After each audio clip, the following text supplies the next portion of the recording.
Hello, hello, hello. How do you do? It's the Goo. Hello, Groundon. Hello, Hikari. And hello, everyone else. Are you ready for the hollowing of the Scarlets? The Scarlets of the Hollows. But yes, we are running this back.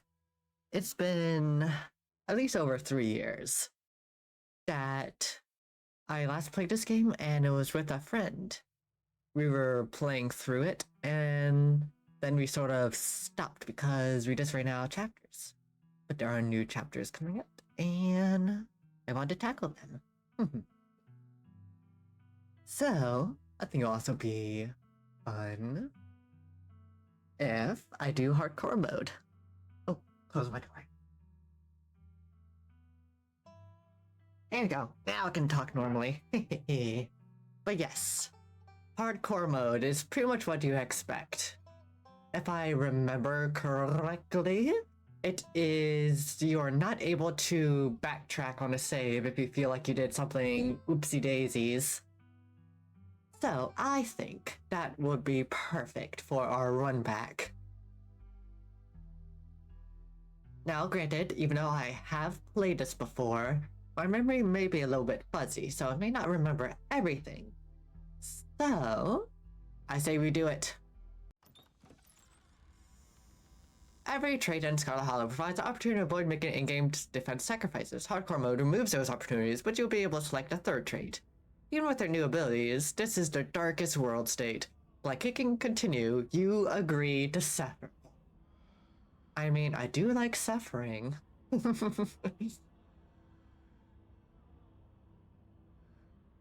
Your name is Guromina. You live in the city of... Oh yeah, I forgot this was the thing. How about we live in the city of VTuberopia. Yeah, VTuberopia. That's a good name. I am a she/her. And we can select 3 traits just because it's hardcore mode. Now, when I last played it with my friend, we had picked Talk to Animals and Mystical, if I remember. So I think, I mean, naturally I have to be hot. Extremely good looking, a natural flirt. People just like you, probably because you're a good person. Let's see. I might take Talk to Animals again. You can't go wrong with that.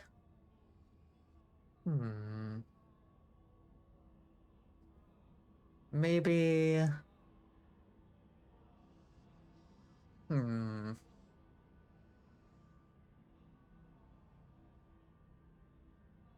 I think we can take Keen Eye. And for our last one, I think... Yeah, let's take Talk to Animals again. I enjoyed that. Although I am tempted to take Street Smarts, but... Yeah, I don't need Street Smarts. Yeah. So we're hot, have a keen eye, and we can talk to animals. I think that's pretty good. That's pretty solid. You jolt awake as the bus hits a particular nasty bump. You feel like you've only just managed to start drifting off, and now here you are, awake again and still exhausted. For a moment, you're hazy on the details of where exactly here is, confusing this bus with the many others that came before it. But as your mind continues to reassert its existence in the waking world, the past few days come back into focus. The long-lost cousin, the bad news, the 26 hours of bus rides of countless late-night stops and CD depots that would have felt unsafe even in the middle of the day. You wouldn't normally find yourself traveling like this, but your cousin bought the tickets. The funeral of Perlane Scarlet, your cousin's mother, and your aunt. Seems like something you shouldn't ignore, even considering your own late mother's rocky relationship with this side of the family. Fortunately, the end of your long journey is in sight. You're almost in Scarlet Hollow. So anyway, as I was saying... Oh no, he's still here. He's been sitting next to you for the past 5 hours, talking at you without pause. You're not sure he's even stopped or he started to doze off. At first you thought he was just being friendly, but that was several hours of one-sided conversations ago. I was up in Maryland, looking for work, but mostly messing around because I was a dumb teen. Me and my buddies, we were doing our usual prank stuff. You know, pushing joggers into the harbor, that sort of thing.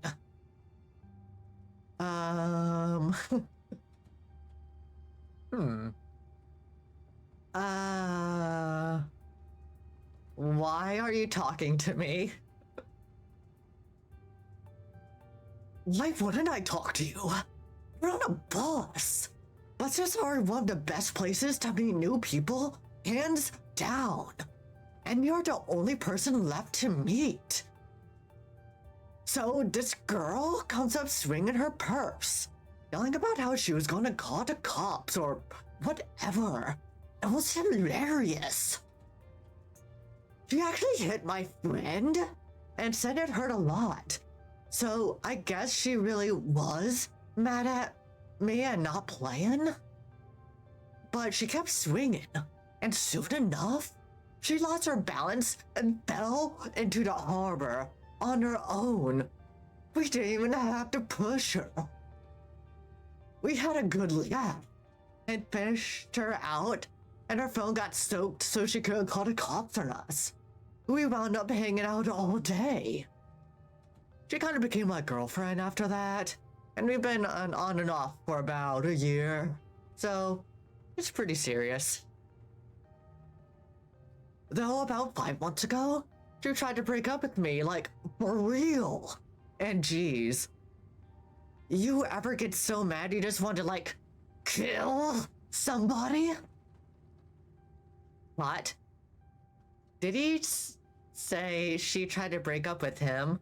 You can't even begin to imagine what he might have feel like. Nobody's ever broken up with you. Let's see.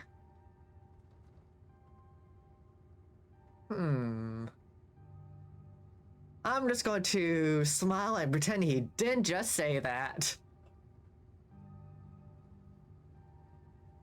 I knew you'd get me. We understand each other. Someone trying to break your heart? That changes a person. Makes them want to do things they never thought they want to do. I honestly could have killed that woman. Anyway, she's giving birth to her son right now, so I'm trying to get up to Virginia to be there for it. But I don't know if I'm, like, into that stuff. I might just round up on a bus to New York or something instead. I've always wanted to go there. Do you love her enough to make this work? You were so worked up by that thought of losing her that you threatened to kill her, but now that she's giving birth to a child you created together, you're planning on running off? Even if you love her, think about whether that love is strong enough that you'll be able to handle raising a kid together. Think about how your actions are going to impact his life, and whether removing yourself would be better for him in the long run. Huh, yeah. Good stuff to think about. Anyway, where'd you say you were heading? Scarlet Hollow. Oh, the holler, huh? That's what they call the hollows up in the mountains, you know? I had a couple of buddies who went up there to work in the mines. There's a coal mine in the holler, you see? And there's always a job listing or two on the boards around here. I never wanted to do that kind of thing myself. I like my lungs the way they are. Thanks, but my buddy has got desperate enough to try it. I haven't heard from them in a while, now that I think about it. I should see if they're on Facebook. See how they're doing up there. Hope they didn't die. He looks at his phone for once, focused on something other than you. Oh, this is me. It was lovely meeting you. I hope you don't get too bored without me around to talk to. Here, I have something for you. The stranger rifles through his pack before presenting you with a dripping bag of peanuts. They're boiled peanuts? I got them at the gas station a few buses back. I noticed you haven't eaten much, so I figured you could use them more than me. Plus, they dripped all over my bag, so I don't want to carry them anymore. Tip, sometimes picking a dialogue option establishes a new fact about who you are.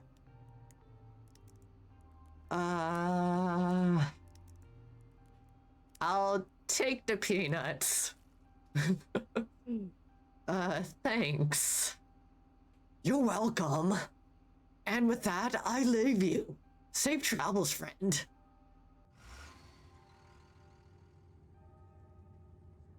And just like that, the stranger is gone. Maybe you can finally get some sleep. Next stop, Scarlet Hollow. End of the line. Almost there.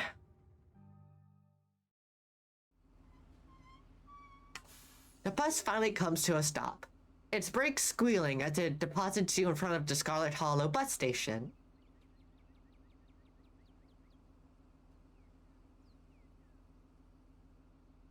The sign at least reads bus station, but calling it that feels disingenuous. At best, it's a kiosk, though for a small town like this, you're amazed there's so much a road, let alone a bus that drives on it every week. The driver quickly shuts the doors behind you and starts the engine, kicking up dust clouds as he pulls away, eager to leave you and his place behind. Hey, Girlina. You instantly recognize the worn young woman from the few public photos of her on the Facebook page. She's your cousin, Tabitha, and she looks annoyed to be here. Let's see. How about make a good first impression with a winning smile. You never met someone who was able to resist your ability to make a good first impression. You flashed a soft smile and gave your condolences. Tabitha, it's so nice to finally meet you. I was sorry to hear about your mom. Thanks. For a brief moment, Tabitha is put at ease before she quickly straightens up, and annoyance returns to her face.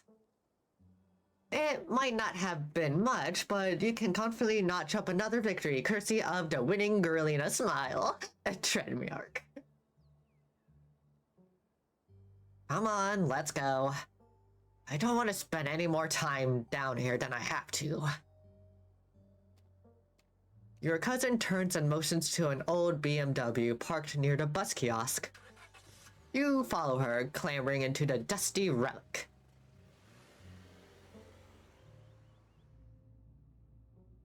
It doesn't take much driving before the only signs of civilization are the car you're in and the road you're on. Tabitha maintains an icy silence as she focuses on the road. Tip: dialogue options labeled Explore can usually be taken without advancing the story. They can impact relationships and unlock additional story paths, so choose carefully.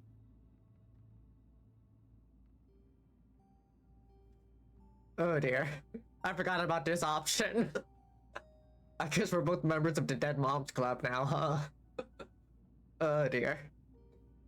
So, how are you holding up?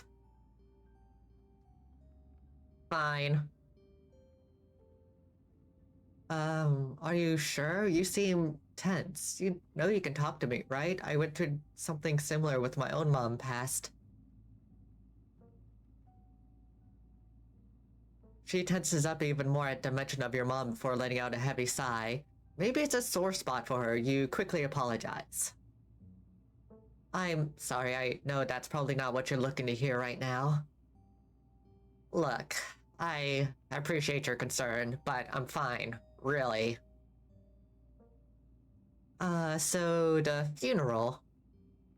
It's on Sunday, right? Yep. Like I told you.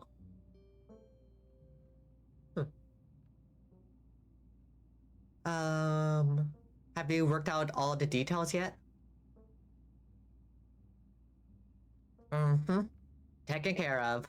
Don't need any help. I can't believe we never actually met before this. You have your mom to thank for that. Or had, I guess.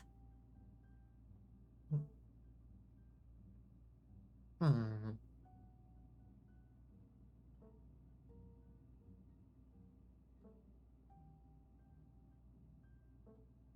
Haha, yeah, Dead Mouse Club!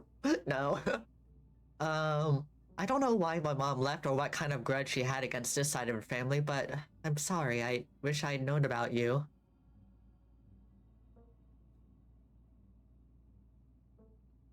Whatever. What's done is done. As funny as it is, I don't want to pick that. You decide to sit in silence with your cousin as the car eases up the steep mountain road. And here it is, the Scarlet Estate. Though it's seen better days, its crumbling elegance is not lost on you. Someone used to cramped apartments in gray cities. Your mother told you about this place many times before she passed, always with an anger burning beneath her words. The faded majesty you once imagined doesn't quite compare with what's in front of you, a jarring blend of opulence and ruin. As you stare at its perch on the crumbling cliffside, you can't help but feel like it's something that should have been left to rot a long, long time ago. Hehehe. You're hit with a blast of dusty air as you step across the threshold and into the foyer. Everything in this room has been here for much longer than you've been alive. Each object cemented in place with a layer of dust and cobwebs. You can hear doors creak in their hinges, and the aches and moans of ancient floorboards as the house itself sways in the wind. Welcome to our family's humble estate. Unfortunately, due to the current state of the house, only a few rooms will be safely accessible during your stay. I wouldn't go wandering anywhere else if you value your limbs. The floors have been known to give out. If you know what's good for you, you'll stick to your room, your bathroom, and the kitchen. And hallway, I guess. But only the hallways you need to use to get to those places. I'll show you around so you know where it's safe to walk. You can leave your bags here for the time being. Let's see. How about...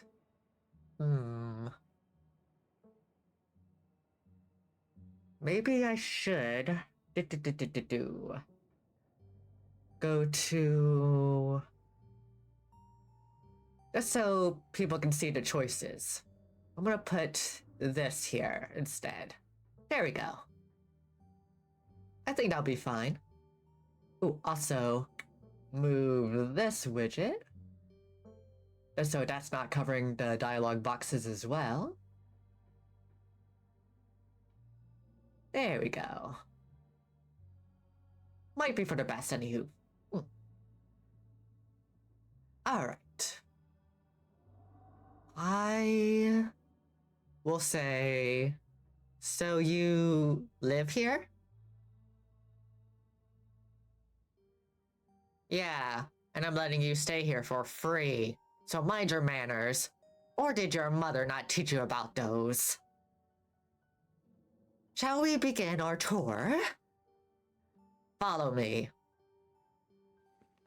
You put your bags down and follow Tabitha through a long, dusty hallway. She delicately steps over holes and tears in the floor, and you do your best to trace her steps. Kitchen. On Wednesday, a woman from town comes in and does a cleaning. Her name is Janie. I wouldn't recommend socializing with her. She'll talk your ears off. If you need any food, there's fixings for peanut butter and jelly. Don't touch my mac and cheese or my ice cream. Those are off limits. Oh, and you can also access the garden through here, but it's pretty wild, so I wouldn't if I were you. Tip: some explore options prevent you from taking others. Choose carefully.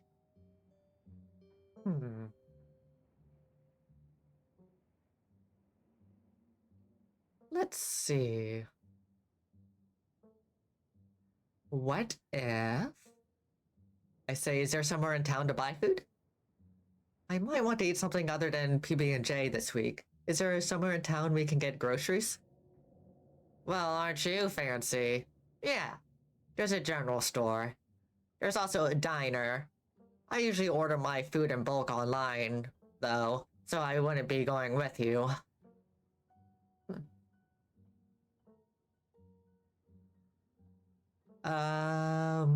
Sweet, thanks. Cool. Good talk. Let's see. Someone... No.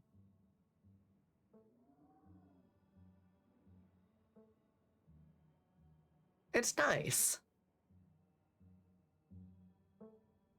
It's a kitchen. Awesome, I love peanut butter and jelly. How'd you know it was one of my favorites? Hot, it looks like your famous smile doesn't run in the family. I love that smile so much. In fact... Give me a second. I actually have the emote. There we go, the famous Tabby smile. I didn't, but good for you. What if I want ice cream? Then you can buy yourself some at the general store. If you touch my stash, I will know, and there will be consequences. Alright, what's next? What's next on the tour? Bathroom. Follow me. Great, it's been hours since I've gone. As the two of you leave the kitchen, you pass by a tuxedo cat sitting on the countertop. Talk to animals, approach the cat. Don't try to pet Frau Frau. If she wants to be pet, she'll let you know. Ne me parlez pas.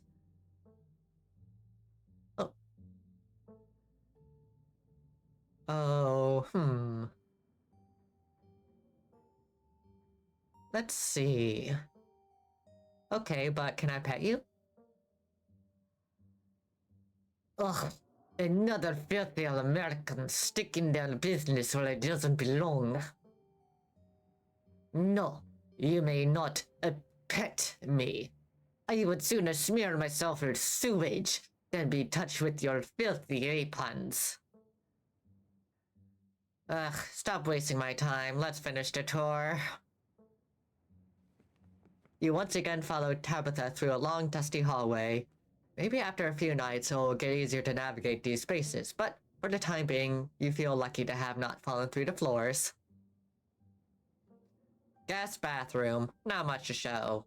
It's a bathroom. I'll wait outside. Do what you must if you must.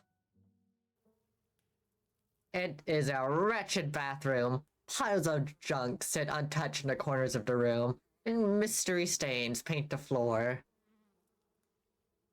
Are you sure the toilet works?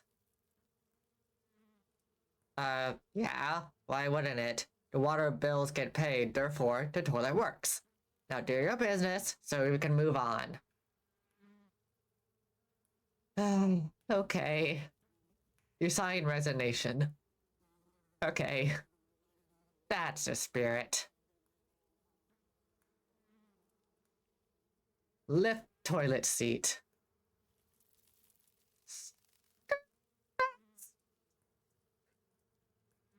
Bugs skitter from the bowl as you lift the seat. Use facilities. A toilet is a toilet. Sure, it could be cleaner, but your business needs doing, and this is as good a place as any. You do what you must and rejoin your cousin out in the hall. Next up, guest bedroom. Last stop on the tour. Follow me. You and Tabitha briefly return to the foyer before climbing the stairs and reaching the guest room. This is where you'll be staying. The linens are fresh. I had Janie wash them last week. I had to endure a half-hour rant about her kid to get her to do it, so you better be grateful. The closet full of old family stuff, so you can't hang your clothes up, but you can use a dresser. It should be empty.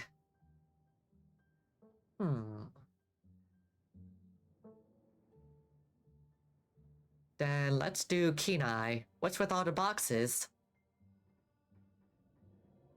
Old family stuff. Offer to help move them? Do you need help moving them? Tabitha eyes you up and down for a moment. No.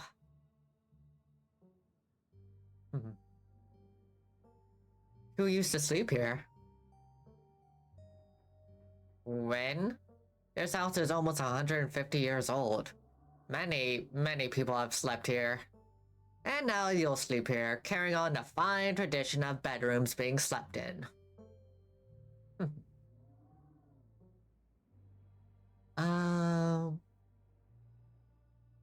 This room is nice. Thank you, Lai. This is a nice room. Thank you. Good. You should be honored to stay in this historic landmark such as this.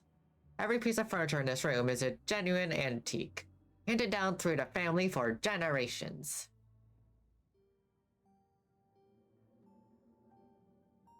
This is not an IKEA bedroom or whatever such nonsense you're used to in the city. I guess I'll start to get settled. Follow me. I'll take you back to the foyer so you can collect your belongings. This concludes our tour. I'm afraid I must return to my duties, so you have to entertain yourself for the rest of the day.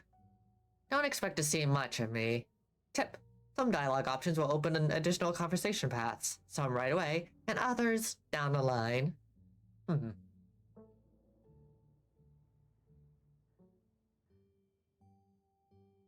How about what sounds good?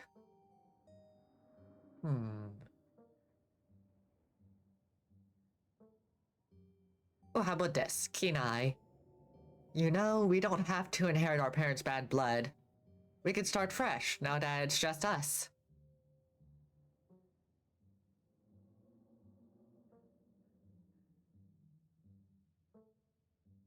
Okay, I'm sorry I've been testy since you've gotten here. You've been fine. I'm just under a lot of pressure right now. Please just stay out of my hair until later, okay? I have work to do. What kind of work do you do? I run the coal mine, same as every Scarlet who came before me. Except for you and your mom. It requires a lot of time and concentration, so I'd appreciate it if you didn't keep me for long. Can I come watch? What? No. The mine is dangerous, and I can't babysit you and do my job.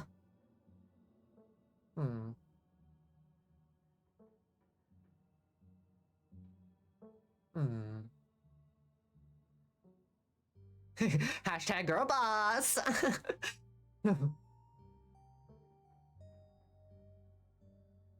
Yeah, girl boss.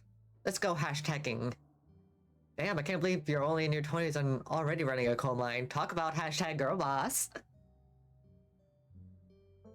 Don't patronize me. I know you have nothing to your name, Girlina. Damn. Any other inane questions before I leave?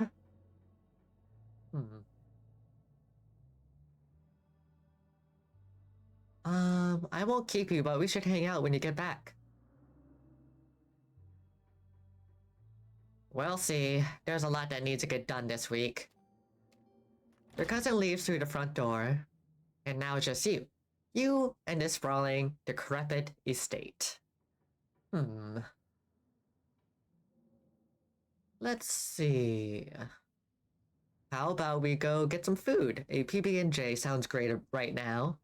You haven't anything to eat all day. The only thing louder than your stomach right now are the creaks and moans of this ancient place. A PB&J sounds exactly what you need to take on the rest of the day. You head to the kitchen. You're back in the kitchen, ready to craft a beautiful peanut butter and jelly sandwich.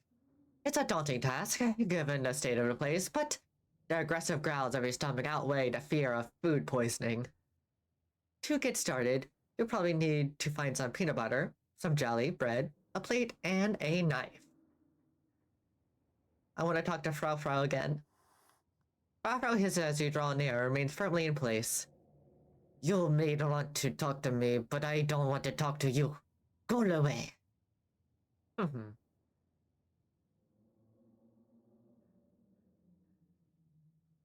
Can you tell me about Tabitha? What can you tell me about my cousin? This is the first time I met her. Spare me your life story.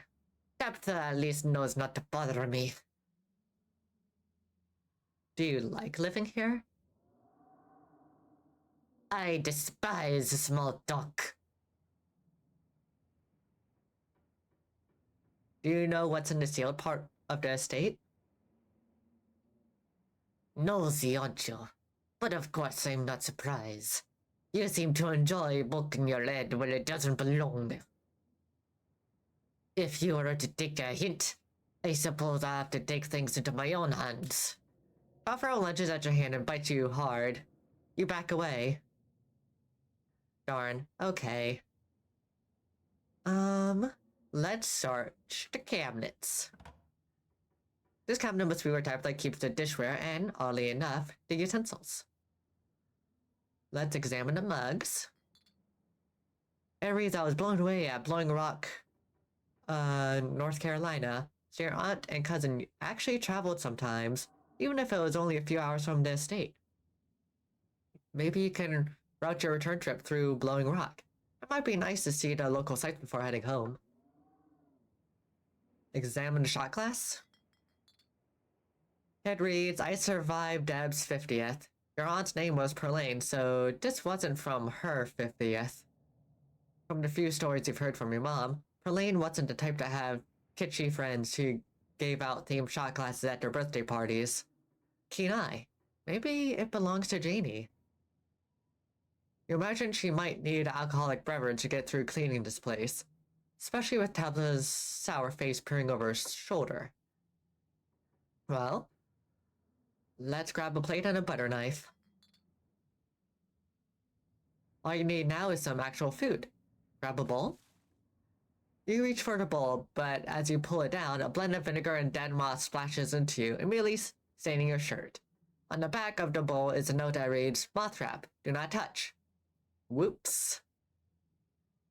Ha! Idiot! Your shirt is now unpleasantly wet. You'll probably change it to something clean before you leave the house. Alright. Let's look at the pantry. Tabitha sure loves her mac and cheese. Keen eye, look closer. You squint into the darkness of the pantry. Behind the molded bread, a single book lies forgotten. A thin layer of dust collected on its cover. You pick it up. You flip to a bookmarked page.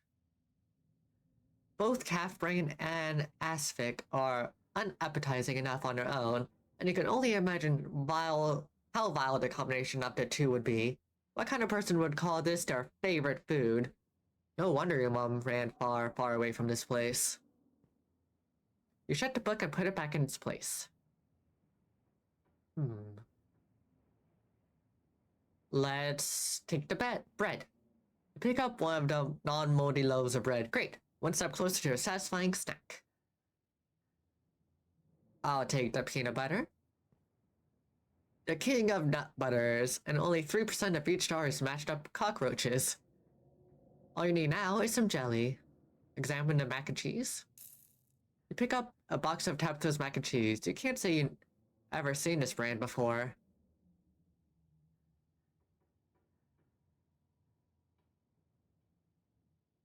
God. I don't remember this choice. Empty the box and stuff with the 10 mouths on the shelf. No, that's horrible. I'll put it back. Staying away from the mac and cheese was one of your cousin's hard rules, and she already seems to not to like you. You put the box back where you found it, reluctant to make things worse than they already are. Now, let's search the fridge. As you approach the fridge, your eyes catch a note taped at the door reading, "Janie, stay out," in all caps. Below it, in separate handwriting, are the words, "Okie dokie." You open the fridge. You already feel a deep urge to wash your hands, even though you have yet to touch anything other than the handle.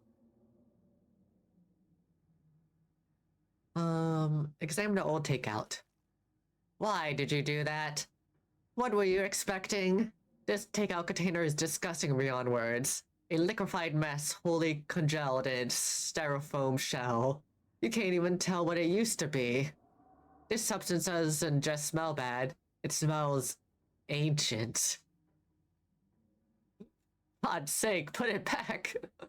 Your body reacts before you even register what you're doing, compelled by a deep primal disgust.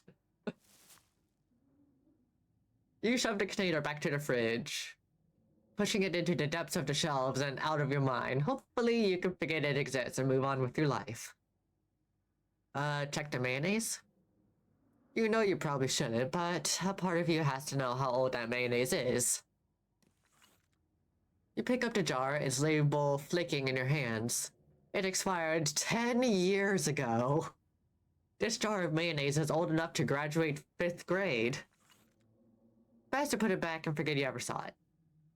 Take the jelly. Here you reach out for the unopened jars of grape jelly, carefully checking its expiration date.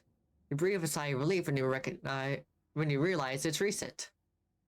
This was either purchased specifically for you, or jelly is one of the few things in this kitchen Tabitha actually uses.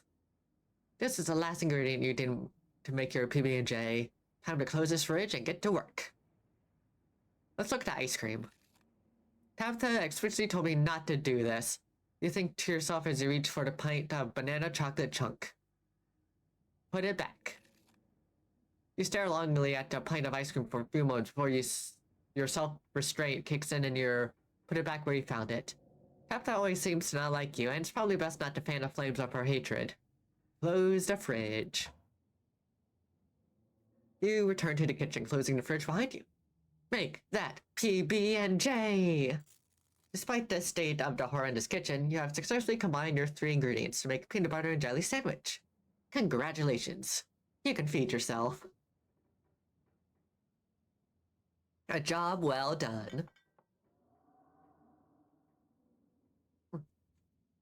All of that hassle and it took you less than a minute to eat. The rest of the day lies in front of you.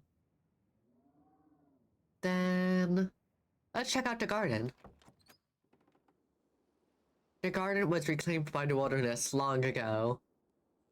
It might not be very safe, but who's to stop you from venturing deeper? Sure? You wander further into the garden. It's quiet out here. Can't do much, so let's return to the kitchen. You head back inside and close the door behind you. Let's... do we have a... Yeah, we do actually have a few empty slots. But... How many pages do we actually have? Just out of curiosity. Oh wow, there's a lot of pages. How many pages are there? Oh wow. Okay. Oh dear. Okay. In that case, let's just go all the way back. And then we can save at like slots 20 or something. Just a few blocks away from whatever I had. Actually, yeah, let's do 15. 15's a good number. There we go. You're done here. Congratulations, you've eaten and have a full day ahead of you. What do you want to do? Let's investigate the forbidden wing of the estate. With Tabitha gone, there's no one stopping you from going to the forbidden wing of the estate. You immediately tried the nearest door, only to be impeded by the locks and chains. Then let's settle into our room. Now that your cousin's gone, the aches and pains of your journey sink into your bones. You stumble back up the stairs to your room, suitcase in tow, eager to unwind before you face the rest of the day. You stand at the entrance to your room. Let's put our spare clothes in the dresser. You drag your suitcase over the dresser and open the bottom drawer. An opossum lurks within. It's quiet but angry.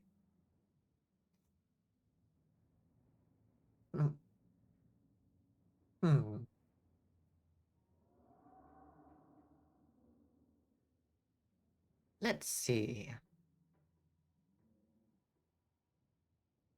Hi, friend. I know hurt.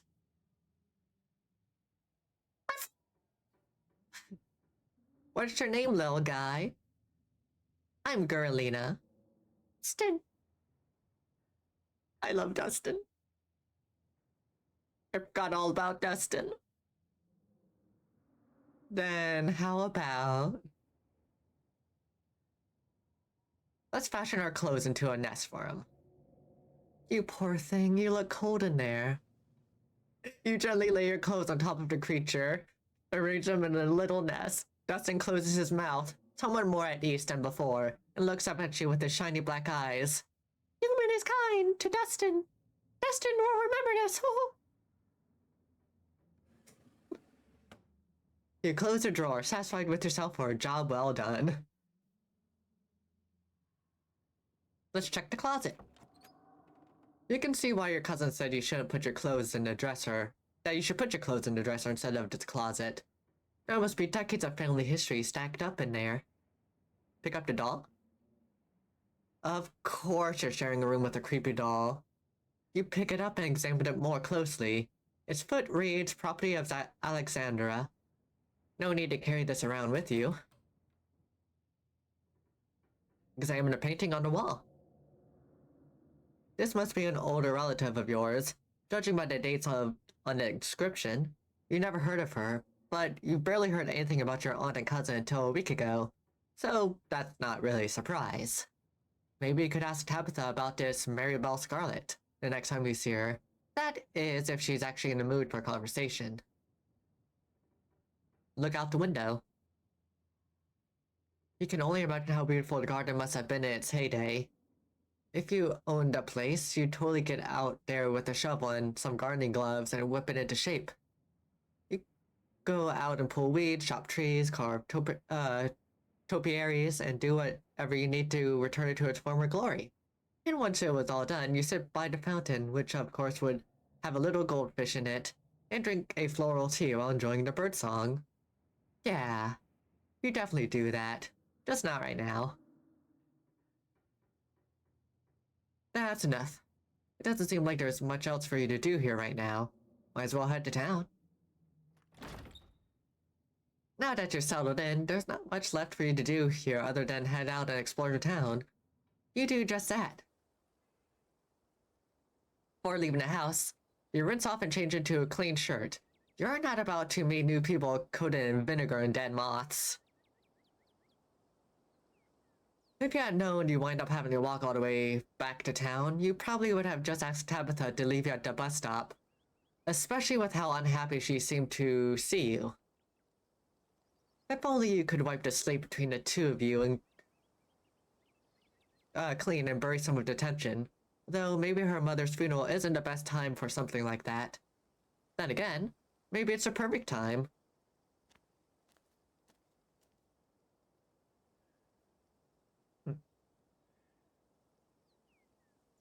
It's really pretty out here. Finally, you made it back into town. The holler, as that guy on the bus called it, has probably seen better days. It still has a feeling of a Eda Lake country town, but its sidewalks are cracked, and many of the storefronts are boarded up, their windows dusty with age. A chill breeze sweeps down the lane, and you shudder, suddenly feeling as you're peering into a grave.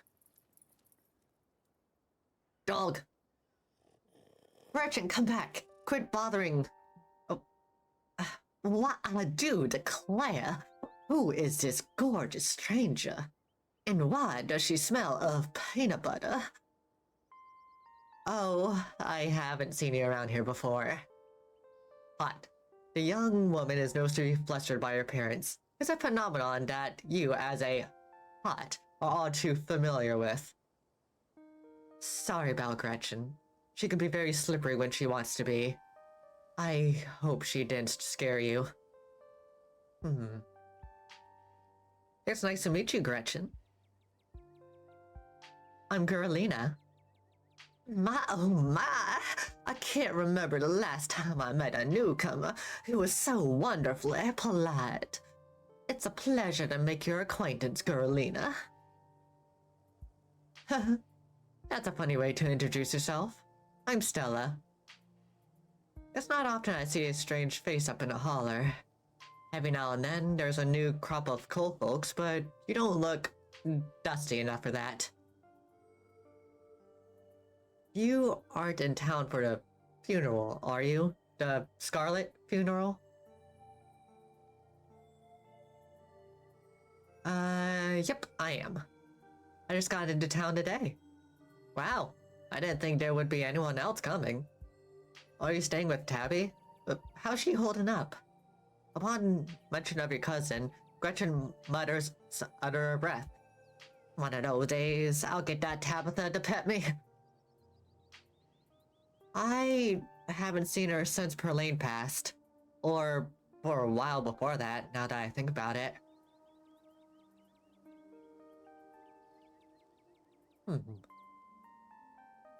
Keen eye, she's putting up a front.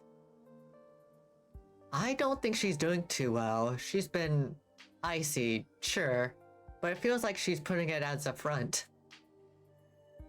She's always been a little rough around the edges. To be honest, it's always been hard to tell if that's just the way she is or if she's just putting on an act her whole life. To think she's been up in that old mansion all by herself. It'll probably be good for her now that you're staying there, even if she doesn't think so herself. How long have you known her? Oh, quite a long time. The town's really small, so everybody's known everybody else as far back as they can remember. Abby and I got a little close when we were both in school productions of A Midsummer's Night's Dream. I was Puck and she was Mustard Seed. As you might have expected, she was more than a little prickly, but I managed to soften her up a bit in the end. But then she graduated and that was that. I haven't seen that girl or her horrible little cat since I was middle-aged. Oh. I haven't seen that girl or her horrible little cat since I was middle-aged. Oh, before it slips my mind, if you were staying up in that spooky old mansion, you must have met the Frau. How does that monster fare?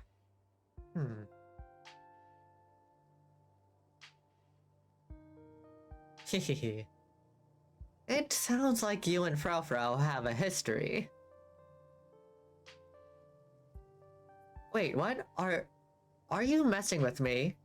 You can't actually talk to my dog, right? Yes, you have discovered my dark and terrible secret. I can talk to animals, and animals can talk to me. Your dog sounds like a Southern Belle when she wants to talk. Yeah, of course you're joking. You and Stella maintain silent, awkward eye contact. Well, next time you see that devil, please send my regards. And do let her know that not only do I still draw breath, but that I very much still plan to outlive her. Oh, if you just got to town, you must be starving. I was just on my way to the diner for a coffee, and they've got amazing biscuits. My treat. Ooh, hot flirt and lie. I normally have a rule against accepting strange food invitations from people I don't know, but I'll make an exception because you're pretty. It would be something I would say. But what can I say? I know I have my charms. The pleasant aroma of greasy breakfast food hangs heavy in the air, in contrast with the empty, lifeless atmosphere of the family estate. The diner is filled with the comforting din of human life. All of which grinds to a sudden halt as the matrons realize that the stranger has entered the establishment. Hey everyone, I'm Gerlina. How do you do? Just in town for the funeral, nice to meet y'all. The woman behind the counter beams back at you. Hello there, and welcome to the holla. You just let us know if you need anything, okay? You nod politely, giving a small wave as you and Stella slide into the nearest booth. Looks like you'll be the talk of the town for a while. It's not often folks around here meet many strangers. And with who you're related to, well, folks love their gossip, you know? Keen eye, as you settle into the booth, you can't help but pick up some of the murmurs of conversations around you. Listen in. Stella turns to Gretchen while you take a quick look around the diner. At the counter, two policemen and a woman you assume to be the owner shoot sidelong glances in your direction while whispering to each other. Oh, Vivian's kid. Never thought we'd actually meet her. Looks so much like her. Oh yes, those eyes are unmistakable. That haunted look. I always thought it would go away once she finally got out of this town, but I guess unhappiness was baked into her DNA. But my oh my, she wears it well, doesn't she? That she does. A young mother and her syrup-stained child sits at the table across from you. Mommy, who's that? Don't stare, Tulip. That's Miss Tabitha's cousin. Oh, wow, she's way beautifuler than Tabitha. Shh, you don't say such things. It's not very nice. Now, are you going to finish your pancakes? They're almost cold, sweet pea, and we've got to get home to help Daddy. In the far back of the corner, a man sits at a small table, sipping coffee and reading a paper. Ugh. Why are all the strangers who wander into town never gorgeous blonde ladies of an appropriate age? Why is it always coal boys, punks, and whippersnappers? Lastly, a group of coal miners sit hunched around the corner booth, rarely scarfing down heaping plates of food. So, that's the boss's cousin. Glad there's a funeral this week, if I'm remembering right, for old Miss Perlane. May she rot in peace. Oh, but the lady rests at.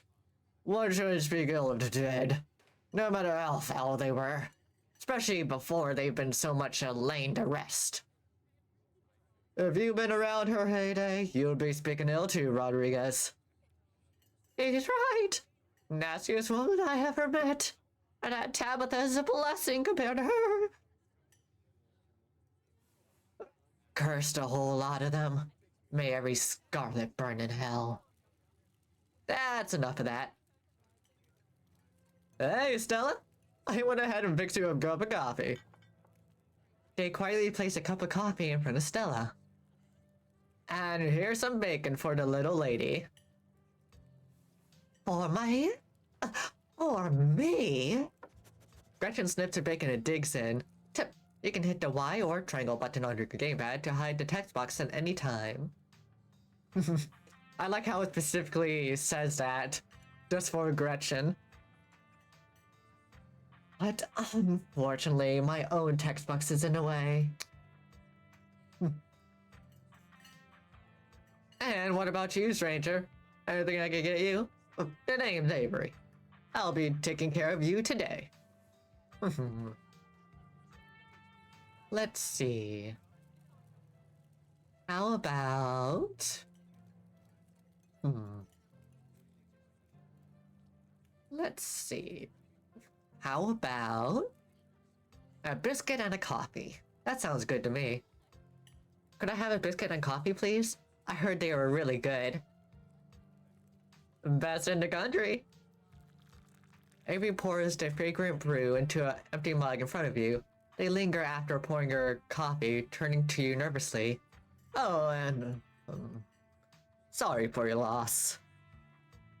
Before you have a chance to respond, they're gone.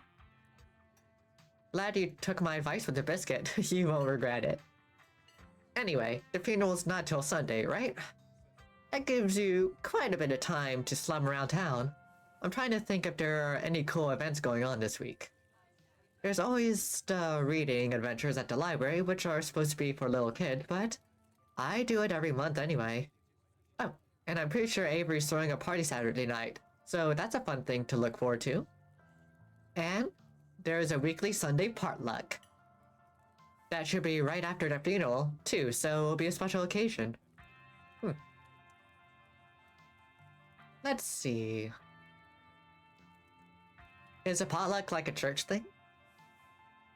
Would it be weird for me to come if I'm not a member?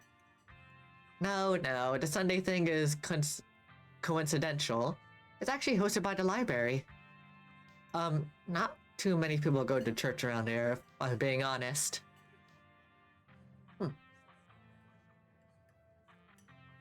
I get that. I'm not one of the church-going persuasion myself. Same for me. Whatever feeling some folks get into church, I think that must be the feeling I get when I look up at the sky on a night hike.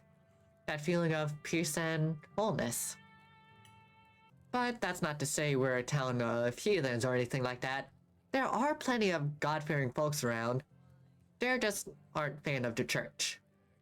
Well, the building's okay. But pastor is another story. There's just something a little off about the guy. A little creepy. You'll get what I mean if you ever meet him. And unfortunately, you'll probably will. Anyway, those are all the big events I can think of. As for the day-to-day, any idea how you want to kill time for the rest of the week?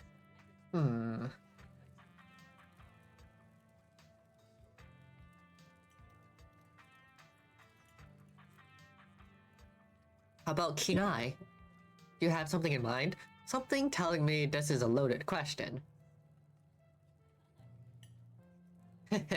Was I being that obvious? My job means I spend a lot of time in the woods with the camera, and it's always better when someone else is there too. Before Stella can finish, Avery returns biscuit in tow. Is there nothing else coming for me? Gosh, if I had known that plate of bacon would be my main and only course, I would have waited before digging in. Here's your biscuit. Winnie says it's on the house. She sends her condolences. Oh, you didn't have to do that. No worries. Hope you enjoy it. You pick up the biscuit. It's delicate and fluffy. It nearly crumbles at your touch. Buttery warmth emanates from its surface. You take a bite. It melts in your mouth, as if it was nothing but buttery butter suspended in a thin matrix of dough. Truly, this is a perfect biscuit.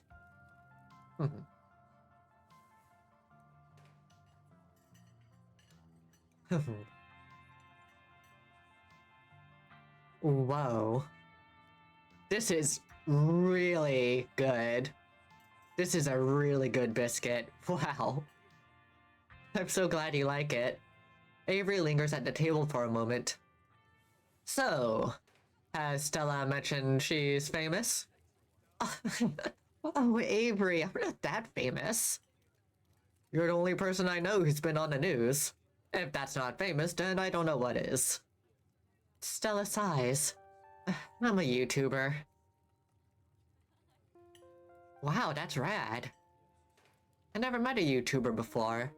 I'd love to check out your channel at some point. Oh, thanks. It's nothing much. It pays the bills, but it's mostly a passion project, you know? She's selling herself short, Garelina. Her stuff is amazing. She hunts cryptids. I think the best video to start with would be that river one. You know, the controversial one. Oh, yeah! The Catawba River Runner. You didn't expect much out of the footage at the time, but it really wound up doing numbers.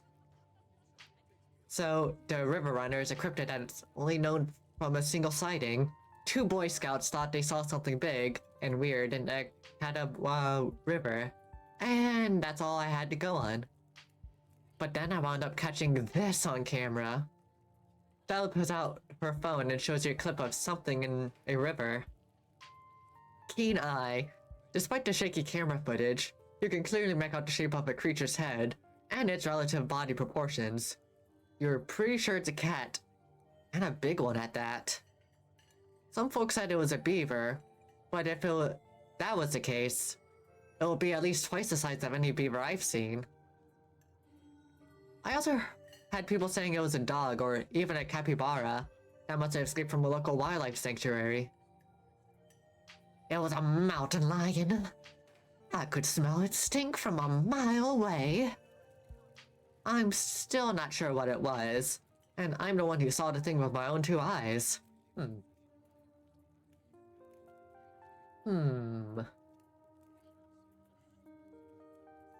Let's see.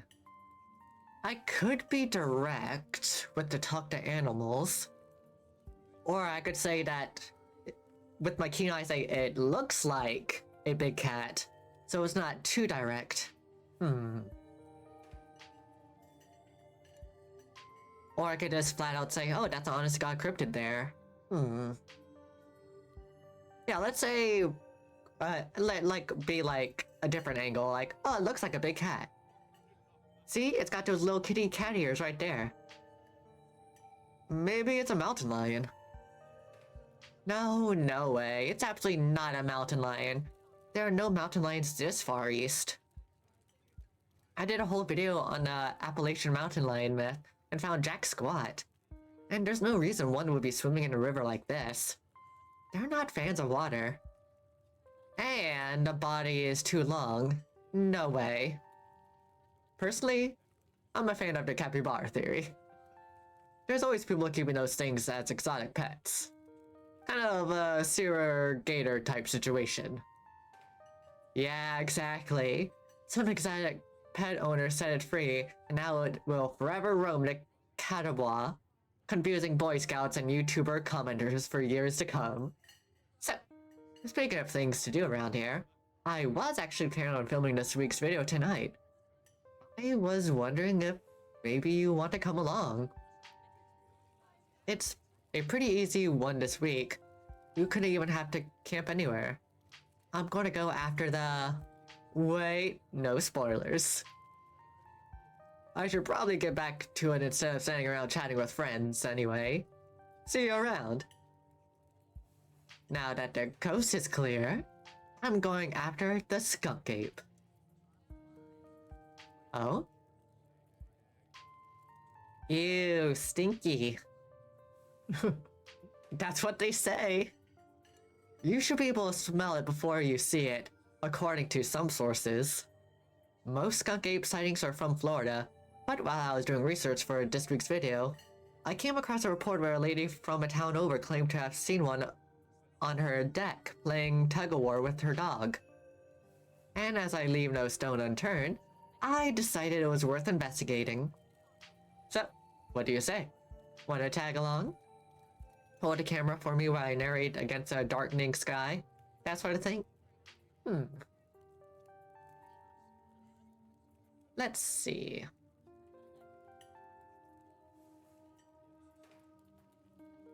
Let's see.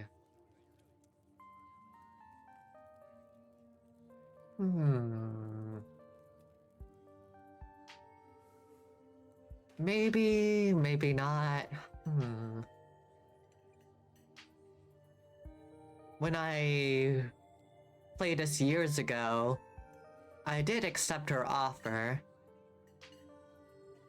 And I'm curious. What would happen if I say no? How about if I say I think I'm good. I'm sure Tabitha's expecting me home at some point anyway. No, it'll be fine, I promise. Even if you don't find a skunk ape, the woods have a lot to offer. You'll be able to see the stars at night with no light pollution whatsoever. You're guaranteed to encounter some interesting wildlife. And best of all, you get to eat hiking snacks. They're my favorite part of hiking, so I always have a full stock. Most of the snacks are homemade too, in case that tempts you.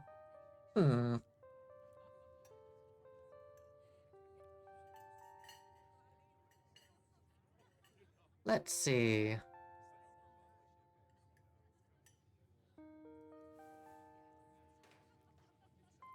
I mean, it has been a long trip. I think I'm good. Thanks for the invite, but it's been a long trip. I'm just curious what'll happen if I say no. Like, how will the story progress? Oh, I'm sorry to hear that, but I guess I get it. You'll be missing out, though. A moment of not-so-comfortable silence hangs between you. I'll see you around, yeah? And tell Tabby I'm here if she ever needs me. I can't say I'm not disappointed, but a walk is still a walk. Toodaloo, girlina. Stella slides out of the booth, Gretchen in tow, and heads to the counter to pay. You are alone in the booth. Stella already paid, but that doesn't mean you can't leave a tip. Should you, though?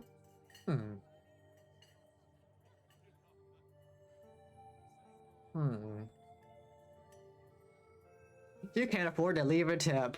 God, if that isn't the truth.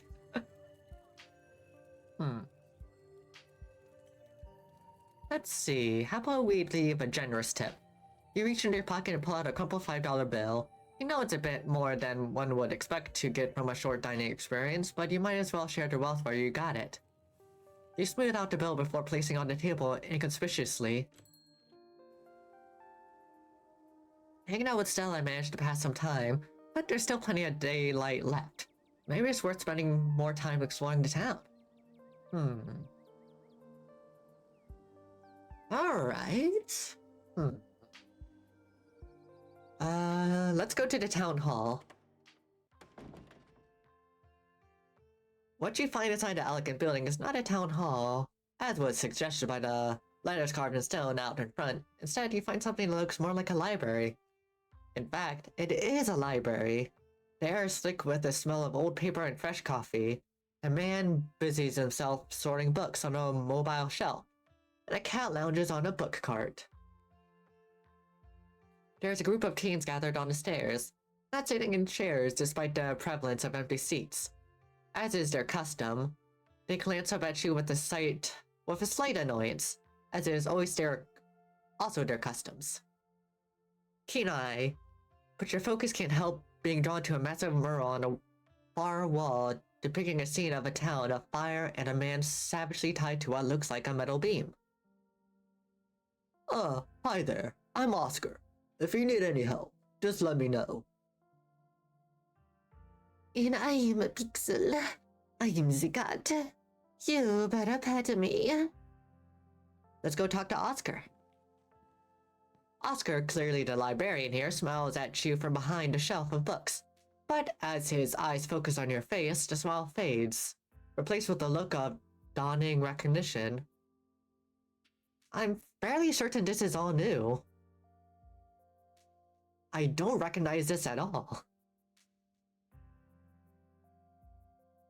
Wait a minute. You must be... never mind. Sorry. Whose is it, Dad? Do you know her? No, Rosalina. Don't worry about it. Oh my god. Wait, I heard somebody at school talking about how the long-lost Scarlet Heir was coming back to town this week. You know, for the funeral. That must be her. But, Becca, Miss Tabitha's is the heir, right? Shut up, Alexis. I know what I heard. I think Alexis is right. I think Tabitha already owns the mines. You're 13, Rosalina. Stop acting like you know things. Girls, please be nice to each other. Yes, this is Tabitha's cousin. And no, she isn't a true heir to the Scarlet Fortune or anything like that. She's just here to pay respects to Miss Perlane. So much for not making you feel like we know everything about you. I have to imagine that's a bit uncomfortable. But welcome to Scarlet Hollow, Girlina. Yeah, this is all new. Alright, this is exactly what I'm looking for. Alright. Let's see. Let's see. Oh my god. We could do Keen Eye with the crazy mural. We could pet the cat. But these are also all explorers, so... I think you all know what I'm going to do. I'm going to do some hot flirting here.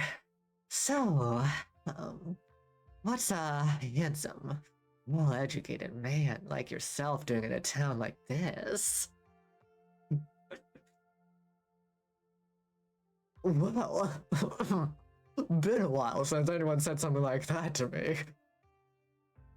Was that supposed to be flirting? Oh my god. Ew. Yeah, that's my dad. Gross. No, I mean, if you're gonna flirt, at least come with something more original. No wonder your dad is single. Nobody with game has ever stepped foot in this town. I thought it was sweet. Clichés are clichés for a reason. Well, you're still my dad, so I still say it's gross. And my daughter, you're entitled to that. So, what's with that crazy mural on the wall? Oh, that? I always forget it's there. I imagine it must be kind of unsettling to folks who didn't grow up with it. It commemorates the events of the collapse of 1918. A local tragedy that devastated the town and nearly ended Scarlet Hollow. The man tied to the rail is Charlie Shaw, a fellow who worked with your relative, Enoch Scarlet, and who was supposed to be in charge of the safety of his workers. But instead, he cut corners to the point where the mines caved in on itself and killed a significant portion of the men and boys in town. You can see the fire still raging in the background as they run him out on a rail. I don't know if that's dramatization or not, but it's certainly a striking image, isn't it? Anyway, Enoch Scarlet pulled the town spirit out of the wreckage and set it on a path to become what it is today. So we have a lot to thank your family for.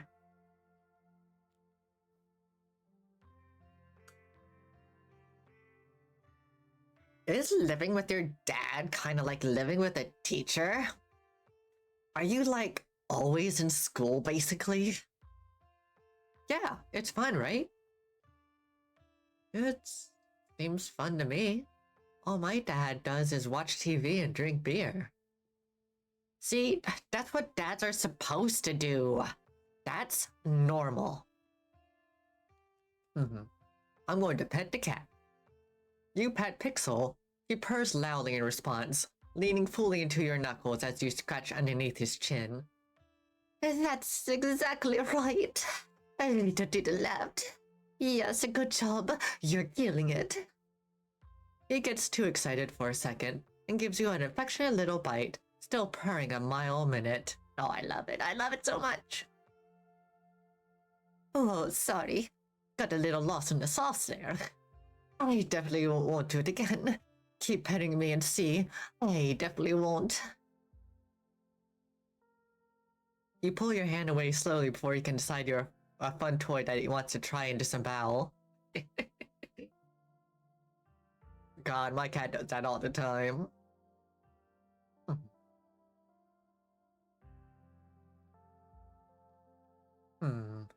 Address to cat.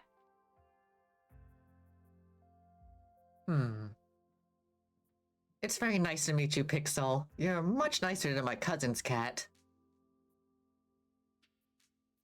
There's another cat. Let me at him. I'm the only cat around these parts. This is Pixel's town. How did you know our cat's name? Oh, right, it must be on the collar. He doesn't have a collar, Dad. Oh, right.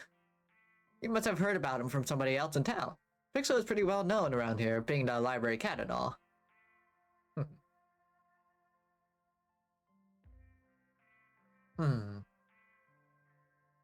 What do you think of those guys, Pixel? For what not like? I'm living like a king over here. Why is your cat American and Tabitha's cat is French? Oh, what? Pixel belongs in no country. Oh, right, I think Janie told me Tabitha's cat is named Frau. You're having a little laugh, I see. Having a kid has really aged me. I don't get young people's humor anymore.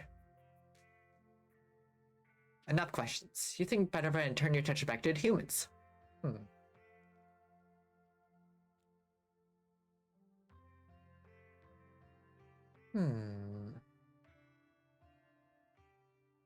Well, there's a lot of choices here.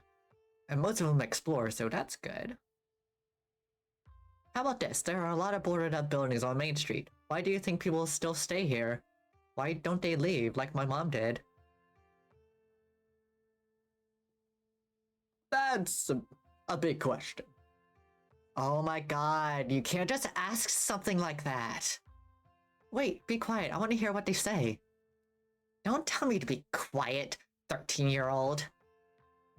Do you want the sincere answer or the cliff notes? I want to hear the sincere answer. Lay it on me. Alright, you asked for it. Now, I won't speak for folks who never left, but as someone who left for a while and came back, for me it was for family. And an obligation to other families in the community where I was raised. I watched so many of my peers struggle to just finish high school, and many didn't make it that far. They had to work to help their families keep the lights on. They didn't have the choices my father made sure to give me, because his goal in life was to keep me out of those mines, and he worked himself to exhaustion every day to make sure that never happened.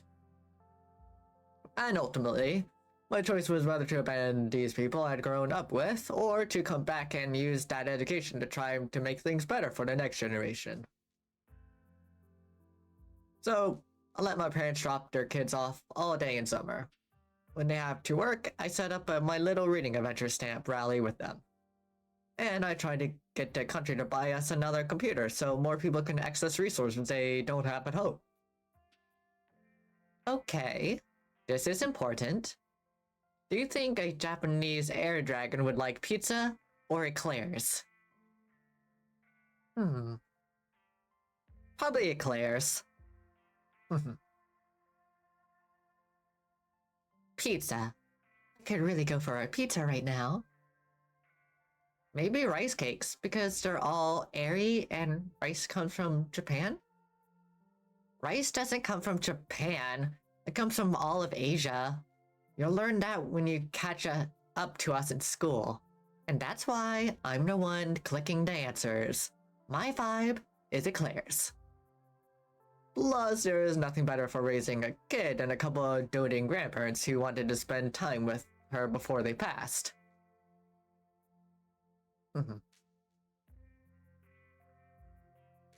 Hmm. How about, there's no use dwelling on the past, really. Or, that's difficult, thanks for sharing. I could definitely see this one being more, sounding more negative than it is, even if it sounds like a middle ground. But yeah, let's just say, that's difficult, thanks for sharing.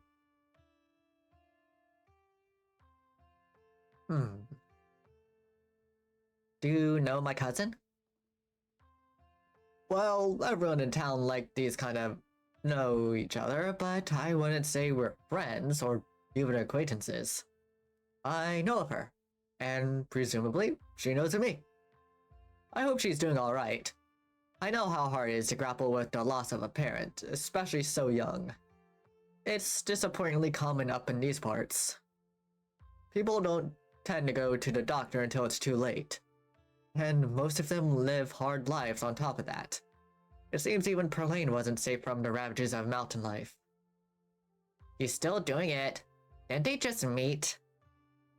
He's right though. Didn't your uncle die last year, Alexis? Yeah, he was pretty young and he even got cancer. Ew. Ew, now you guys are doing it.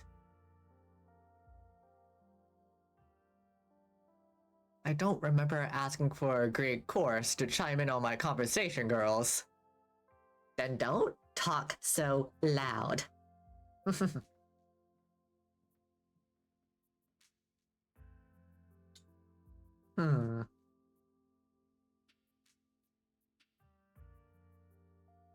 I met this Stella girl on the street. Do you know her? Stella? Of course. She comes in here all the time to work on her little videos. She always does her reading adventures too, which she really doesn't have to. It's pretty kid-oriented, but I think it's her way of being supportive. That's that YouTuber, right? Yeah, I've seen some of her videos. They get views. It's kinda neat. Definitely. She did this one on like a river monster down at Catapult River. And she got some real footage. She totally found something. It got on the news. Oh, I remember that. It was totally a dog. Who cares? This quiz is way more interesting than any of those lame videos. What gem do you think a Japanese air dragon would like? I like emeralds the best. Get your head in the game. We're not playing to see what the lamest dragon is, we're playing to win. I'm picking the Lapis Lazuli. It has the prettiest name, and Japanese air dragon are the prettiest. Ugh, we got a sea worm. Ugh, we were clearly too distracted by all that talking over there. I thought libraries were supposed to be quiet places of study. Come on, let's go to your place, Alexis. I feel like a 5-year-old when I hang out in a library anyway. Yeah, we can watch a movie in your basement. Do you think your parents would mind? I can ask. They never mind. Come on, let's go. And teens start towards the door with Becca in the lead. Wait, Rosalina, when should I expect you back? We're doing a sleepover, right? I'll have to see. My mom was going to make pot pies for dinner. That's okay. We can order a pizza. Their conversation fades as they walk out the door. Keep me posted. The big man had better stop that girl. The big man had better stop that girl. I want to sleep on her pillows tonight, and it ain't fun if she's not there to steal it from me.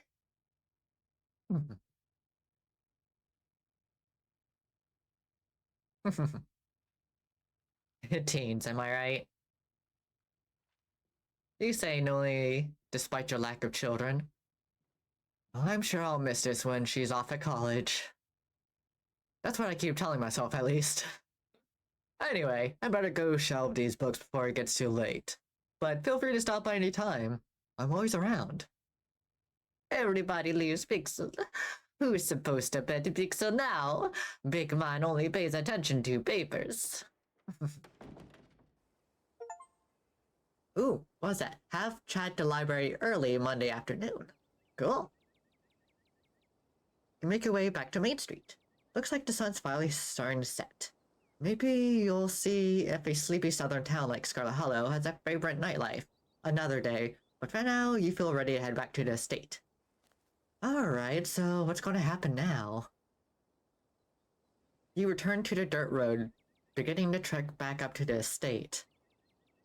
Like, I'm very curious because the only path I know is like accepting Stella's invite, and we have our night at the forest, and then stuff happens, and then Tabitha gets mad because we arrived late. It's interesting. So we're already completely off the path that we're used to. As the sun sinks deeper into the horizon, the sky is flooded with orange and pink hues, the shadows around you darkening and stretching out over the path. The mountains seem to make night come quickly here, their rounded hills blotting out the dying suns prematurely, casting the valley of Scarlet Hollow in an eerie autumn twilight. You had a long day between traveling and meeting all these strangers. The dusty bed that waits for you back at the estate is starting to sound. Keen eye. Hold up. You pause mid-thought, something standing in the tree line watching you, trying to be very still. Oh, I see it now. It's in the bushes.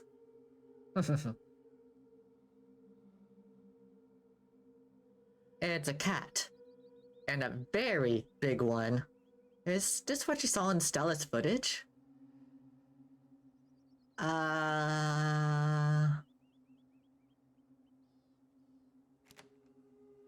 Might be best to save.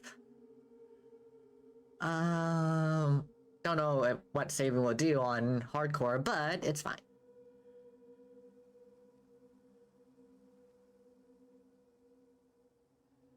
I can see you there, you know.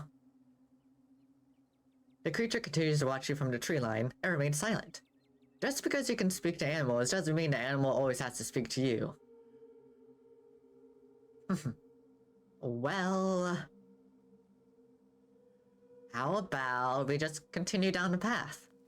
You choose to push the creature watching you to the back of your mind as you continue towards the estate. If you can't see it, it can't see you.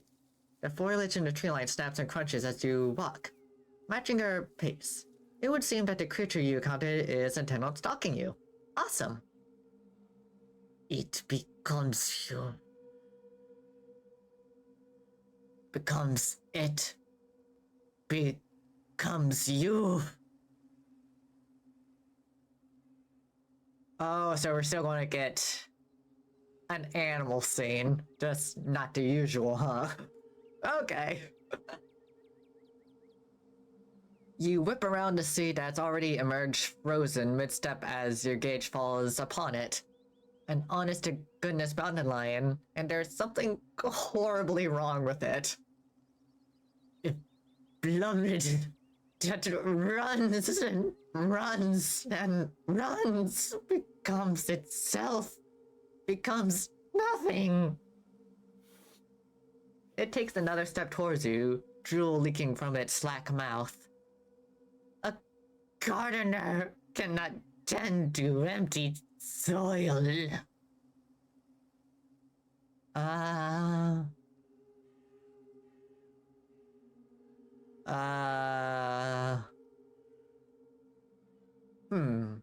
Look for something to defend yourself with? Your eyes scan the side of the mountain road, settling on a large stick, but before you can move for it, desperate to keep running, it dashes forward with a surprising speed, ears back and claws glinting. There's a heavy thump as it connects. You find yourself tumbling forward, pitching over the side of the road and rolling downhill. It's disorienting. You find it to be almost impossible to stop yourself.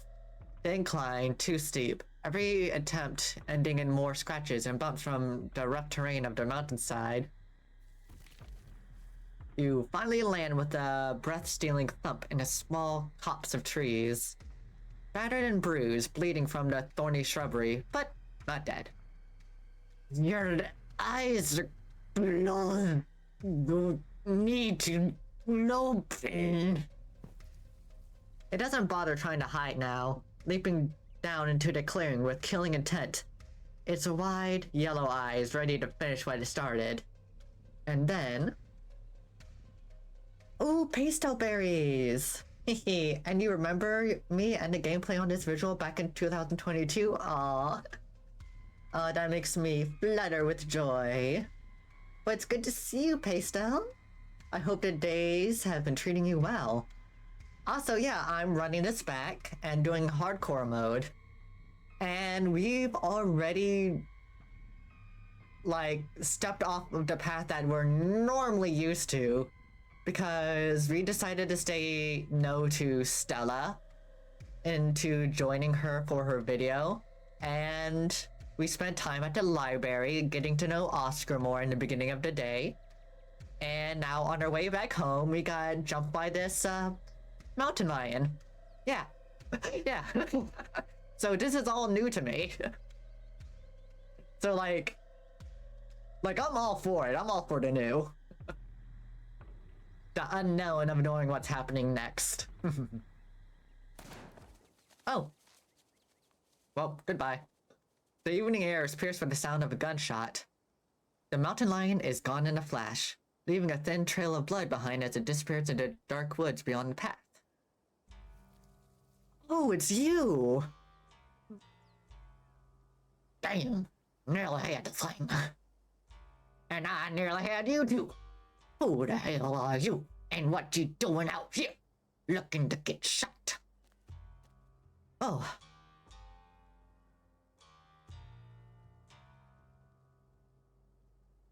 You saved my life. And you ruined my shot. I nearly had the damn thing before. Wait a tick. There's something awfully familiar about you. He looks you up and down with his good eye. You're that Scarlet kid everyone's been saying. Wasn't gonna show. Well, I'll apologize for my brusqueness. And I'm sorry for you and Miss Tabitha's loss. You can call me Duke. Now, I'm curious. On the original path, when I was with Stella, he showed up. And when things went downhill, he sort of... well...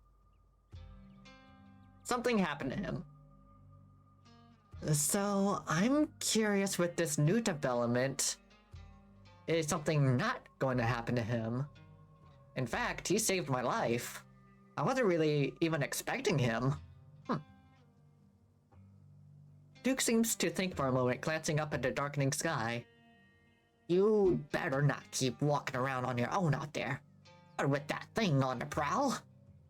I hate to think anything might happen to you without me around to save your skin. Tell you what, tag along with me while I finish what we started, and I'll be sure to get you home safe. I'd wager Miss Tabitha would appreciate someone looking out for you. There's something wrong with that mountain lion.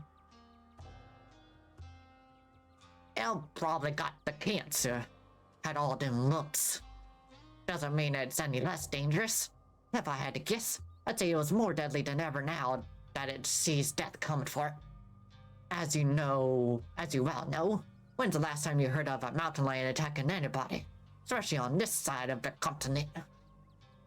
You're one lucky few, so don't ruin it by going off and dying alone in the woods after God did you a favor.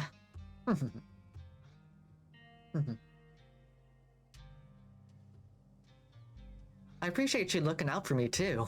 Thanks. Didn't you already thank me? You ain't one of them folks who won't shut up about thanking someone who helped them once, are you? Nah, it don't matter. Stick with me and we'll make sure it doesn't get the chance to take a chunk out of anybody.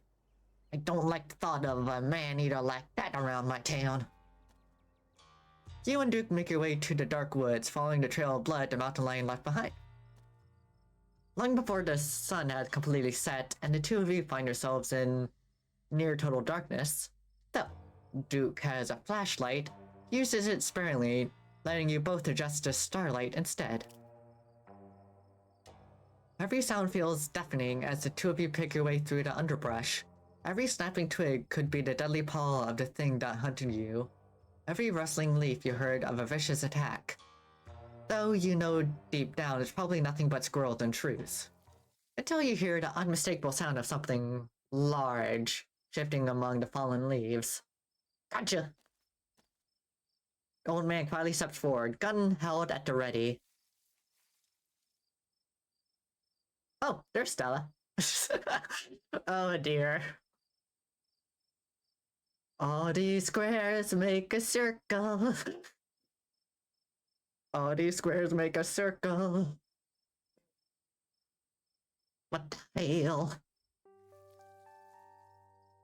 Duke, you scared me. What are you doing out here so late? Stella, I ask you the same. But I'm sure I know what has you slinking around after dark. Do you know how close I just came to putting a hole in you? But you didn't. No harm, no foul. What are you doing with Garina? I thought she was going home. And you stink of a mountain lion. Oh, what a smell. And there's something else mixed in there. Something fake. It could drive a dog to madness. Makes me want to bite and tear. She thrashes in Stella's arm, but Stella holds her close, stilling her frenzied attack. Whoa, calm down, girl. You know Girlina. Oh my, I do apologize. How unladylike of me. I simply can't stand the smell of those things. I swear, it gets so hard to hold on to her when she gets like this. Sometimes it feels like she's only geriatric when she wants to be. It's alright, little lady. You're safe so long as you got your mama looking after you. Unlike you, Stella. If you decide to keep on doing whatever it's you're doing out here, I think you'll find these words ain't agreeable tonight. Greenlina here just had a run-in you wouldn't believe. So, just go on home and save all this for some other night. Wait, a run-in? What kind of run-in? Was it supernatural? Like I said, you wouldn't believe it. Now, put that dang camera away.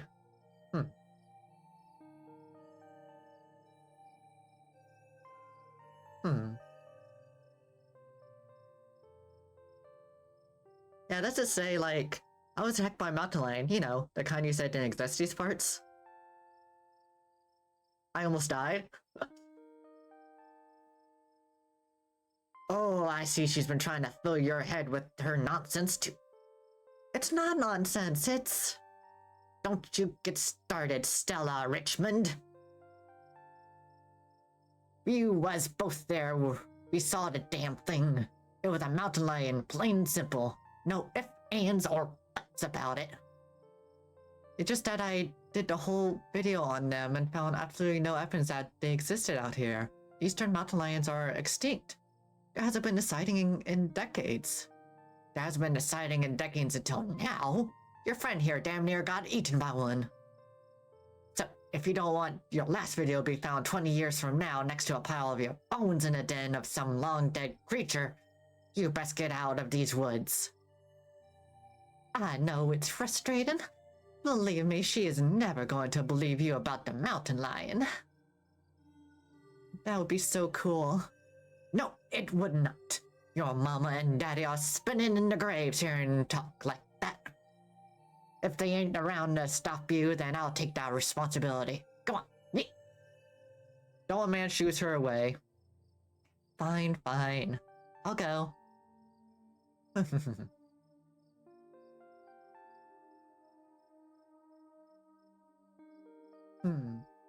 Bye, Stella. See you later. Totally, let me know if you guys see anything cool. See ya. Oh, I suppose it's time to go.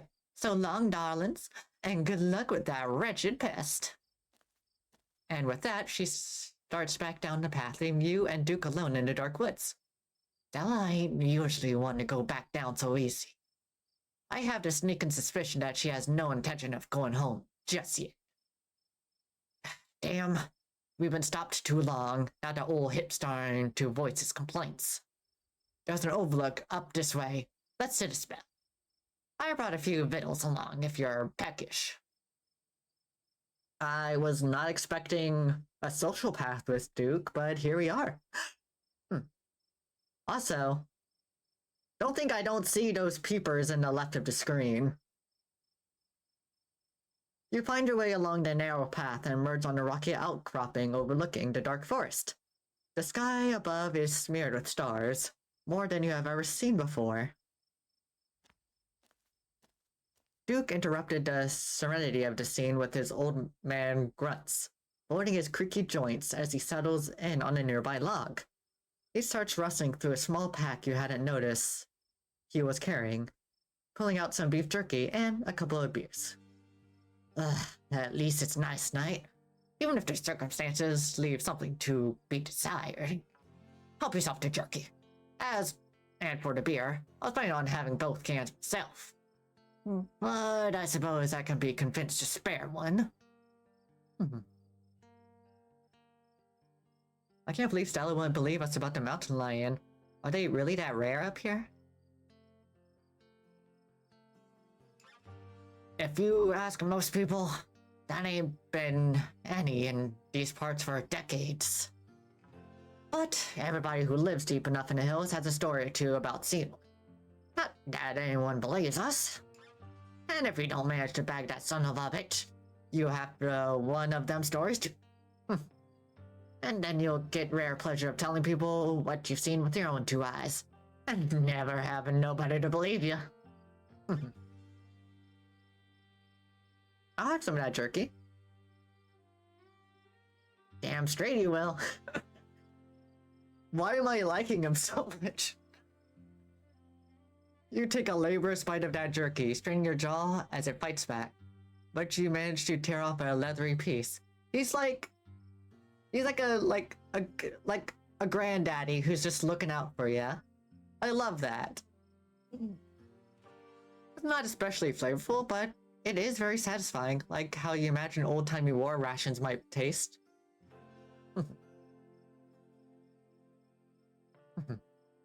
I was wondering, how did you find me? I've been on that thing's trail all day. I got myself a personal vendetta. It's been after my chickens. I've seen it around my property a few times now, and the next day, I always have a bird or two missing. Those birds are like family to me. I raise them from eggs. They know me by sight, like I'm their daddy. So it means something to me when some creature sets their sights on my hands. That thing shoots to the top of my list of enemies. And I suppose it sees some commonalities between you and my chickens. I didn't expect to find a near stranger out there on the wrong end of that thing. But I'm glad I did. For your sake. Kenai, for a moment, you think you catch something in the tree line from the corner of your eye, but before you can see anything, it's gone. Those peepers are gone now.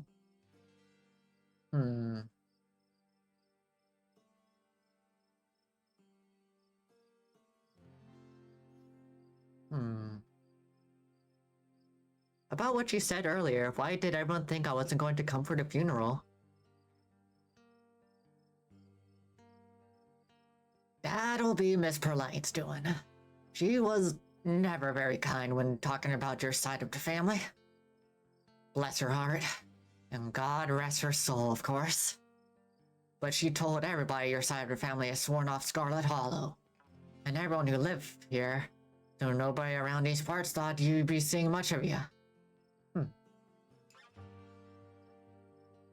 Is it just me, or does it feel like we're being watched right now? That's just nature. You'll get used to it.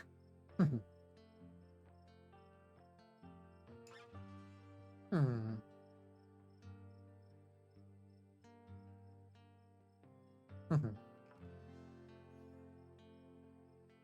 You're from here. What do you think of Scarlet Hollow?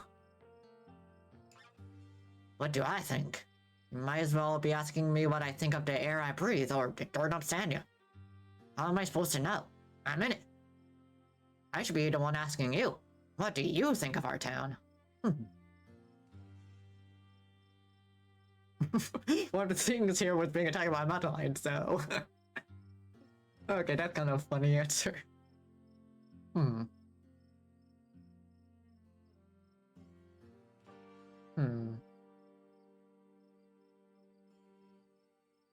I get the impression that it's barely hanging on. I have to say that. I feel like that's true. With a fresh pair of eyes, it's a town that's falling apart. There's buildings, but there's barely to no life. And it feels like the population is sort of just doing what they can.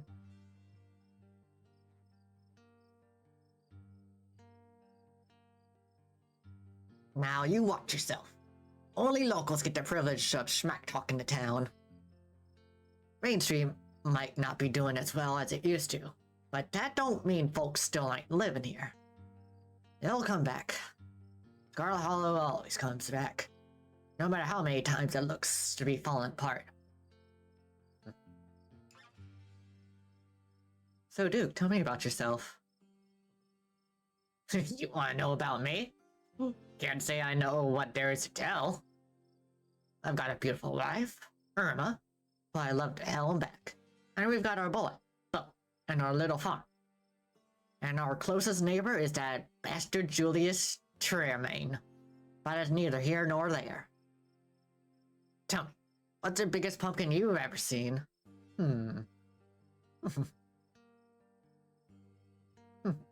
I've only ever seen them at a grocery store, so grocery store sized. Duke pulls out his wallet, flipping it open to a photograph of a very, very large pumpkin. Big Betty, my biggest yet. Bet you didn't know pumpkins could ever get so big. Me and Bo are taking her down to the fair this week, aiming to take home the blue ribbon. Ooh. How'd it get so big? Patience and dedication. And a whole lot of water. Oh, and chicken milk, which of course we got plenty of. Less lately, we're with the mountain lion, but even if we don't manage to track it down tonight, it don't look like that thing is long for the world. One way or another, it will soon cease to be on my list of problems. How the hell are you getting that thing to the fair? We got ourselves a hay lifter, and of course, Bo is a big help. That boy is built like a bull. We tend to put him on the other end of the lift as a counterweight. I ain't to say it's easy. We've lost one or two over the years from mishandling. Not showstoppers like Betty, of course, but it still stung. Even now, we got the hang of things. It's still gonna give me a heart attack to see her lifted up and not know where there's something might go wrong.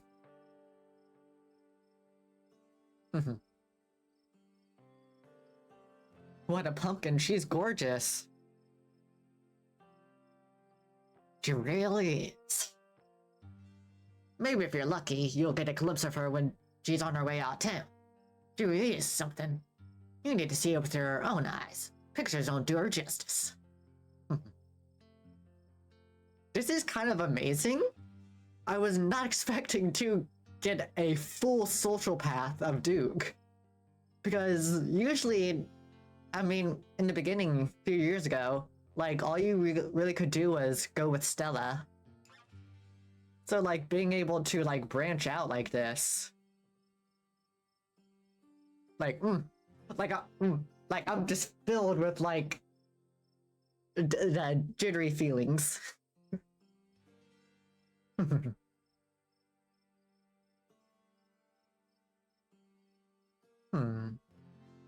My cousin must be really worried about me by now. You open your mouth to speak, but before you get the words out, your phone buzzes in your pocket. You're getting a phone call, and open a cold one and spend time with Duke. Nice. It's your cousin. Girlina, where did you go? Are you dead?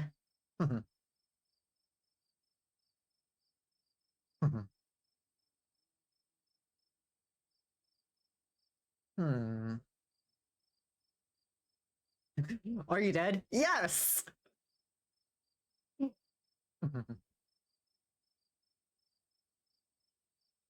I almost got eaten by a mountain lion. I'm running around in the woods with some old guy with a shotgun. I mean, honestly, that's something I would say. Like, I'd be like, hey, I almost got eaten by a mountain lion. Yeah.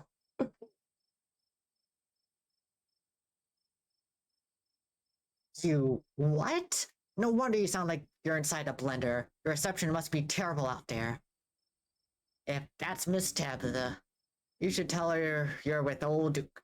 She knows me. Clearly, I don't need to explain that being in the woods, especially at night, is a bad thing. Get the old guy to take you back to town, now. And tell her how I saved your life too. She knows you're in good hands. There's a sound nearby, a scuffling, and then... Oh no. Oh, I recognize that sound. What in the...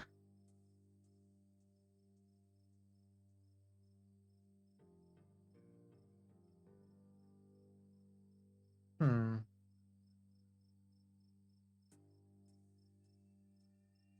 Hmm.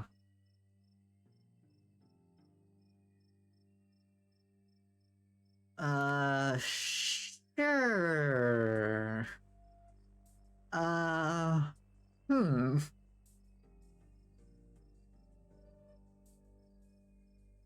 Hmm.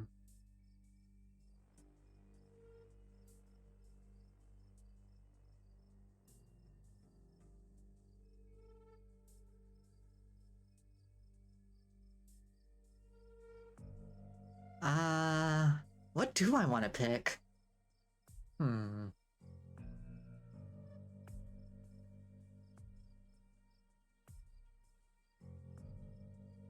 I'll see you in town. You're hanging the phone, interrupting Tabitha as her voice cracks some command through the bad reception. The rustling grows louder. Yeah, I think this demands my attention. I see it! I see it!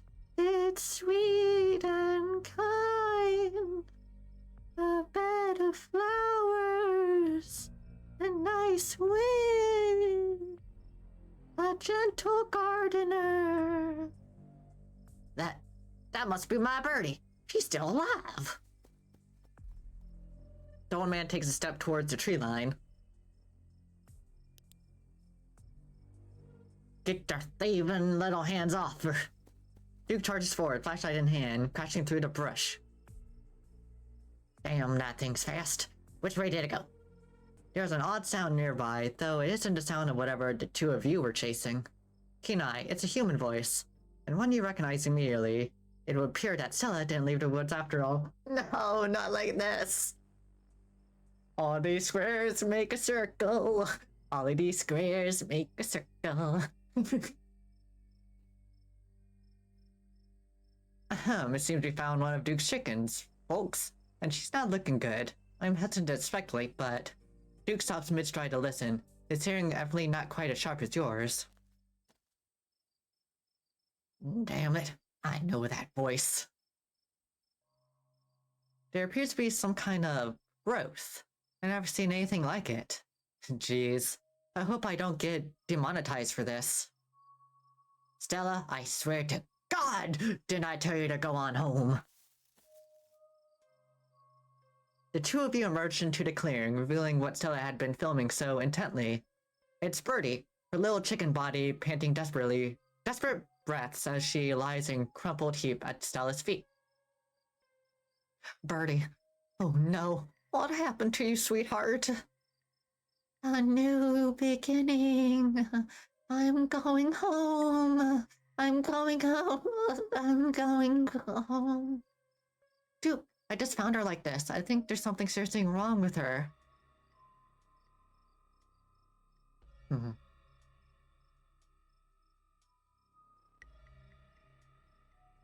Hmm.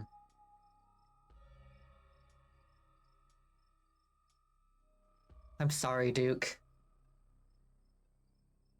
I'm sorry too. I know how much you love your chickens. If you really gave two shits, you'll delete the footage. Nobody needs to see her like this. Hmm. Hmm. Let's start with talk to animals. Animals tonight have been saying something really weird things to me. The hell are you on about? What a horrid thing to witness. It's like they all gone mad. If this happens to me, I wouldn't want to live like that. You were joking about being able to talk to Gretchen earlier. You're still joking, right? We should maybe talk more about that later? Hmm.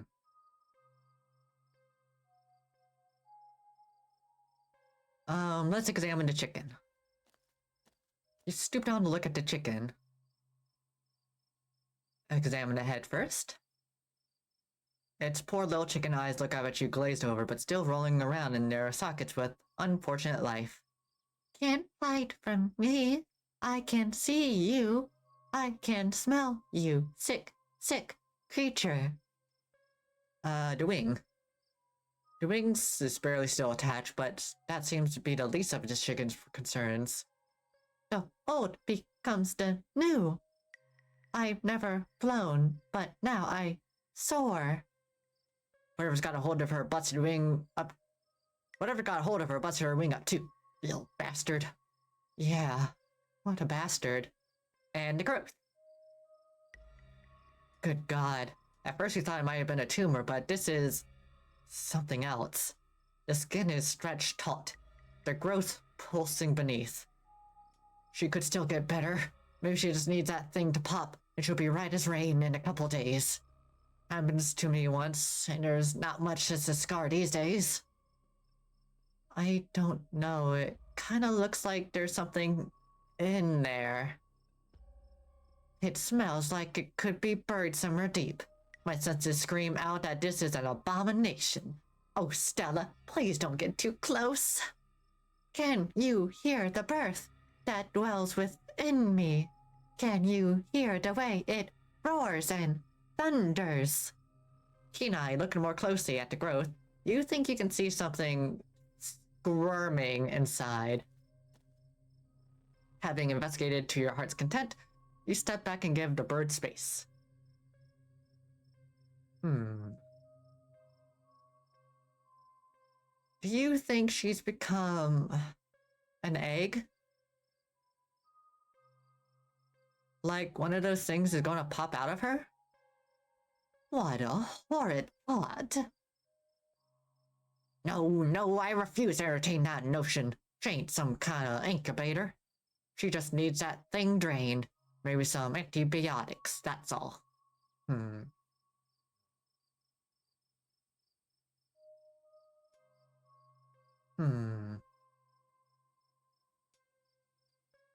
Have you seen anything weird out here tonight, Stella? I sure did. There was this deer that looked an awful like Birdie does now, but with a big lump. I thought it was a cancer, but now I'm not so sure. I got some great footage. You'll see it once I have the chance to edit the video.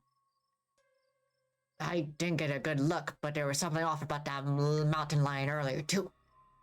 This shit's better not be contagious. Did you see the thing that got a hold of her? I sure did. I got it on camera, too. I don't know what it is yet. A gnome or something? You know there ain't no such things. It's not of this world, that I'm for certain. What a disgusting thing it was.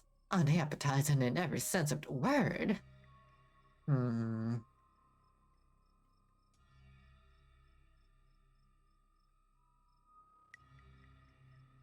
Now, let's see.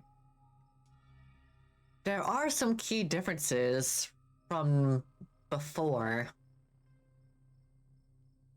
But it feels like it's still going to be playing out. Sort of the same. We're in the same scenario.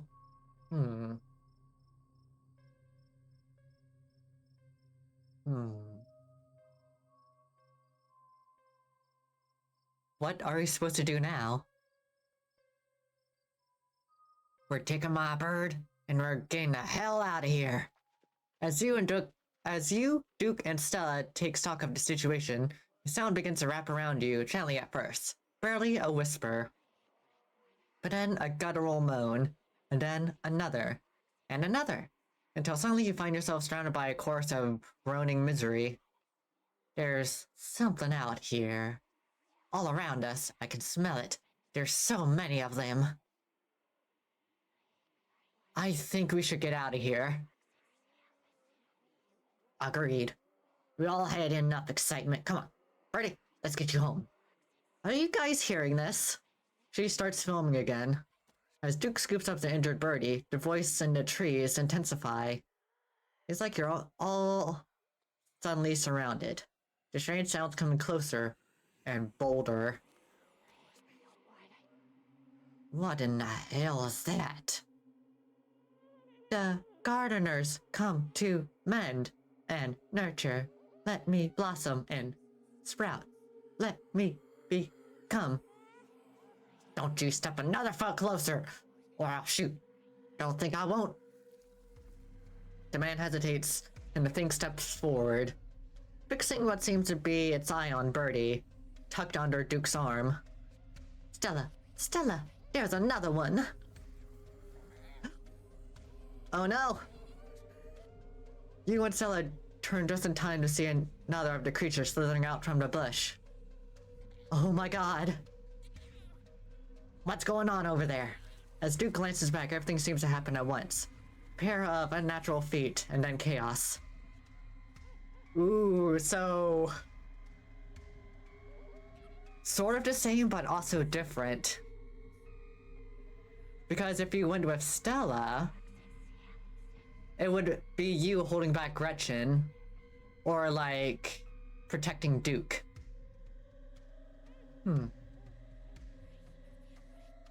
Yeah, I've noticed a lot of things already. Like, a lot of things are different in the past and over a couple of years after episode 4 release. But you won't spoil? Yeah, don't spoil. Yeah, like, I'm enjoying every bit of this. Duke grapples with the thing as it grabs its shotgun, pushing the barrel out of the way as it grasps for Birdie with oddly jointed limbs. While Stella stares in shocked silence, as if paused, watching as the other creature attempts to wrestle Gretchen into the darkness. Her desperate cries, going unheeded. Shit! Get your grubby little hands off my bird!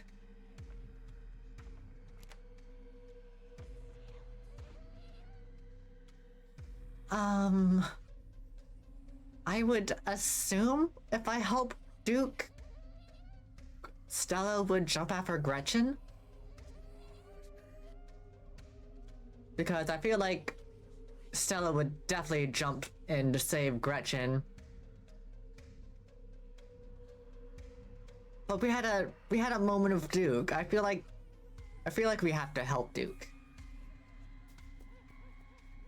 You rush forward, shoving the awful thing away from Duke and Birdie. Your hands collide with smooth, doughy, unstructured flesh. It feels like you've just shoved a loose bag of organs.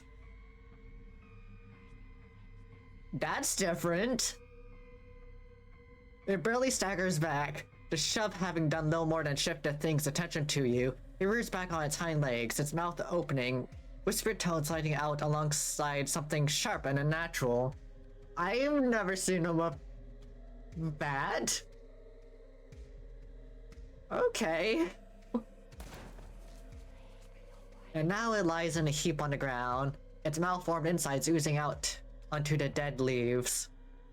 Got him. Damn thing. Gretchen!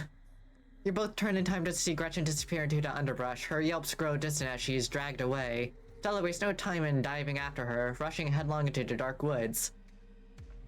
Damn it, Stella! Come on, we can't lose her.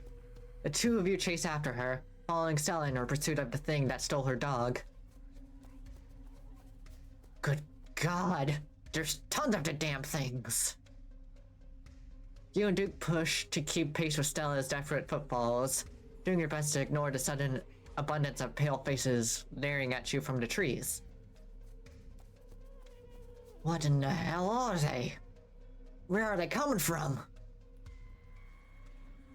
His question is seemingly answered when you burst through the trees and into the clearing. Stella, too, was stopped by the sight and smell of what has been arranged here. She stands with you at its edge, overlooking the bizarre pattern of animal corpses, their rot flavoring the air. Gretchen is among them, the newest addition to the ring, laying paralyzed and whimpering under one of the creature's pale, doughy form. It's crouched particularly over its catch. It has already started its work.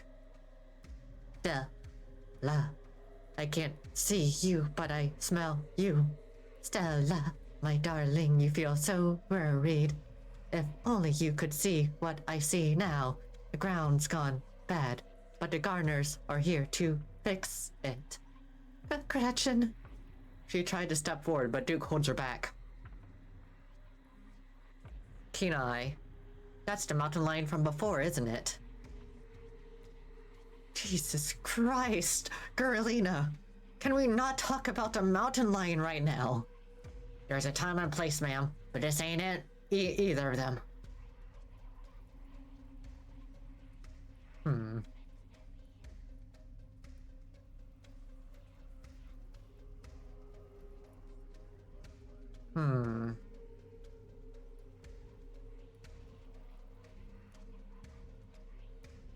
What do we do?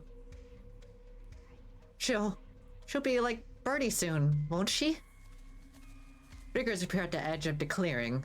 They're surrounding you. Duke, hand me your shotgun. Are you sure that's what you want? Stella nods sternly. Duke, cautiously, hands her the gun, and she levels it at her dog. Oh no. Soon, flowers will bloom from this desolate earth. You can smell them already. If only you could smell them too, then you wouldn't be so sad.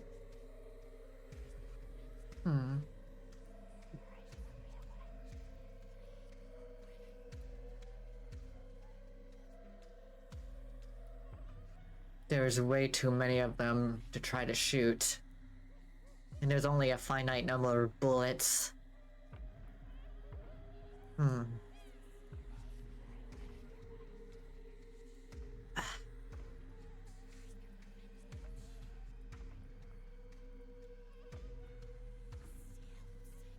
I'm sorry, Stella.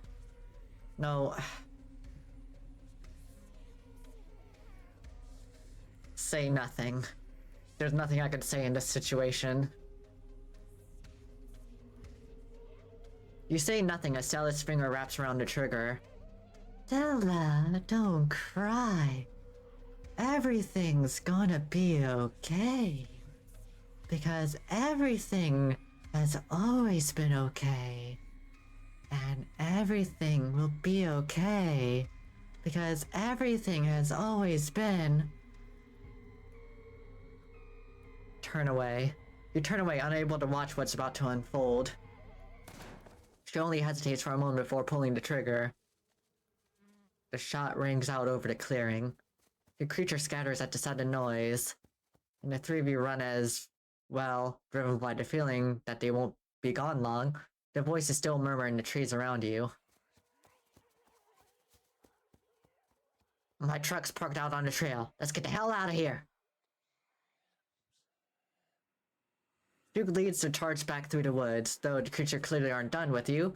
They fill the woods around the path, leaning out with grasping hands, their stares fixed on Birdie. They want Birdie, Duke. They can't want what they want. Don't mean they're getting it. You make it to the road, but three of the creatures stand before you and Duke's truck. Please. Please. You. Damn. Me. Let me go. Let me go.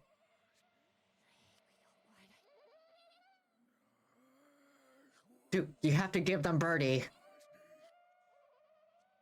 Garlena's right, Duke. Is this what you want? You son of bitches! Fine, take her. Take her and leave us be.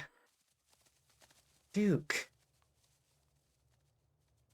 Now, Stella, I know you got trouble with vehicles, but I won't hear any nonsense about you walking back to town, you hear? Get in the truck. You sense the slightest bit of hesitation as Stella pauses on the path next to you. Okay. You squeeze into Duke's tiny two-seater truck, tucking your legs on either side of the gear shift. Keen eye. Stella is quiet and stiff next to you. Her shoulders rigid as she squeezes into the tiny cab.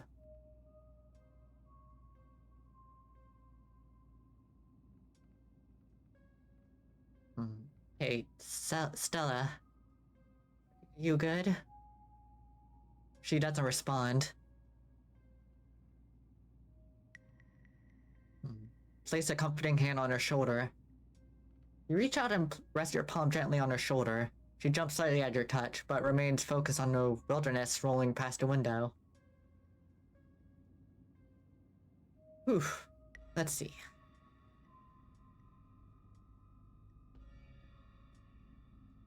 Duke, I don't think Stella's doing okay right now. Of course she ain't. Best not bother her just yet. Let's just get out of these woods before something else tries to come after us. He glances over to Stella, his hard face softening slightly. It'll just be a few more minutes. You'll be alright. Soon, the rumble of gravel beneath the tires give way to uneven pavement, and the truck comes atop of the front of a small cottage. Here we are, Stella. Safe and sound. Gonna be alright tonight? Yeah, of course. I'm fine. Too wound up for sleep, though. I don't know about you two, but I need answers. It's a long shot, but my friend's mom is a weird hippie lady. She knows all about local wildlife and local myths and legends, so maybe she would have some idea what those things were. I say we go over and show her what we have. Are you guys with me? Hell no. I'm a God-fearing man. I don't go to that witch woman for nothing. Besides, my bed is crying out to me. I need to sleep before I give anything that happened tonight another thought. The only reason I'm still here is to deliver Garlena to Miss Tabitha, as requested. She said she'd be around here somewhere. Where have you been? Hey, Tabby, hey. Stella, I'm trying to talk to my cousin. I called you over an hour ago. How did you manage to get that lost? I'm afraid it's my fault, ma'am. The words were not as safe as they usually are. And we got ourselves a little turnaround out there. But there's no need to fear. I made sure your cousin was in one piece every step of the way, despite the best efforts of the local wildlife. Garlena, has this man been harassing you?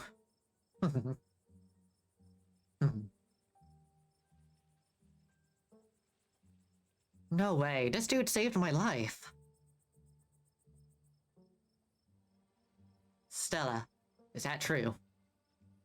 I wasn't there for that part, but I believe it. Duke is that kind of guy. Okay, but don't think surviving what happened out there means you can make it this a nightly event. Your cousin sighs heavily. I thought I could leave you alone for 2 seconds since you're supposedly an adult, but clearly you need more supervision than that. You know, Tabby, I was just suggesting we head over to Kanika's mom and ask her what she thinks we saw in the woods tonight. You should come too. Sybil? Absolutely not. It's late. I'm taking Garlena home. Good night, Stella and Farmer. The name's Duke, ma'am. Wait, Stella? Where's your dog? Oh, She's no longer with us, Miss Tabitha. Oh. He was pretty old, though, right? You knew it was coming sooner or later. Yeah.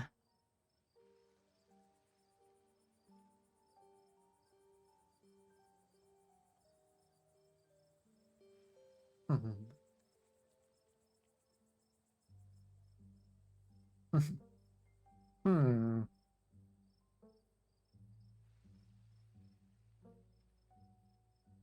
Good night, you guys. I need sleep, and so do both of you. Don't stay out too late, Stella. Like I could ever sleep after all that. But you guys look tired. I'll let you go. See you around, Tabby? At the funeral, yes. But otherwise, my cousin and I are busy. Don't make problems for me this week. Now, if you excuse me, it's past my bedtime. Pleasure to see you as always, Miss Tabitha. And sorry for your loss. Tabitha doesn't respond as she escorts you towards her old BMW. Stella and Duke's voices fade away as you walk down a dark street with your cousin. Thankfully, there's no odd owl-like voices echoing out in the woods either. The night fills with the comforting songs of crickets. You and Tabitha step into her car. Feels like a lifetime since you've been in the seat. But the truth is, it's been fewer than 12 hours. The smell inside is oddly comforting, like there's some bone-deep recognition that she smells like family. Oh, hey there, buddy. I totally forgot about you, huh? Alright. Whether or not he decides to talk, I think I remember his voice that I gave him before. Your cousin reaches for the headlights.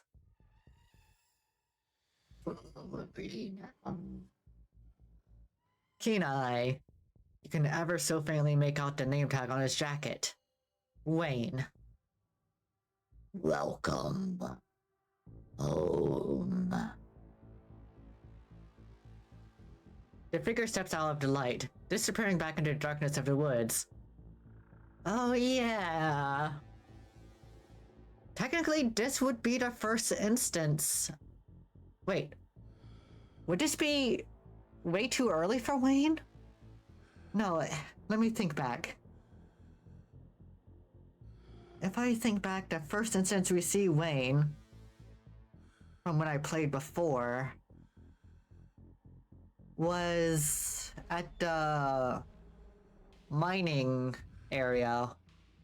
Well, at the gates of the mining area. Or something like that? Or was it? No, wait, it would be the backyard of the estate in the garden. But this is very early.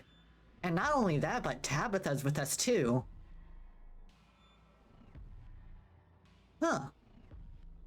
The figure steps out of the light, disappearing back into the darkness of the woods.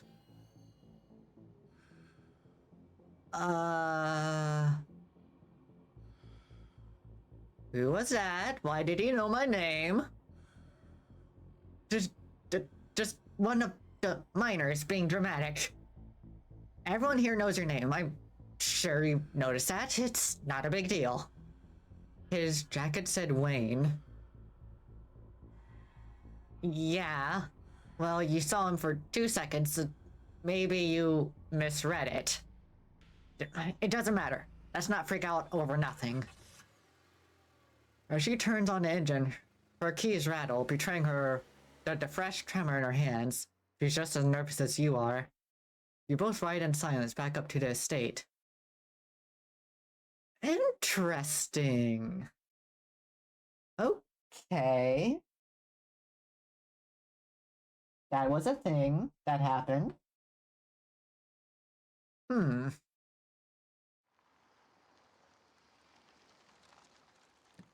This is going extremely different.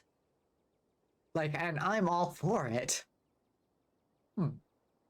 Because if I remember, like, Tabitha doesn't really take us seriously about Wayne until, like, maybe the late end of chapter 3, early chapter 4.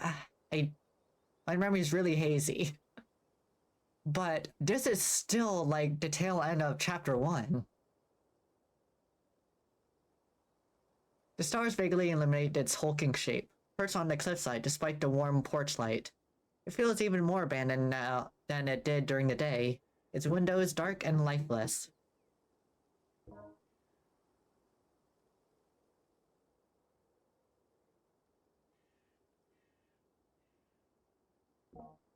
Alright, dinner is ready. I'm gonna take this intermission to eat some food, but then I'll be back.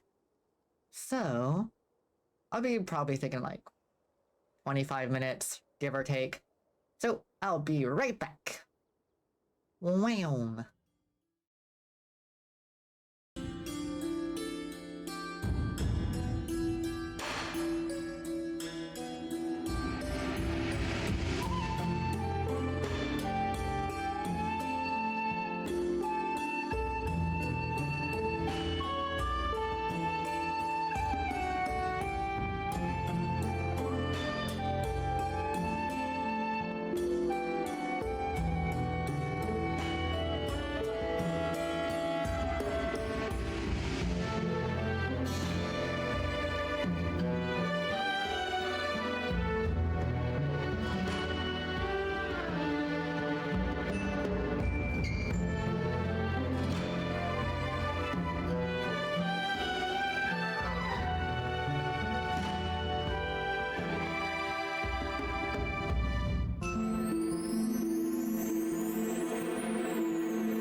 dang.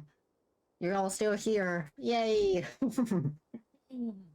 But yeah, I have returned it. I have returned. But yeah, I had a good dinner. It's some rice and kubasa, and it was delicious. And I am refueled for the days to come. The stars vaguely illuminate the hulking shape. Perched on the cliffside, despite the warm porch light, it feels even more abundant than it did during the day. Its window is dark and lifeless.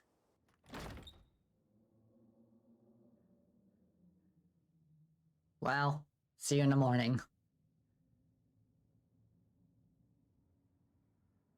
If you really want to keep an eye on me, maybe I can go to work with you tomorrow. Here we go again. What, are you trying to angle your way into the family business? The answer is no. I'm drawing a line, and you better not cross it. Duke didn't want to talk to that Sybil lady either. Is there something weird about her? She's a hippie, that's all. She's being sensible. You never know what's going to come out of her mouth. I'm sure she was going to take you all dead seriously. And say she knew exactly what you saw out there, and that was some mythical creature that just, like, Stella hoped. And give you tea about it. A waste of time.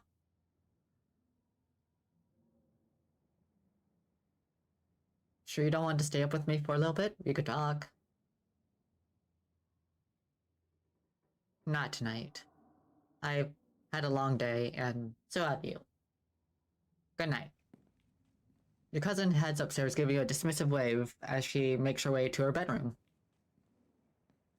You follow suit, climbing up the creaky stairs to your own waiting bed with its ancient, dusty sheets. From the relative safety of this uncomfortable bed, the events of the past evening seems like something that happened for someone else. Though, you can still clearly picture the terror you felt in those moments. For now, you're safe and you're warm. Eventually, the sun will rise and chase away the monsters. Make them seem like nothing but bad dreams. Maybe tomorrow, if you're lucky, you'll wake up in the normal world and have a boring week in the mountains with your sour-faced cousin. It's a nice thought, but deep down you can't help but worry that things will only get worse. And that was chapter 1, as we make our way to chapter 2. But that was a different take on what I'm used to. Like, it felt completely different. Well, in some aspects, but a majority of it felt very different.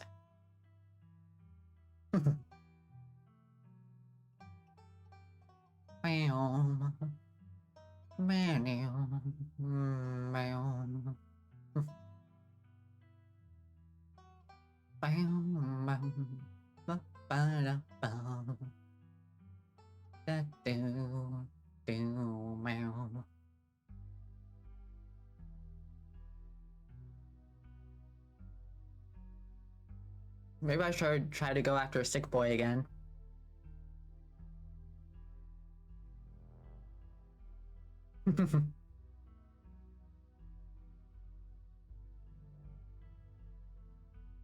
Anna pumpkin. It goes way. A mine shaft.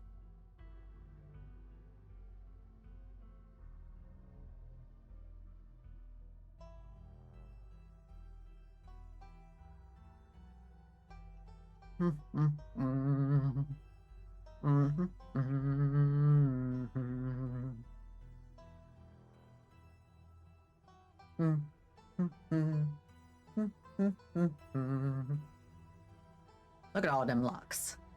But what could it mean?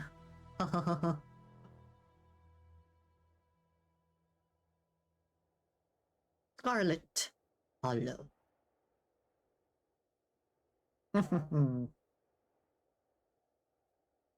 It's such a good animation sequence, it'll be a shame to skip it.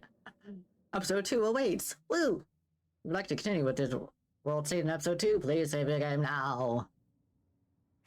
I do. I would. I would like to continue.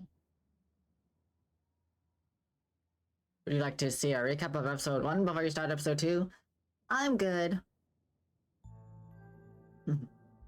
You open your eyes.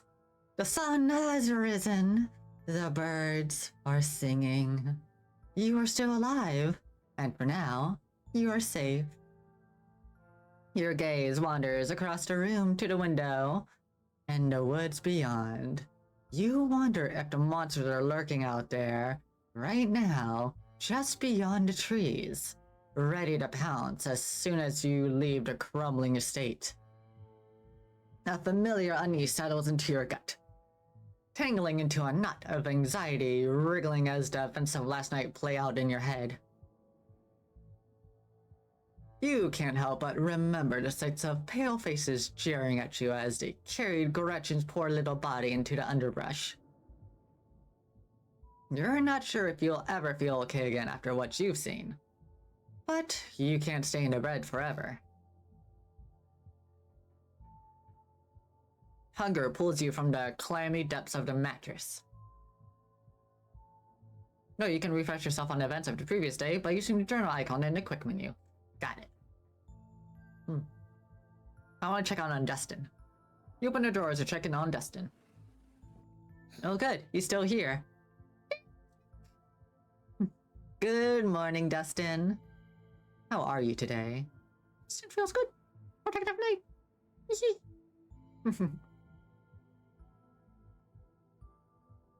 I see you have bread now. Yes, Dustin found a bread. Dustin also ate a bug last night. Good nights for Dustin. I love Dustin.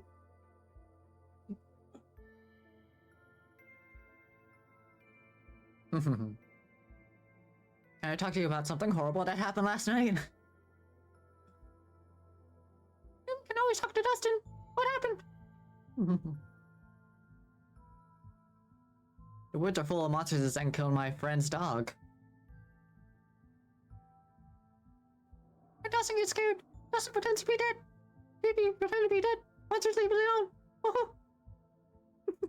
alone. I mean, I'm not gonna ask for my clothes back. I mean, look, it looks so. You look, Dustin looks so comfy. Have you met Ruffro? It was nice to catch up, Dustin. I'll see you around. I'll leave you be. Oh, my heart. You gently close the drawer. Poke around the closet. Great. That doll didn't move during the night. Maybe it isn't haunted after all. Though after everything you went through yesterday, that's hardly a consolation. Look out the window. You creep towards the window, carefully not to be seen by whatever might be lurking in the garden. Yep. That was Wayne. Second, you thought you saw a movement. It could have been an animal. It could have been something else. Whatever it was, it's gone now. Maybe you'll head out there and investigate after you finish waking up. Get dressed and head down to the kitchen. You're back in the kitchen. Frau eyes you from her favorite spot on the counter. Her pupils dilate and her tail twitches. I see you are still here. How unfortunate.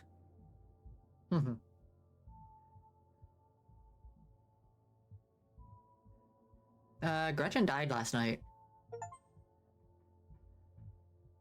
Oh, Evil Eyes Triumph. Inform Frau Gretchen's demise. Gretchen died last night. I just thought you'd want to know. Lisibrus is morte. Good riddance.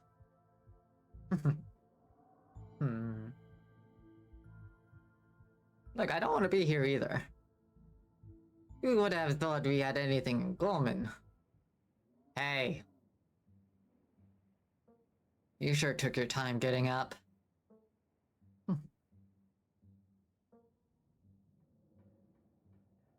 What's the plan for today? The plan is I go to work and do my job, and you stay out of trouble. I'm late enough as is, so listen up. I don't want any repeats of last night. From now on, no running around in the woods after dark. It's dangerous out there. You could have fallen off a cliff. Well, I already did. You could get stuck in a hidden cave somewhere. That remains to be seen. You could get lost in the woods and never be found. Well, bet on it. Just because nothing happens here doesn't mean it's safe. I want you home by sunset from here on out.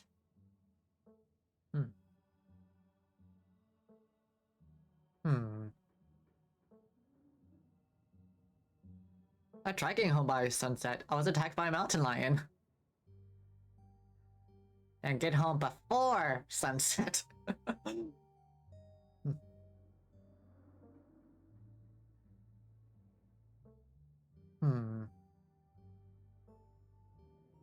I'm sorry about last night. I had no idea what was going to happen, and I didn't think it would worry you like that. Good. Glad we're on the same page. I'm late enough as it is. I'm going to work, and I expect to see you here at sunset. Tabitha takes a few steps towards the door. Sunset. Your cousin huffily exits the kitchen. Her footsteps fade down hall, adding in the characteristic creak of the slam of the front door as it opens and closes behind her. Oh, we love Tabitha. Once again, you are the only human in this state. It seems you'll make a habit of bad first impressions, non. The cat chuckles mockingly. Time to start your day. Let's make a PB&J. La da da da da da. You quickly scrape together the ingredients and gobble up a delicious breakfast. And that's that. How about we investigate the garden? As eyes wander to the garden door, you shudder, remembering the brief glimpse of something you saw from the upstairs window. It's probably just a raccoon, but the uncertainty of what you saw and all that you compels you to investigate, if only to prove that it was nothing. At the very least, you don't see anything now. Hell no, go back inside. On second thought, you've been through enough in the past 24 hours, you'd rather not put yourself in another potentially horrifying situation. Which is also fair. Stepping inside, time to figure out what you want to do.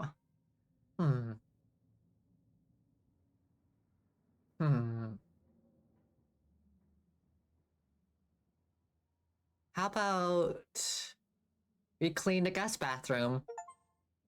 Yay! Refusing to call. The most fun move is not to play. If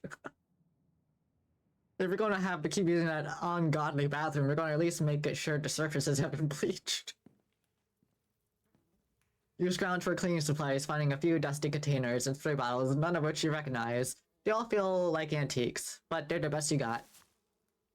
Armed with a rag and a trash bag, you set to work. It's a monumental task, and it nauseates you to think about just how many years of caked up dirt, grunge, and former fluids you have to scrub away to return some semblance of normalcy to the bathroom. Keen eye. You try not to concentrate too hard on what exactly you're cleaning up, but the empty bottles of blonde hair dye and piles of used makeup remover pads start to paint a picture of the person who used it before you. An older woman, dyeing her once blonde hair and applying a daily shower of makeup to keep the image of herself stagnant. Exactly where she wanted it. Her lane. She couldn't stay stagnant forever.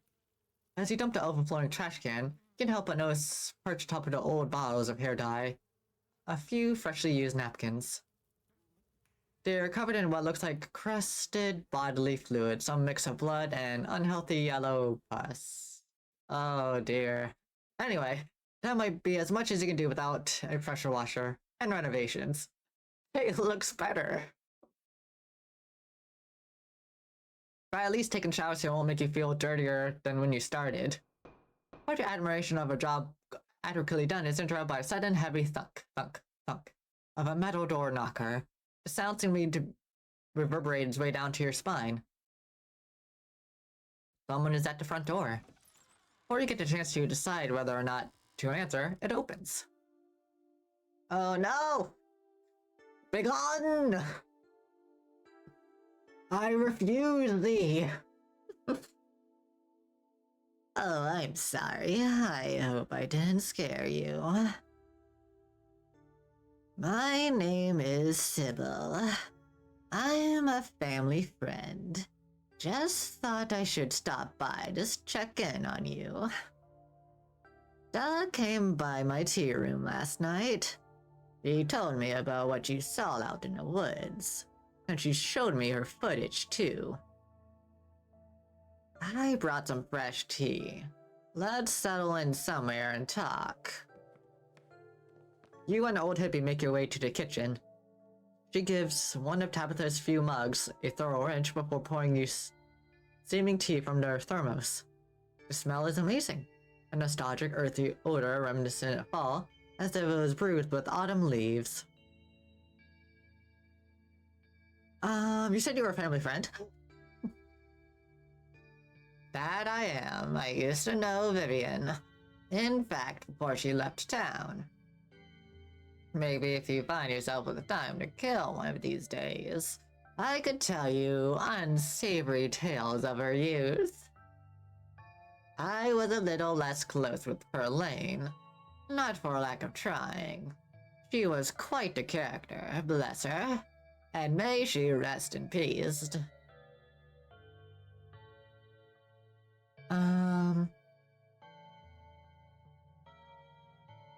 Would you like my boiled peanuts? You hold out your bag of peanuts as a gift to Sybil. She offered you tea, after all, and it's only polite to offer something in return. Oh my, thank you for the kind offer, dear. I'm afraid I'll have to pass.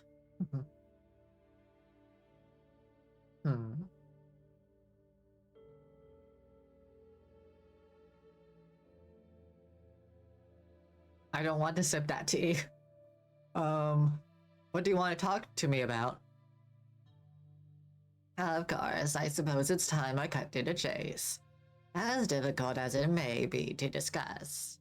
I know what you two went through, and I know what you saw. Those things are real. Neither of you imagined them, and they're certainly no ordinary creatures. My grandmother called them ditchlings, and they're a terrible omen. A sign of great suffering and destruction to come. I've told Stella and my daughter Kanika what I know, though I'm afraid that's not much. What kind of destruction are we talking about here? Have you seen one or two? I'd say it could be a bridge collapse. A bad incident, something tragic, but not devastating. But this many multiplying like they are, I couldn't tell you.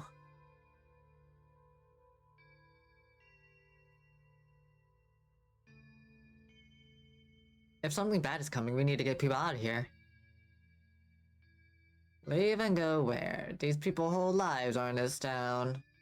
Their homes, their histories, their families. Most of them don't even have that kind of money it would take to start anew somewhere else. You can try to convince them, but I think you'll find it a difficult task. How do you know all this? People tell stories, and I listen. Granted, it's not every day you meet somebody who's seen a ditchling and lived to tell the tale, so I suppose I should count myself lucky to know about them at all. And you should count yourself lucky too.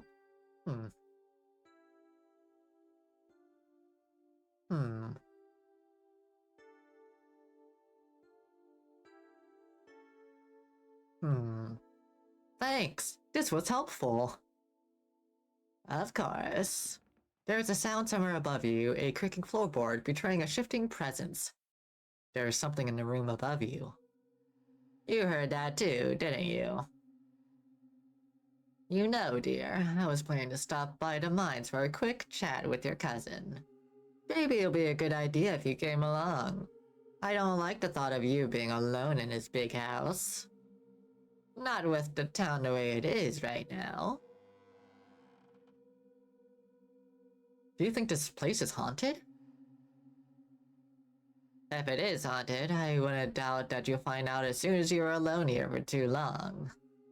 It sounds to me like whatever might be here is already restless to have you to itself.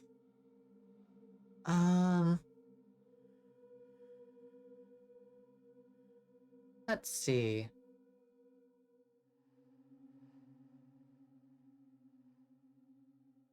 I don't trust you, Sybil. No, wait, I'm not afraid of some old house. I'm staying put. Alright, I won't force you. The sound is louder now, it's moving. Something heavy is crossing the room. But if you don't mind walking me to the door, I would appreciate the companionment. You make your way back to the foyer. The sounds horrifyingly follow along, disembodied footsteps keeping pace with the two of you until you break free from the second floor and out into the vast entryway of the estate. Sybil wastes no time in opening the door, but she hovers next to you, glancing back up towards the stairs. You know, Tabitha doesn't usually leave the mines until after sunset, from what I've heard. Just in case you wanted to reconsider staying here alone until then. Another thump. Another. It's nearing the landing. Hmm.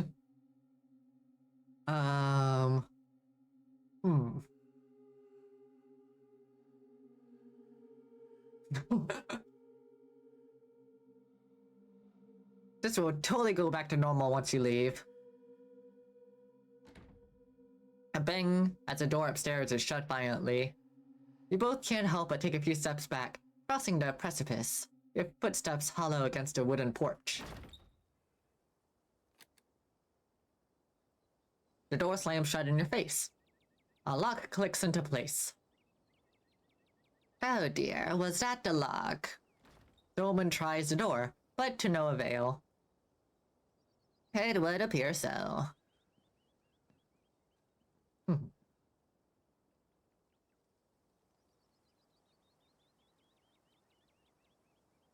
So much for staying at the estate. I'm sure you'll have plenty of time in that old mansion this week. Though why you want such a thing is beyond me, after what we just witnessed. The mines aren't far, I can walk you there. Maybe you could get Tabitha to lend you a spare set of keys. You're once again surprised by the freshness of the mountain breeze. Your lungs having grown accustomed to the stale, dusty air of the estate, not realizing how much they were being suffocated. At least it's a pleasant day for a walk. There really is nothing like the mountains in autumn.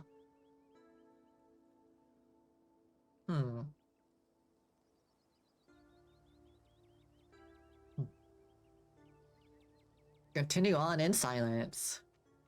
The two of you are interrupted by a woman jogging towards you. It's the doctor. I want a romancer. John, wonderful to see you as always. Have you met Gerlina? Sybil? And no, we haven't met. John here is our resident doctor, and Gerlina is Vivian's kid. Of course, in town for the funeral. I put that together.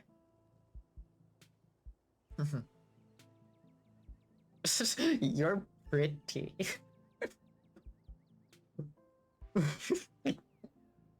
Lovely to meet you, John. I hope we make a hell of running into each other. Running? You're trying to be cute. Let's hope not. People usually only come to me when they need medical assistance. I'd suggest you try to make sure we don't run into each other. By the way, it's Dr. Kelly to you. People my son's age... By the way, it's Dr. Kelly to you. People my son's age don't get first name privileges. For a second I thought that was Sybil. I can't read.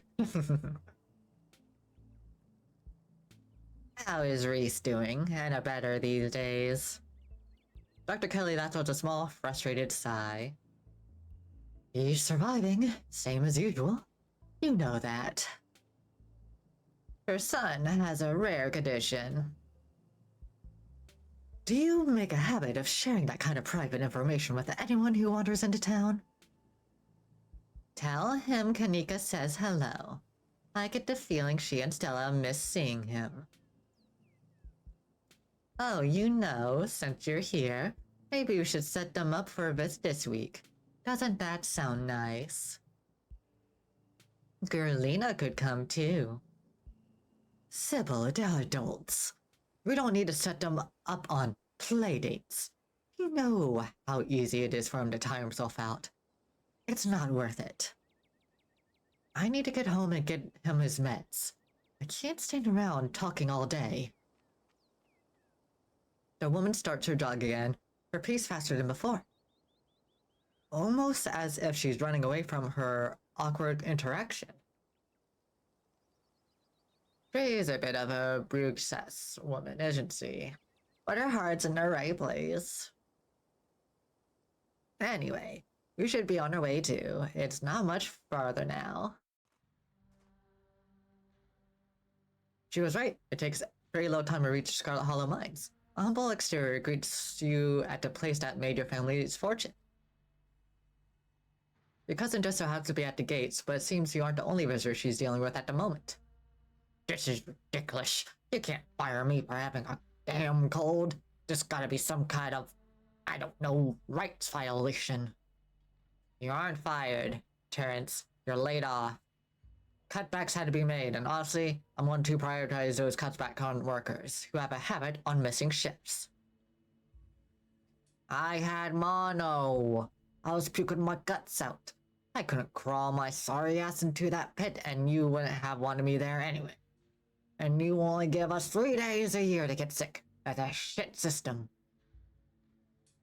You don't have to note from a doctor. I can't just take you for your word. If you wanted extra 6 days, you could have had them. With the proper paperwork. Don't forget, I'm not showing up. But don't forget, by not showing up, you put extra pressure on your coworkers to pick up your slack. And that's not fair to them.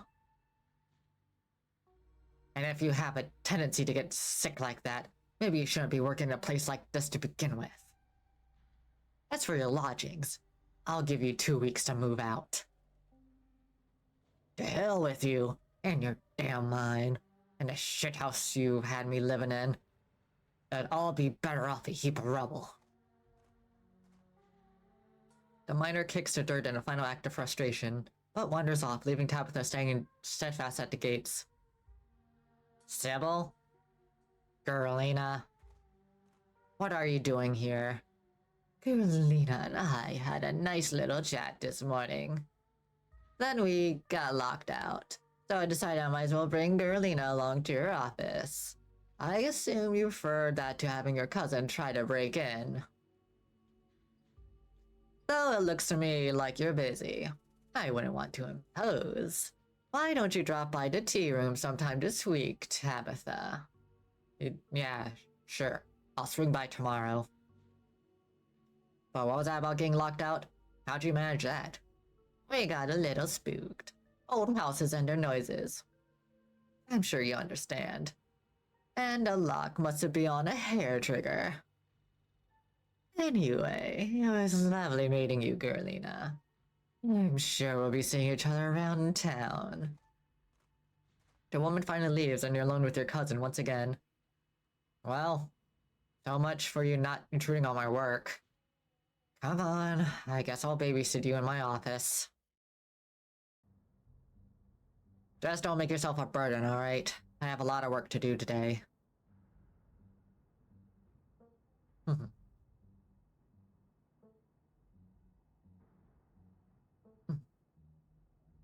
Let's see.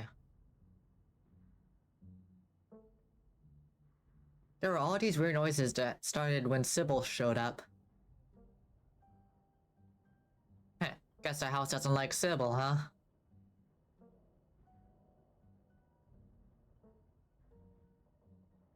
That was my theory, too. Wait, are you being serious? The house isn't alive or capable of disliking people. It's an old house that makes a lot of noise when the temperature changes. In case you haven't noticed, it's fall. The temperature has been changing a lot. Hmm. Well? Who was that lady? I'm sure she introduced herself. Sybil. Runs a weird hippie tea room in town. Her daughter hates me. Honestly, I find her nosy and annoying. And I don't like that she decided to come up and see without even asking me first. It's weird.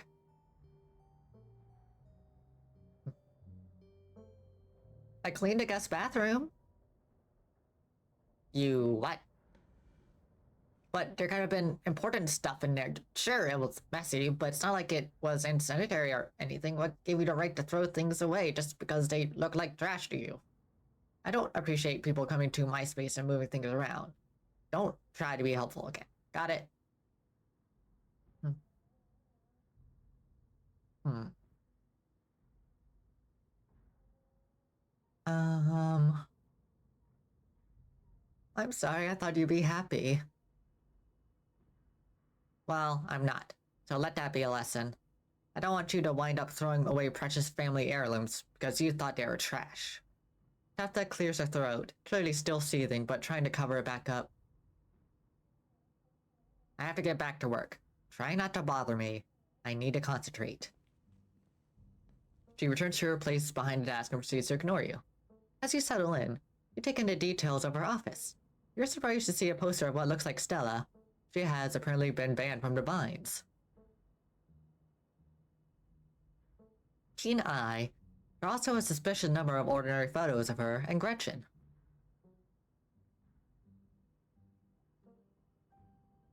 Stella isn't the only likeness captured on walls of your cousin's trailer. On either side of Tabitha's desk are portraits of older people. A woman and an old-timey man. Keen eye. One looks like the pictures you've seen of Perlane. The other, you're not sure. But from context, you assume he must be an old relative. A shotgun hangs menacingly over the desk. Besides that, there isn't much else to see. Hmm.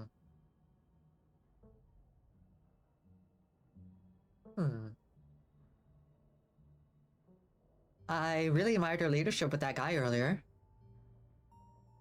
Yes, I'm good at my job. The scholars have cultivated generations of a certain kind of management style that has got to know minds through some very difficult times. You can't let people run all over you. Grandma Eddie learned that from Enoch. And she instilled it in Perlane. And Perlane instilled it in me.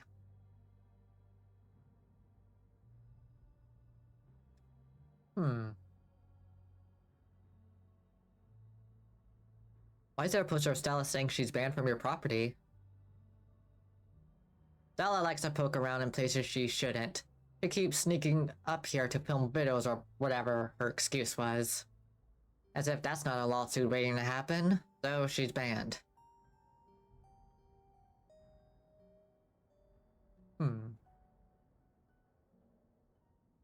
Let's see.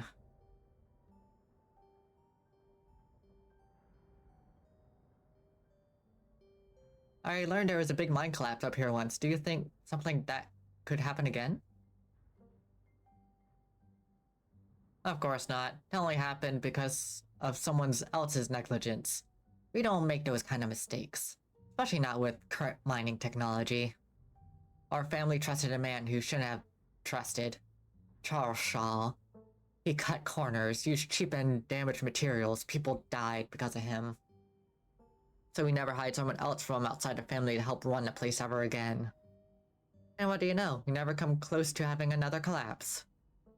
I might be what people consider a tough boss, but I run a tight ship, and that's how you avoid accidents.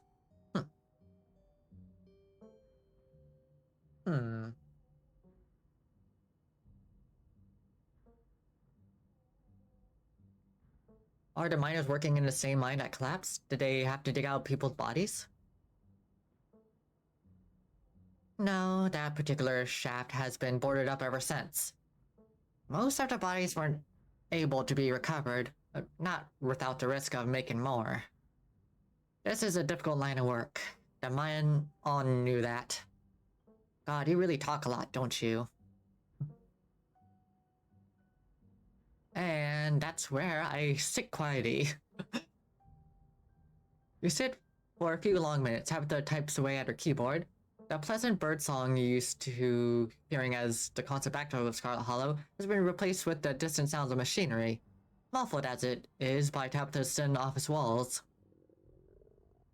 But then the sound of machinery are joined by another sound, an angry rumbling of your stomach. The PB&J was not enough to sustain you for this long. You require more substantial substance.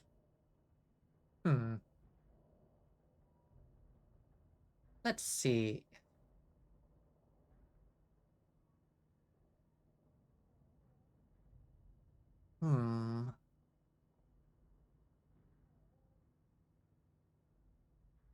I think I'm going to say nothing. I am so stoic. I won't be defeated by hunger. But your stomach isn't deterred by your futile resistance to its needs. It demands nourishment. Was that you? You know, I guess I am kinda hungry. That cafeteria has mac and cheese I don't hate. It's the building with the big cafeteria sign on it. Try not to get lost. I don't need you falling down any mine shafts. You get up, leaving Tabitha's office and once again stepping out into the fresh air. This cafeteria sign is not as obvious as Tabitha made it out to be. All the gray, congregated buildings look vaguely the same. You aren't quite sure what direction you should head in. Get directions from a nearby group of miners. You approach the nearest group of miners. You could cut to the chase and ask where the cafeteria is, but you are here among workers, unsupervised. What's the harm of asking if anyone's seen anything unusual? You got a reason to be bothering us?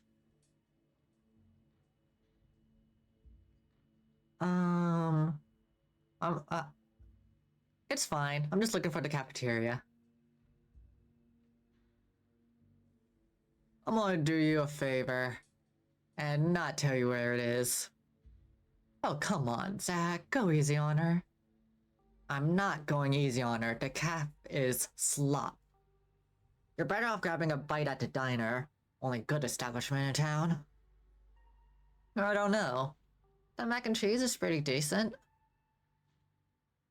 The mac and cheese is the only thing that's decent. And we all know why that is. Come on, let's get out of here. Our shift's about to start anyway.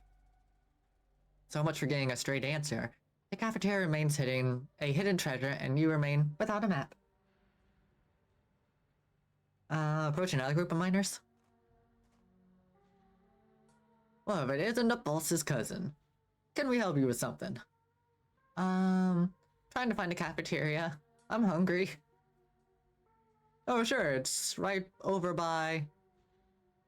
It's hard to find. I'll take you. Sure, get your brownie points later, man. Come on, let's walk. The hard-faced young man starts walking along with you, an anxious energy in his step, as he escorts you to a building whose cafeteria sign was definitely much smaller than Tabitha made it out to be. You line up at the steaming piles of subpar food, undoubtedly made as cheaply as possible. Judging by your cousin's business practice, still it smells good enough, and you find your mouth watering in anticipation of the bland offerings. So, you're up in the big house with this boss all week. I just wanted to know if you've seen anything strange while you've been staying there. The man's voice is quiet and nervous. Like a mining jacket. Is there anyone up there with you? A man, maybe, last name Wayne? Oh, I think I saw a guy with a name tag that said Wayne last night. You did? Oh, thank God. So maybe there is a chance he's alive.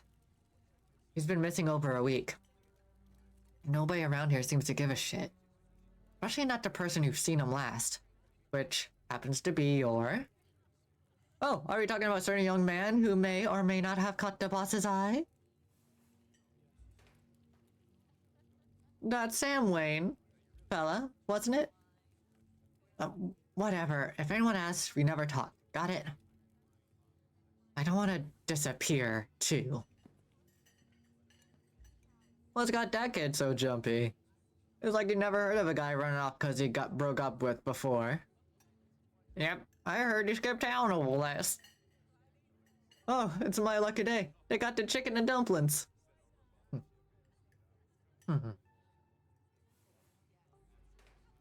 I'm gonna get back to Tabitha.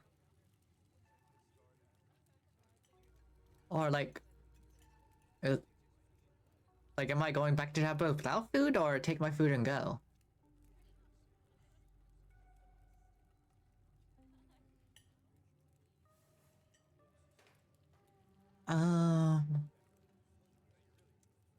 Let's take our food and go. You step out into the weak sunlight, clutching the containers of various bead slops, and start making your way back towards our trailer. But you don't make it far. Something stops you. A strange uneasiness. A feeling of being watched. The smell of sick flesh. Hey, Wayne. Rolina. I wish you could have stayed at the estate. It's dangerous here.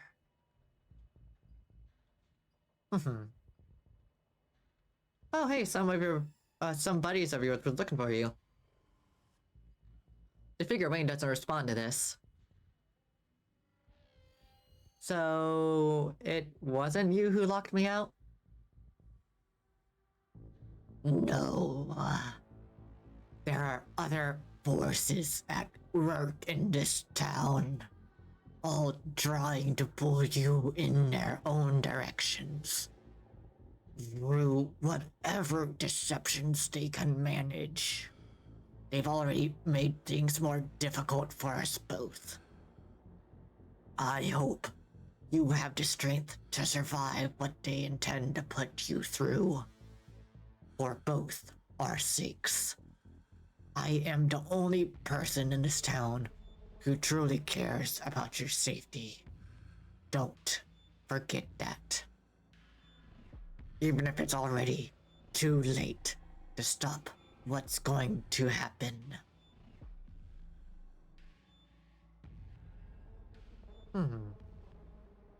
Oh, what's going to happen? I'll be watching you. Walk back to Tabitha's office like nothing happened. You casually continue your way, returning to the hill where Tabitha trailers perched. She meets you at the door. Took you long enough. What, was there a long line?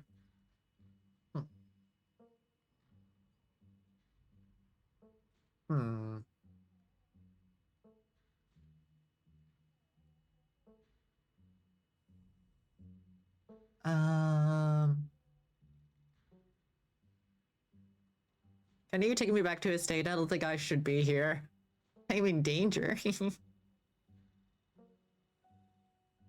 What? It's the middle of the workday. I'm not going anywhere. I have meetings and emails on very complicated spreadsheets that need to get done, and Cousin's attention is suddenly drawn elsewhere. He stares past you, focusing on something in the distance. Is that Stella? How many times do I have to tell her she's banned before she understands what that means? Tabitha shuts the door, and you both march your way down the hill. Keen-eye, as you and Tabitha approach, you're able to pick up snippets of Stella's conversation with the miners. Fledglings? My grandma used to tell me about stories. Used to tell me stories about them. Claims she saw one once, and that's why she always had bad luck. Johnson? I think that's a boss storming over. It's a now. Sure is, suppose that's our cue. Pardon us. Tabby, Gerlina, hey, I was just trespassing. Well, yeah, but I have a good reason this time. Shit, I knew we needed a lookout. Is there someone talking to you through an earpiece? Kanika, is that you on the other end? Stella hastily removes her earbuds, muffling the other voice. Sorry, Tabby, it's just that Oscar's kid, Rosalina, has been missing since yesterday, and we decided to ask around if anybody had seen her. And while we were at it, we were also seeing if anyone had encountered these things we saw in the woods last night. Ditchlings. That Sybil said are like little Mothmen foretelling doom. Stella. And also, there's this guy called Wayne who used to work here and who Kanika says it's super creepy and sick and... Stella. Yeah? Just stop. Stop talking. It's not like I was filming or anything. I'm barely here, I promise. You are standing right in front of me, extremely here. Why didn't you check the usual teen haunts for that kid? The Maxwell place, or the gas station, or wherever anyone else but here. Where you are explicitly not allowed to be. I mean, it's the site of one of the worst catastrophes that ever befell the town. If there's another one coming, it makes sense, doesn't it? That's what our research pointed out, towards at least. Our research? Who's we, you and Kanika? Yeah, she would think something awful was going to happen up here. She hates me, and everything I stand for, and thinks the town would be some bustling utopia if I wasn't around to ruin it. When in reality, we both know it wouldn't exist without me. Whatever you're looking for, you're barking up the wrong tree. So just go someplace else before... Tabitha once again trails off, both she knows the girl with the dark braid and glasses sneaking along the ridge. It's Rosalina! Kanika, we found her. She's headed up the hill. Up the hill? She's not headed for the old mine, is she? The one that collapsed? You better go after her before someone gets killed up there. You gotta be kidding me. No, this is great. I'll just let her know Oscar's looking for her, then we can get out of your hair. Bye, Tabby. See you around. Stella hurries after the girl, disappearing over the hill. Ah, damn it. I'm never going to finish my spreadsheets. Nobody needs to be playing around in those mines. We better go break this up. You can vaguely hear voices emanating from the boarded up entrance to the old mine. They went in? Does Stella have no sense of self-preservation? Cousin bonding time.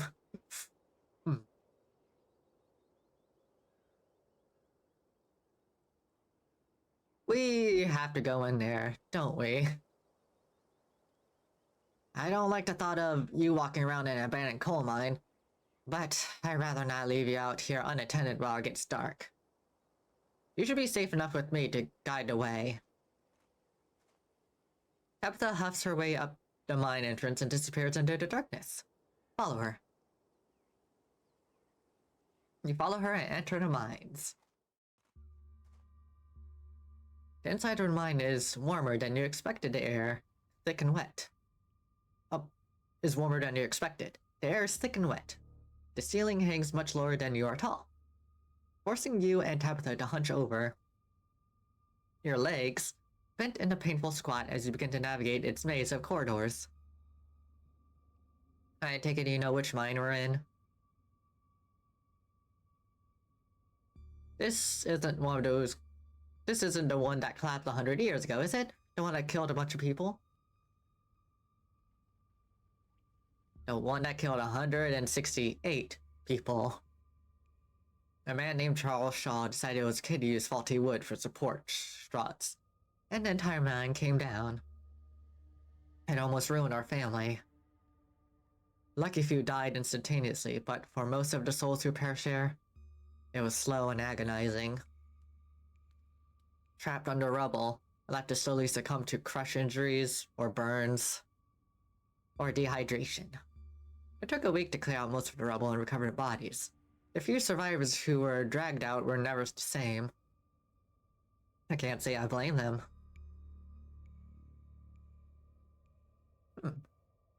You spent a lot of time thinking about this place, haven't you? I have. There are still bodies down here that were never rediscovered. 168 people climbed down to their deaths that day, unaware of the hand they've been dealt, until they were literally buried by it. None of us knew the price we had to pay until our debts was due. Tabitha's ruminations are interrupted by a thunderous knock echoing from deeper in the mine. What the hell was that? Probably another delinquent looking for a lifetime ban from my property. Come on, it came from this way. Tabitha hastens her pace and quickly disappears deeper into the mine. You take a deep breath and follow suit. The deeper you progress into the mine, the heavier the air becomes. Coal dust hangs in thick clouds around you, even though this place was abandoned over a century ago. Echoing through the tight corridors, you and Tabitha can pick up snippets of a tense argument. I can't believe your dad sent people to follow you. That's messed up. I think that qualifies as harassment. You're right, Becca. It is messed up. I don't need him telling me where I can be. You could at least check in so he knows you're not dead. He loves you and worries about you. He's really not asking for much. Come on, kiddos. There's some really spooky stuff going on in town right now. You shouldn't be hanging out down here. We're not kids. Yeah, we're teens. Well, you look like a bunch of kids to me. Are those canned strawberry margaritas? Where did you even get those? Oh no, I know that isn't you, Miles. It had better not be you. Yeah, whatever, it's me. What are you going to do? What are you even doing here? Looks like we found our trespassers. Still can't believe that Stella managed to drag Kanika out here. She avoids me like the plague. Who's Kanika? She's a friend of Stella who hates me. I don't know why. She's probably just jealous that Stella and I started spending time together. But that was years ago, so who knows?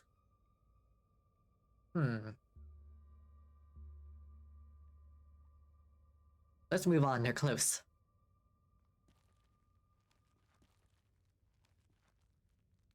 You breathe a sigh of relief as the tight passageway gives way to a small cavern. Within, a group of teens engage Stella and Kanika in a heated argument. All of them are too caught up in the moment to notice you or Tabitha approach. My dad is a foreman at the continuous mining facility, and he says they only abandoned this mine because there wasn't enough coal left. So it's actually really safe, and we can hang out here whenever we want. Wait, Becca, I thought your dad was a charge hand. No, Alexis. He got promoted last month. Correction, your father was a foreman at the continuous mining facility. We'll see if he even has a job in the morning. What? Oh shit. Oh, hey Tabby and Gerlina. I guess you two caught up to us. So you're Tabitha's cousin. I guess I have to deal with 2 Scarlets this week? Great. Well, at least maybe you two can talk some sense into these kids. They clearly don't respect my authority. Hey, don't talk about us like we aren't here. Yeah, well, we can hear you. Alexis, don't butt in. I'm trying to make a point. Do none of you understand what a boarded up mine entrance is supposed to mean? It means it's closed, condemned, not fit for human use. Oh, come on, this place is dirty. Check it out. The teen with the beanie jumps up and slaps the strut on the ceiling.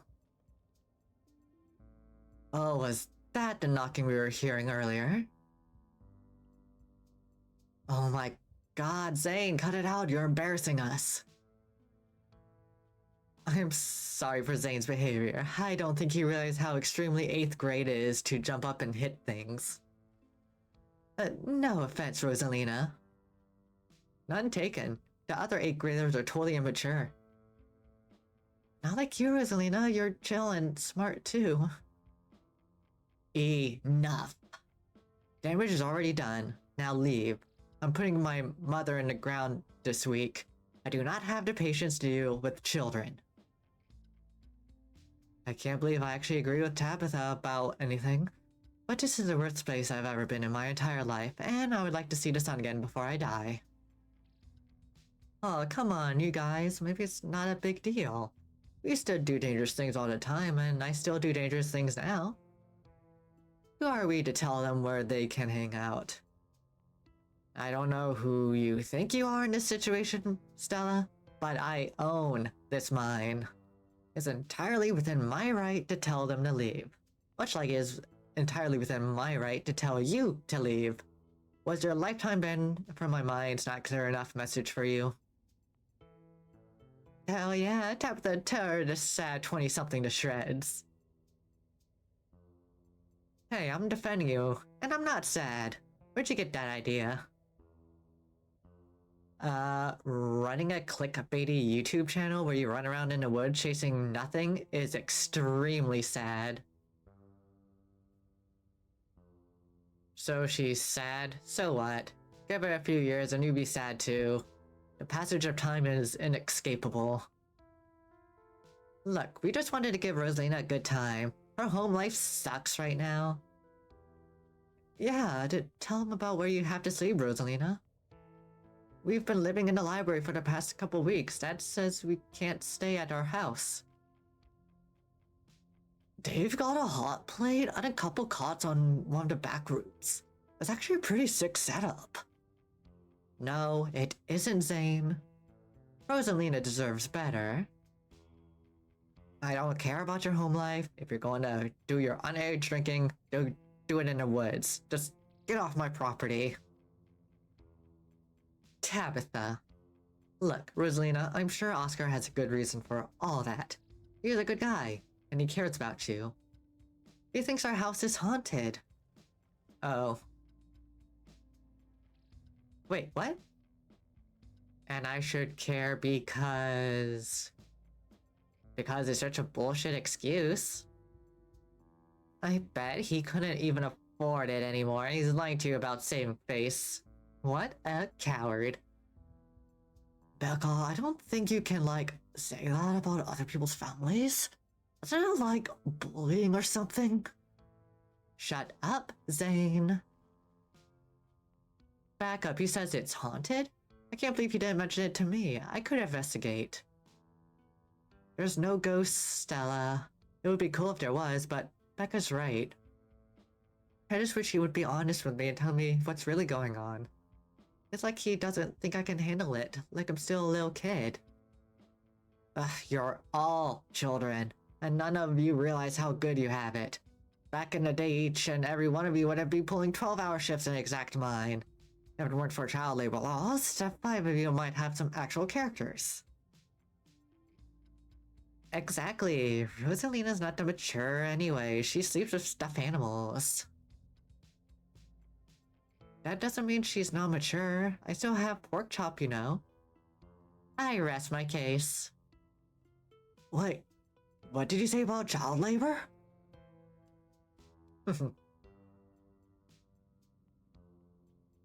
Let's see.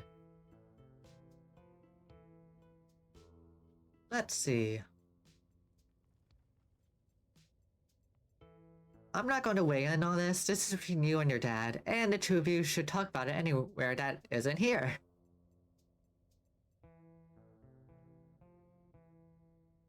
I couldn't agree more. Yeah, if Rosalina's house is haunted, we should break in and, ghost bust it or something. Sounds pretty random to me. Whatever gets you delinquents out of my mind.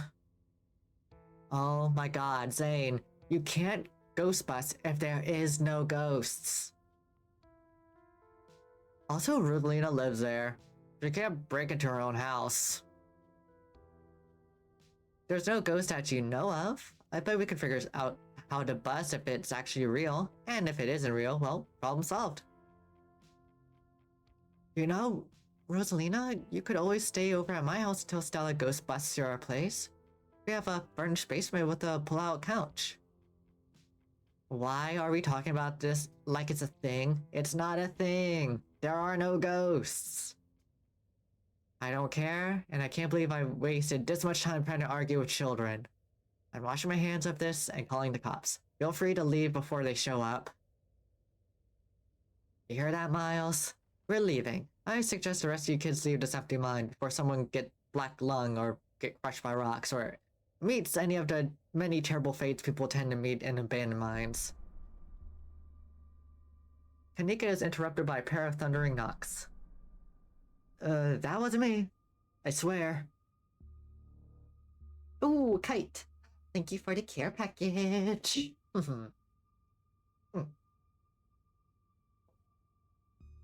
How you been? Good to see ya. And thank you for the cares. Big stretch time. Yeah. Then what was it? Come on, Stella. Don't you have a whole list of perfectly natural explanations for scary mine noises? It's Tommy knockers, for sure. I know this isn't why we came down here, but we gotta check it out. They're an old Cornish myth named for the knocking sounds you can sometimes hear in mines right before they collapse.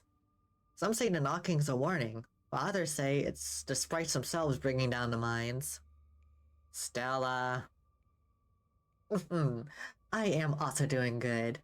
I'm having fun revisiting one of my favorite visual novels, and experiencing new paths that I've never experienced before.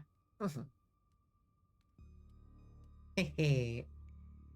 I mean, that's not all they do. They're also sometimes just mischievous. Stella.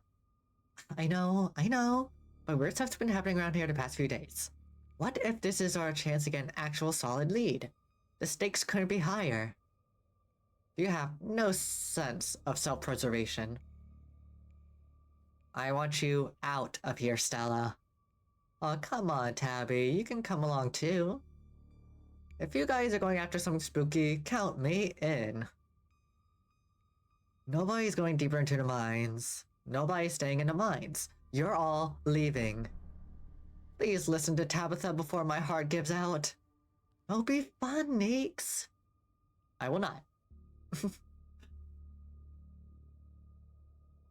Wait a second. Where'd three of you run off to? Are you kidding me? Unbelievable. Wow, Kanika, maybe if you weren't still scared of the dark or whatever, you would have noticed him sneak off. I noticed him sneak off and I've been zoning out the whole time we've been here. They must have squeezed through that child-sized tunnel. Dang, I've always wondered where that goes. Never been able to get these hips through there. Stella, stop sneaking into my mines. Please, I am literally begging you. If only all the tunnels down here were wide enough for adults, we could already be done with this little mess. But no. There just have to be remnants from a bygone era. You just talked about how child labor was the good old days a minute ago? I was trying to get you to leave my mine. Becca heads pop out from the tunnel entrance. We're not about to let you come in here and ruin our good time. The mine is safe. I've been here 1,000,000 times. Yeah, if Becca says we're safe, then we're totally safe. Whatever. Come on, you two. I know a cool spot this way. Okay, I think I know where the tunnel rejoins the rest of the mines. I'll go look for them, and I wanted each and every one of you to take note of the fact I'm doing that. If those idiots get themselves lost and die, I'm not letting their families sue me into the ground. Are those really your priorities right now? Yeah, do you have a problem with that? I want the rest of you out of my mine. Except for you, Girlina. I'm not letting you out of my sight. Yeah, sure, I could never fit in that tunnel anyway. You have crossed a barrier that I cannot, so my time here is up. But only because Stella promised me a ghost hunt tomorrow. Whatever. I still have to do my dailies anyway, and the service down here sucks. I will happily escort those two knuckleheads out. Oh no, you're not about to weasel your way into this, Stella. Oh, come on, Tabby. I've been down here a ton. I can totally help out. Tabitha sighs. There's no getting rid of you, is there? Fine. I won't waste my time arguing.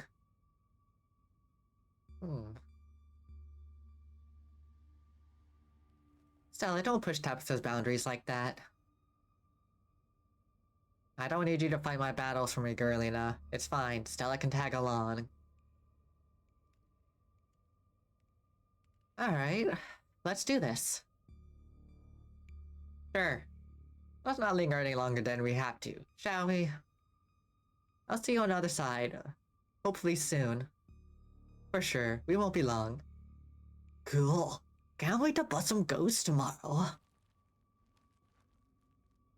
Kanika, Miles, and Zane head towards the entrance of the mines, leaving you, Tabitha, and Stella to find the remaining teens. Alright, no darling. We should be able to catch up with them if we go this way. You and Stella exchange a glance as Tabitha ventures forward. As the three of you move deeper into the mines, you hear echoes of conversations bounce across the walls. Becca, why are we doing this again? I thought you thought Tabitha was, like, really cool. Why are you trying to get her all mad? We're doing this because Tabitha is really cool. She doesn't let anyone boss her around, so we can't just let her boss us around. Oh, you hear that, Tabby? Someone thinks you're cool. I can't believe she used to hang out with a nobody like Stella. Hey. I don't know. I think Stella's kind of cool. Her videos are really neat. I think Kite is super cool too. Oh, come on. She doesn't even have a sponsor. What kind of YouTuber doesn't have a sponsor?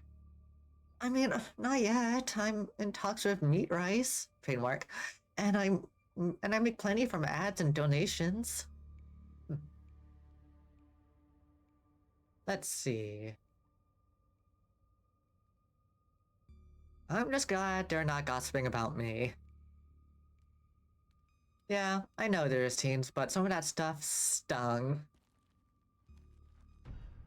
Another knock closer interrupts your thoughts, followed by another, followed by another. Is it just me, or is that knocking coming from the same direction as those kids? It's not just you. Okay, that knocking is starting to freak me out. Calm down, Rosalind. It's just mind sounds. Did you guys see that? No, it was just a shadow. Just no reason to get freaked out. I saw it. Shut up. There's nothing down here. Stop trying to scare me.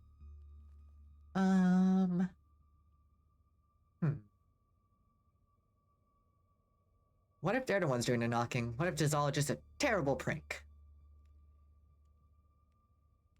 And we, its gullible victims. No way, you heard how loud that is. There's no way they're doing it. It's Tommy knockers, I'm sure of it. It's not Tommy knockers. That's being said, it's also definitely not a prank.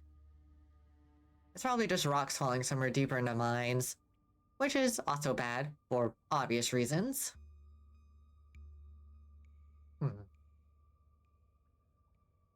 I can't believe they're making us do this. They better get grounded when it all said is done. As much as I preach the sentiment, I hope you're wrong. If they get grounded, it means people found out about this. I hate dealing with parents. Look on the bright side, Girlina. If they didn't come down here, we have missed out on a golden opportunity to get spooked. Tabitha glares at Stella. Well, let's keep moving.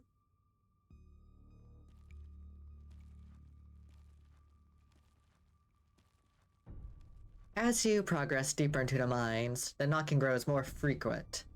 It's still distant, but it's much louder than before.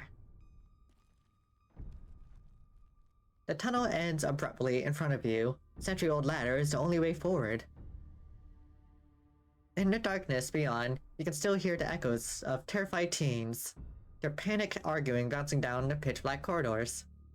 And here we are. The tunnel they crawled through passes through the chamber below. Shouldn't be hard to find them once we get down there. I've never been this far in. Congratulations, Stella. You got what you wanted. Tabitha crawls up the ladder and disappears over its edge. Alright, let's do this. Stella hoists herself over the edge and begins to climb down. You walk the ladder and climb down.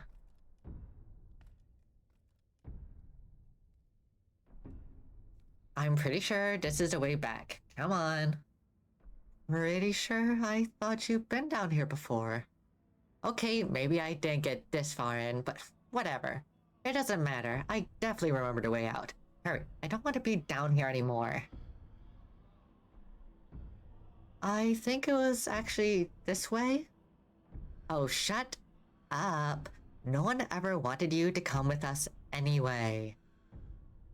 Becca! Yep, they're close alright. Good thing they're so damn loud. Sounds like they're really lost. The voices around you, those of the teens and your companions, sound odd, distant. Step forward. There's something in the darkness before you that's much louder, though you don't hear it. Walk towards it. You don't hear it, but you can feel it in your chest. A desperate need to perceive and be perceived. Wrap yourself in the darkness of the pit. Hey, are you alright, Girlina? Bear witness. What do you think you're doing? Get away from there. Your cousin dives towards you, but not before the light from your phone illuminates the chamber.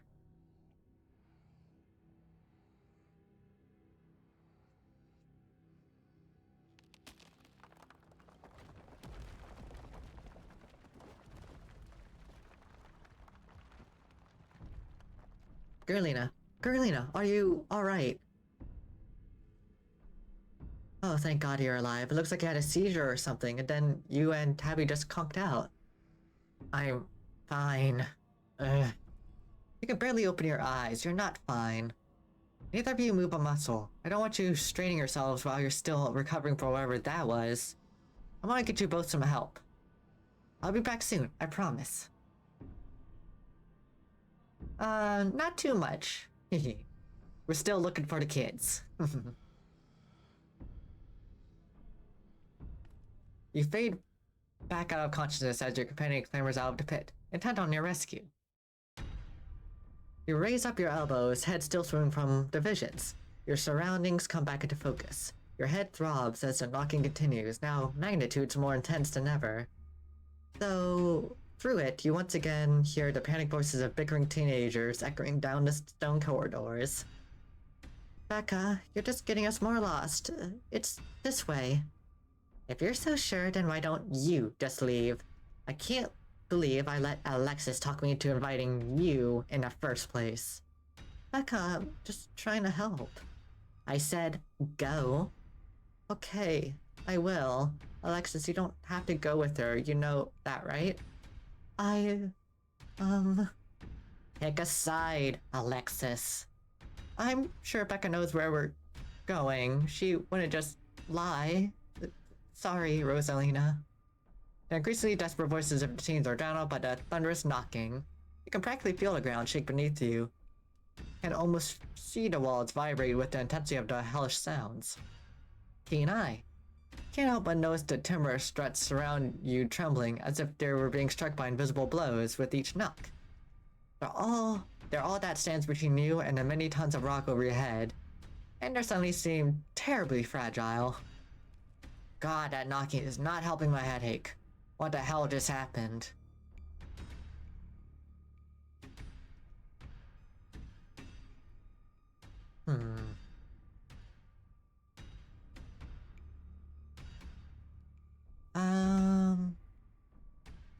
I remember you diving towards me. Did you know something might happen? I've seen horror movies. You look like you're about to wander off and get yourself killed. I didn't want to let you out of my sight. Not down here. Rosalina appears on the passageway to your left, out of breath and teary-eyed. So sorry. I snuck off like that. I just wanted Alexis to think I was cool. The entire cabin shakes with the sound of rockfall. I don't know what the hell is up with this knocking, but that is the sound of a mine collapse. Quick, up the ladder, both of you.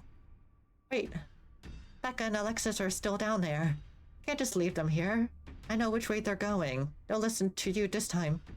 I promise. Do you have a death wish, little girl? This isn't a movie. The best thing we can do to help those girls right now is not to be buried alive ourselves. I'm going after Becca and Alexis. Okay, let's do this. Carolina, don't do this to me.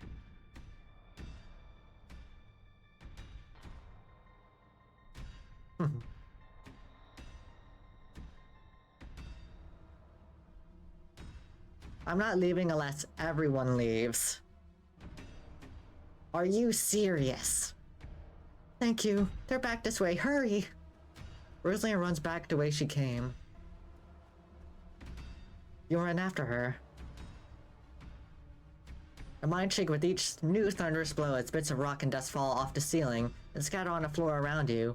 Rosalina leads the way and Tabitha isn't far behind you.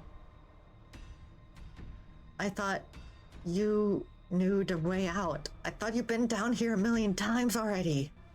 I wasn't making it up, okay? I swear to God, Girlina, if we get stuck down here...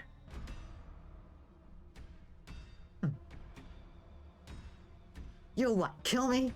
Then you'll be stuck down here, and alone. Are you trying to push my buttons? We're coming, just stay where you are.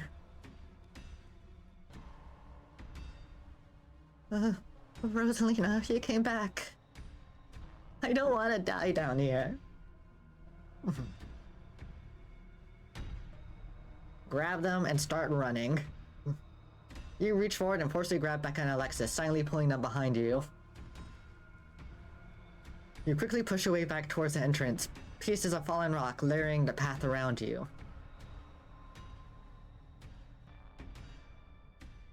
All of you, start climbing. Now! Once the last team is out, Tabitha grabs onto the ladder and starts climbing. Climb out of the pit. You follow suit and start climbing. This way, come on. Your cousin moves with the kind of swiftness you expect from someone who spent her entire working life around coal mines. Why couldn't you just listen to someone other than yourself, Becca? I'm sorry, okay? God. You push forward, your burning muscles giving way to pure adrenaline. To your horror, you can see cracks forming in the walls of the tunnel. Come on, we've got to go faster. We're almost there. I can see the entrance. Your surroundings quake and the mine collapse around you. And then the knocking fades and you feel safe, having arrived back at the entrance in one piece. Oh, what the fuck? What the fuck? Rosalina, are you okay? Clearly, she's not okay, idiot. Shut up. Becca, it was your idea to go down there in the first place. This is your fault. Shit. Why did this have to happen? Okay, the knocking stopped at least. All of you stay exactly where you are. I want to make some calls. This really hurts. Stella and Kanika popped their heads through the mine entrance. Tabitha just stormed out of there, are you? Oh my god. Rosalina, can you hear me? We're gonna get you out of here, okay? Stella already called an ambulance. But that means the cops are gonna come. They're gonna know I was drinking. They're gonna know I went there to drink, right? Becca, that doesn't matter. If my dad finds out, he'll kill me. He can't know. Becca swarms through the gap in the boards and scampers away. Don't worry about her, Rosalina. She's being an asshole. One of us should wait by the gate to make sure they can find us here. I should check in with Tabby, see if she needs help. We're going to get you help. Everything's going to be okay. Alright, I'll go down to the gate. Rosalina, I'm sorry, I'll be back soon. We're going to get you out of here, and we're going to be just fine. Okay? Gurlina and Alexis, we'll keep you safe until then. Am I gonna die? Rosalina, don't say things like that. Of course you're not gonna die. The ambulance will be here any minute. You're gonna be okay. I promise. Thanks, Gurlina. Rosalina's breath comes in quick, irregular bursts. If I don't make it, tell my dad I'm sorry. I'm the one who has to be something to be sorry about. This is all me and Becca's fault. You should never have gone down here. It's not your fault. I went down there because I wanted to. Rosalina pauses, catching her breath. Thank you, Gurlina. I'm glad everyone else made it out okay. Couldn't have done it without your help. Oh.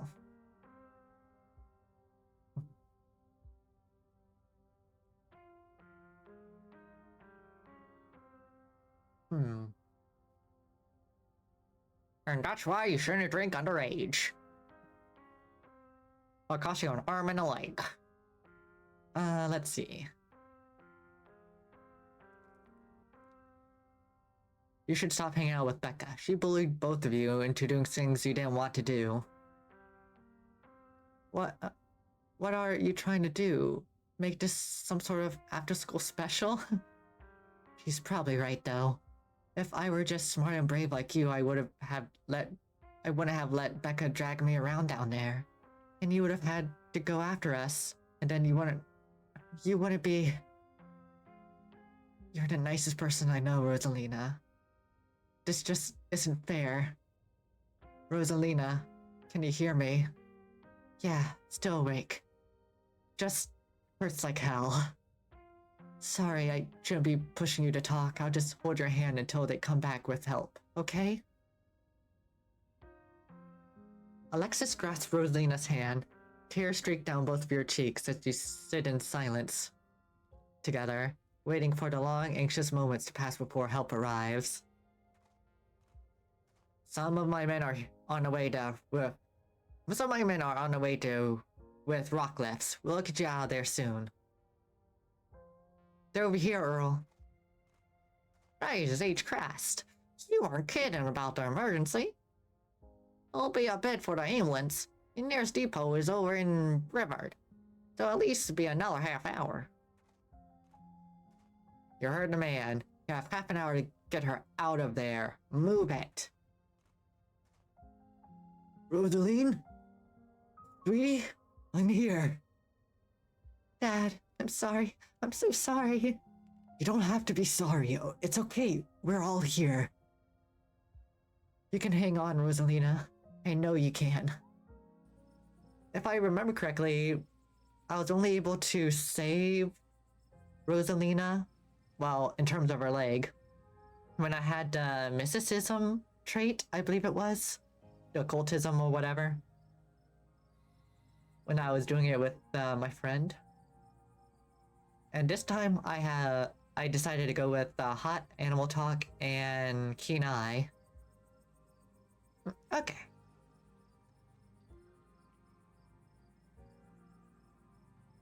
Sir, I'm afraid there's no space in the back. What do you mean? I can't ride with her? You're better off driving behind us. We're headed to Brevard, so it's quite a ways. Is she gonna be okay? Is she gonna make it, right? Please, God. Yes, sir, I promise you, we're going to do everything we can to keep her stable. Her vitals are looking good. Rosalina, my poor baby. I'll be there as fast as I can, okay? I promise you won't be alone. I love you, Dad. The paramedics load Rosalina into the back of the ambulance and drive off. Oscar approaches you off to the side as the police talk to Tabitha and the other men. What the hell happened in there? Oscar, I'm so sorry.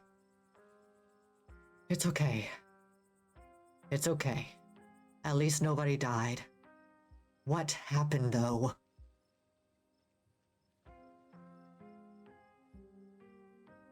That Becca girl is a terrible influence is what happened. You can't go blaming a teenager. It was the Tommyknockers that brought the mine down. The... what? We don't know what caused the collapse, but Miles is just as fault as Becca. No. This was no teenager's fault. It's a parent's job to make sure their kids don't deliberately put themselves in these situations. Rosalina was mad at me, and instead of fixing the things that was driving her away, I just ignored it. This is my fault. Oscar, I'm the parent here. I'm sure she thinks I'm making things up about our house being haunted. But I've seen things that I can't explain. It's only gotten worse over time. She told us about it down in the mine. For what it's worth, I believe you. No comment? But after tonight, I don't know. Once you're back from the hospital, we can check it out for you. Thanks, Stella. That means a lot. I've got to go. Mr. Gutierrez, is it okay if I come too? I want to be there for her. Of course, Alexis. It'll be good for her to see a friendly face. The two of them head over to Oscar's car and drive off.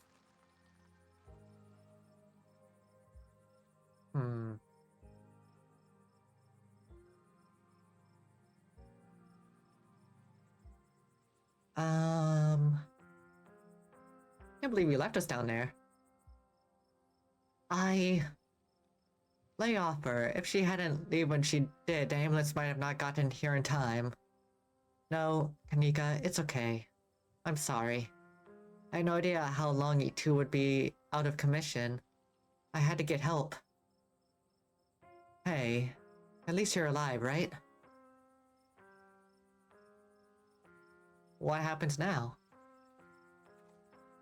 What happens now? We go home.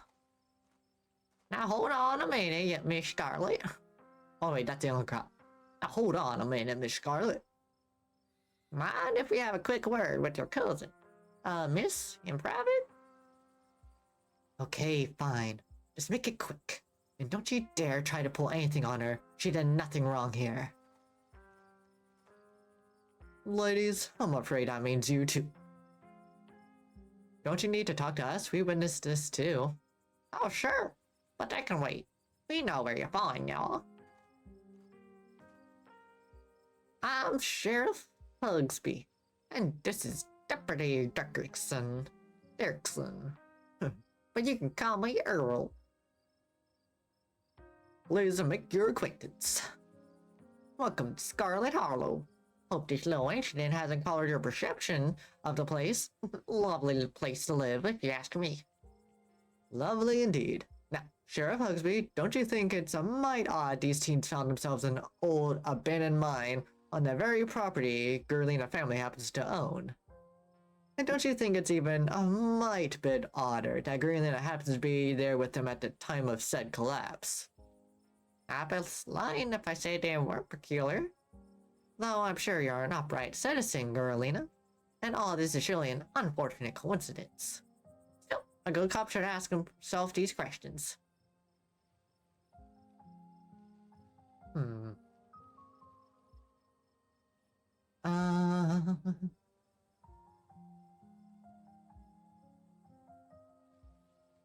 Let's see.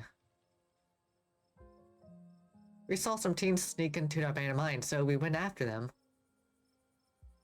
We were just trying to do the right thing. Of course, of course. Very noble of you. Pardon our questions. We're just trying to gather all the facts, you see? Just being thorough. Our duty as officers of the law. Well, if there's nothing more you can tell us, I suppose we'll let you go on about your evening. But we may be in touch. Have a good one. Deputy Derrickson tips his hat to you. The two officers wander back towards the mine. Derrickson taking notes as they examine the scene. You make your way towards Stella and Kanika. I just can't believe it. I left him behind in there to get help. Is it my fault, Neeks? Stella, no, you did your best. It's not your fault. Oh hey, guess the cops are done with you. Are they gonna take you in for being present at the accident? Sorry if they gave you a hard time. Small town cops, you know. Always blame everything on drifters. You have an act of God, I guess. Excellent, you didn't get arrested. Now, come on, let's get back to the estate. I like to get some rest before I have to deal with the fallout of everything that happened tonight. I'll see you tomorrow, okay, Girlina? Tomorrow? You have already ruined my evenings on 2 consecutive nights, Stella. What do you think you're doing with my cousin tomorrow? We're going ghost hunting at Oscar's, remember? We talked about it in Mines. You were there. I didn't think you were serious. Fine. If we're going to keep running into each other, we might as well have an open line of communication. I don't have Stella's number, so Girlina, you should make sure you do.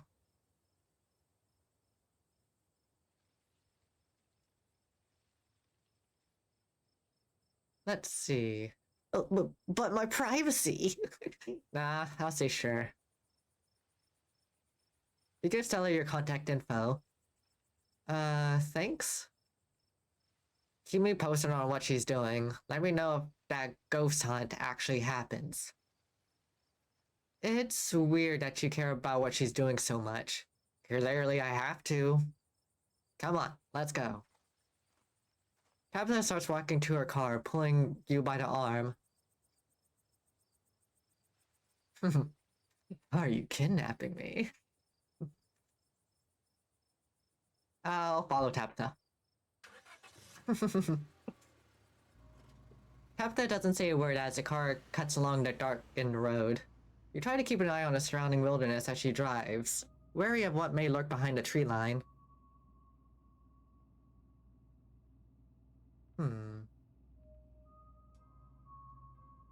How are you holding up? Poorly, but I'd really rather we didn't get into it.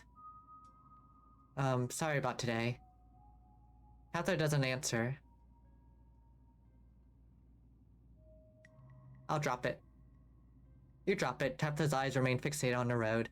I can read the room. Or car.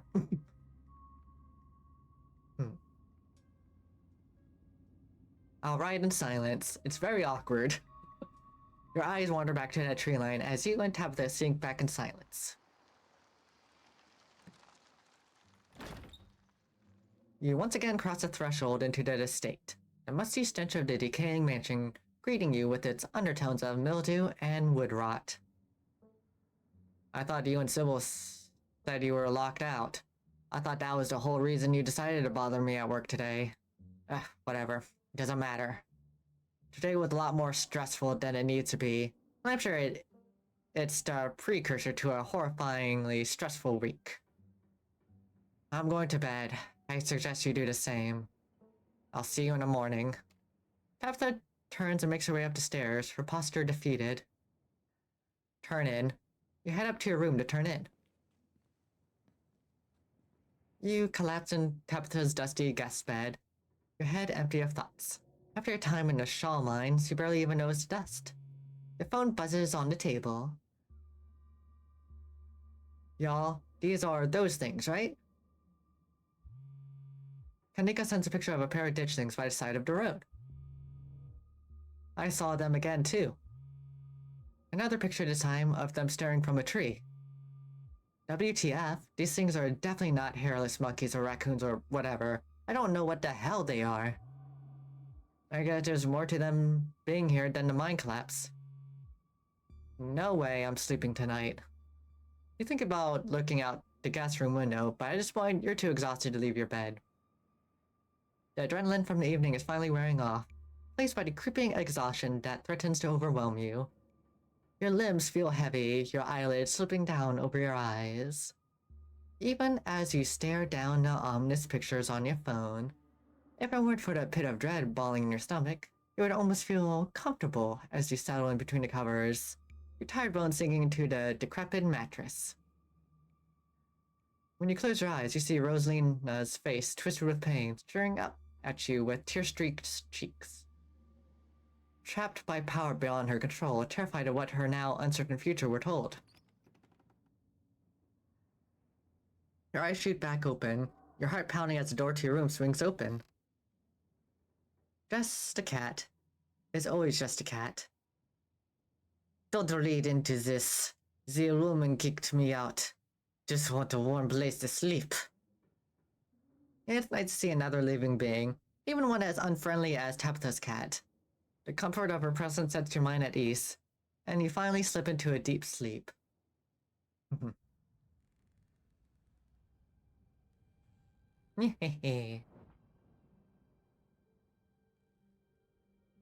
Ba ba da ba da ba da da da da.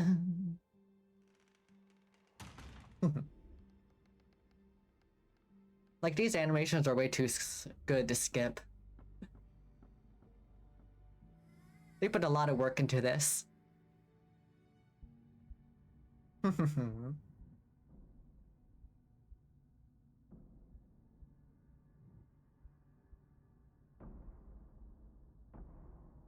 You're eating my honeys? You deserve the honeys, because you're so sweet. This is the end of episode 2. Episode 3 awaits. Proceed if you dare. No. Let's see. We're almost 5 hours in, and episode 3 and 4 do tend to be a lot longer, because they put more words and scenes into it.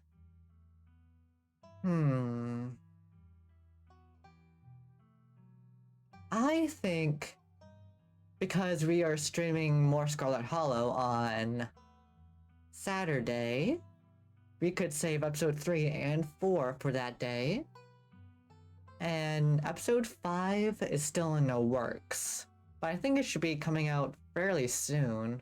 I think they said the progress on it was going pretty well. But yeah. But yeah, almost 5 hours. I think this is definitely a good place to stop for now. So... Oh, take a break? You can wait? Yeah. Let's see. I mean, it's only going to be 8 o'clock. So... Let's see. Trying to remember exactly how long it was. When me and Kriggy did this, it was like 2-ish, 3 hours? Something like that. You know what? Let's do it. Let's continue. I'm feeling it. Would you like to see a recap? No. I'm good. Sunshine filters in through the dusty windows of the estate as the dull aches of last night's activities throb in and out of focus. You manage to survive a second night into the town of Scarlet Hollow. As you pull yourself out of bed, you can feel the soot and grime of the Shaw mine still stuck to your skin. Let's take a shower. Our nice clean bathroom. You step into the guest bathroom and into the shower. The water is hot and, surprisingly enough, clean. As steam fills your lungs and soot washes down the drain, you...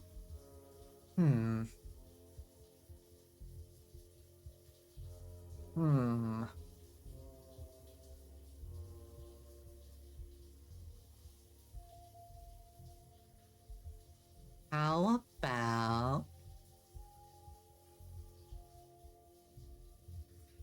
Think about Wayne and wonder how many times he watched you unseen. You're done here. You're done here, you turn off the faucet and dry yourself off. Time to start your day. I want to check in on Dustin now. There are two of them now. Morning, Dustin. Who's your friend? She's come to visit. Oh. Hi, Dustin, Mom. Gotta stay with Dustin until the glass house empty. Oh. Thank you, Lynn. Take care, my boy. Oh. What happened to your glass house? That's all Squatter moving. Kick Dustin, move out. Squatter trying to eat, Mom. Squatter evil. Squatter may be evil, but Squatter not evil. Just trying to survive, just like all creatures. Dustin still have much to learn. I had a rough night. Can you console me? Was it because of Cat Monster? Dustin was scared too. Yes. If Cat Monster wants to eat Dustin, Cat Monster will have to go through Dustin's mom first. Dustin's mom will kill. And Dustin and Mom eat like kings. This nature. I gotta go. Bye. That's that. Look out the window. You hold your breath and approach your bedroom window. You saw something out there of the corner of your eye yesterday morning. You can't help but anticipate what might that be out there. It's the same view.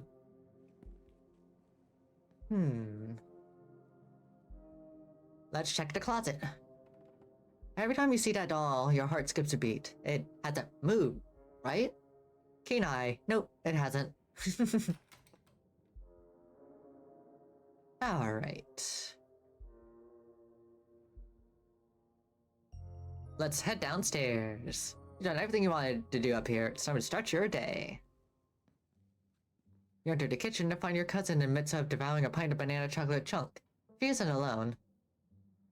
Ralph glares at you from her usual spot on the counter as a red-haired woman busies herself trying to tidy as best she can. Vile woman, destroying the natural order in the kitchen. Tabitha's eyes dart to the corner of the room, almost as she's ashamed of being caught in the act of stress eating ice cream for breakfast.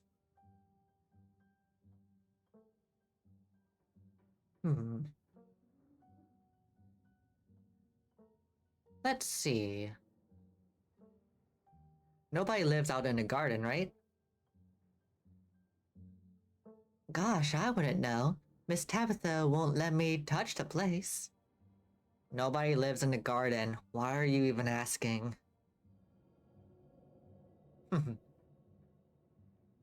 Remain silent. Good, I'm glad you have the sense to drop it.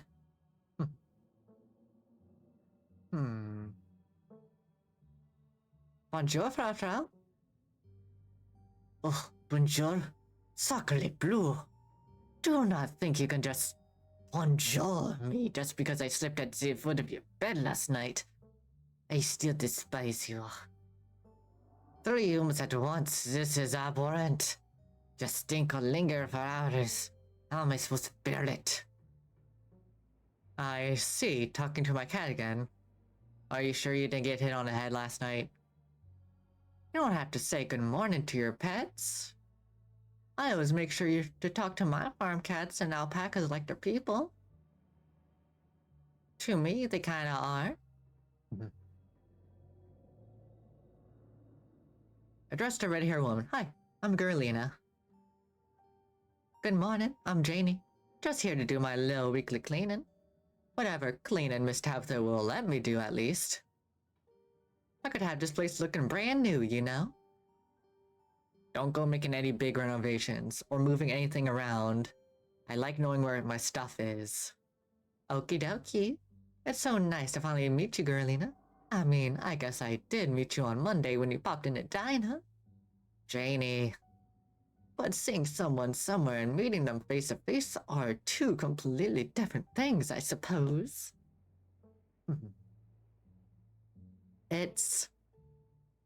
All I'm trying to say is that it's wonderful to finally actually meet you. And I'm happy part of the family is here to keep Miss Tabitha company with everything that's Janie. Oh, I'm sorry, Miss Tabitha. Am I being too much again? Tabitha grumbles in acknowledgement.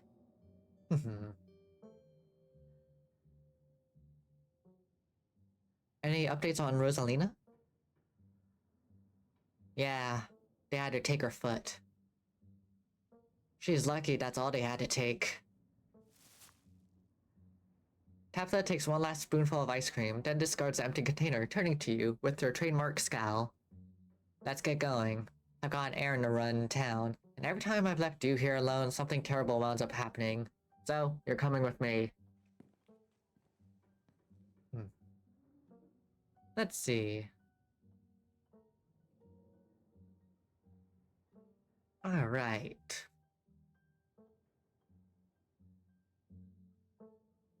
Yay, cousin bonding time. If that would get you to come along, sure. Whatever. Cousin bonding time. Yay! Janie, lock up when you leave, please, and don't go rearranging anything. I'll know. As you ready to leave, Janie approaches from the far side of the kitchen. Tabitha remains between the two of you, vigorously tapping her foot. Oh, Darlena, before you go, I heard about what happened last night. I mean, I heard about it before Miss Tabitha mentioned it just now, and then I heard it again. I just wanted to say that I'm sorry you got caught up in that. I'll be praying for Oscar and poor little Rosalina. They're such sweethearts. That couldn't have happened to nicer people. You only come in once a week, right? What do you do with the rest of your time? Oh, odd jobs mostly. Weeding, gardening, cleaning houses, watching kids, that sort of thing. My husband's a pastor, so a lot of my time's been spent at the church and doing things for the community. Poor Danielle, he's been going absolutely stir-crazy since we moved here. Much with nobody really attending sermons. It'll probably do him a lot of good to talk you through your worries. Oh? Let's see. Um...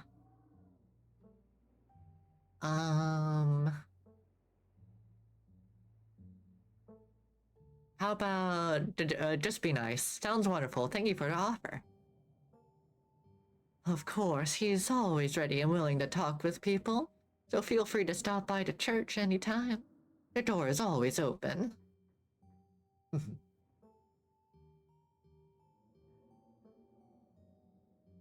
Hmm.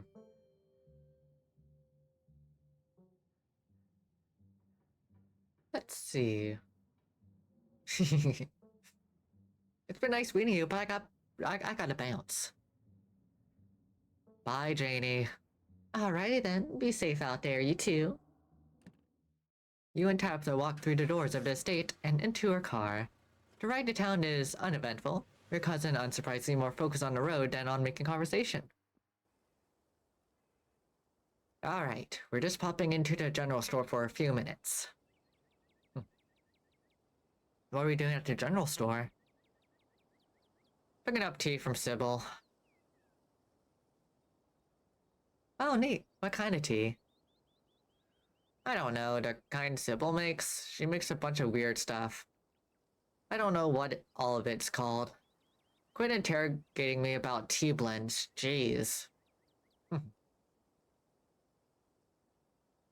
After everything that's happened the past 2 days, it's nice to just go on an errand. Exactly. You and Tabitha turn as the door to the general store bursts open. A flustered Kanika exits, shouting behind her. Fine, okay. Keep coddling him. Keep letting him get away with stuff you never would have let me so much as think about. I'm sick of carrying this family. Kanika storms off, the door slowly drifting shut behind her. Ugh. Other people and their drama. If more people keep things to themselves, they'd be a lot happier. Let's see. What are you burying? A lot of things. I'm burying Perlane this coming Sunday, for instance.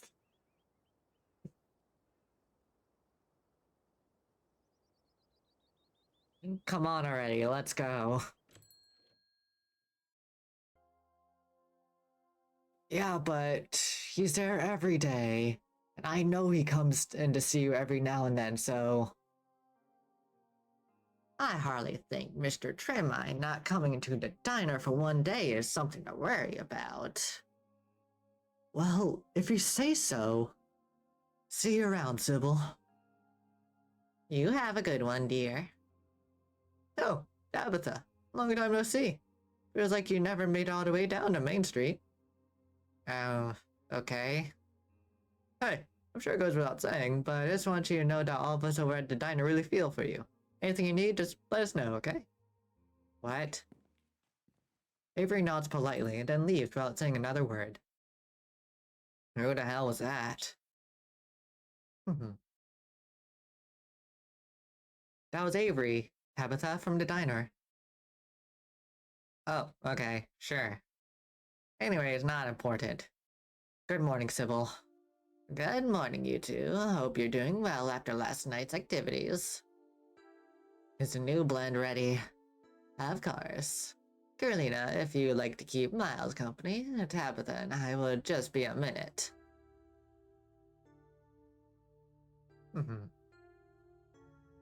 Sounds like your daughter's pretty mad at you, Sybil.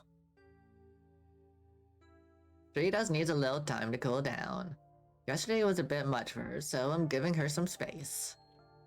Sybil motions for Tabitha to follow, and they both disappear into the tea room, closing the door behind them with a tinkling of bells. I could try try listening, but let's chat with Miles. So, Miles, before you finish your thought, you're halted by the tinkling bells announcing another patron. Or in this case, another 2 patrons. Well, if it ain't Carolina. Oh, this is Miss Scarlett's cousin. She was there with me the night in the woods. It was a pleasure to meet you, miss. My name's Bo. I'm Duke's boy. Hope you've been faring better since all that unpleasantness.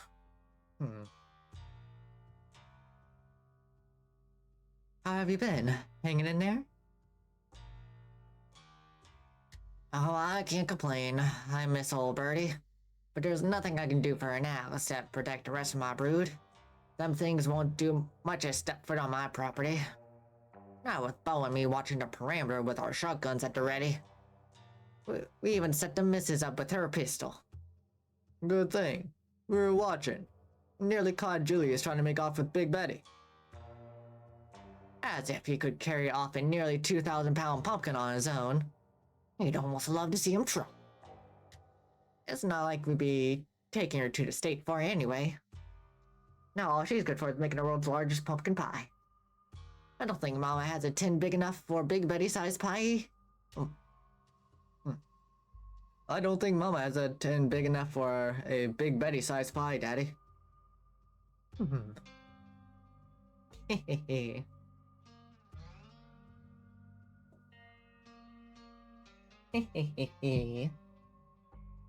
Now let's see.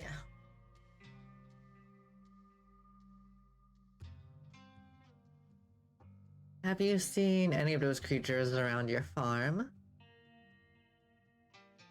Yeah, we saw a few of those things. They got scared off before I could start shooting. Nasty little boogers. We've all been losing sleep making sure we can keep an eye on things. It's even rubbing off on the hands. None of the little ladies have been laying this week.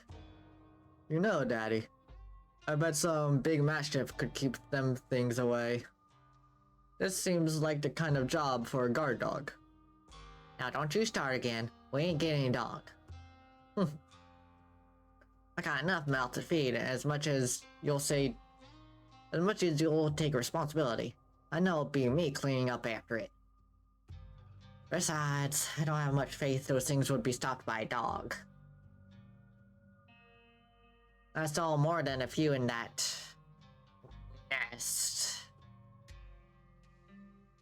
Yeah, there is a lot of them, huh? Quite a large number of incubators. Yeah, let's call them incubators. Those things we saw on Monday are called ditchlings, and they're a bad omen.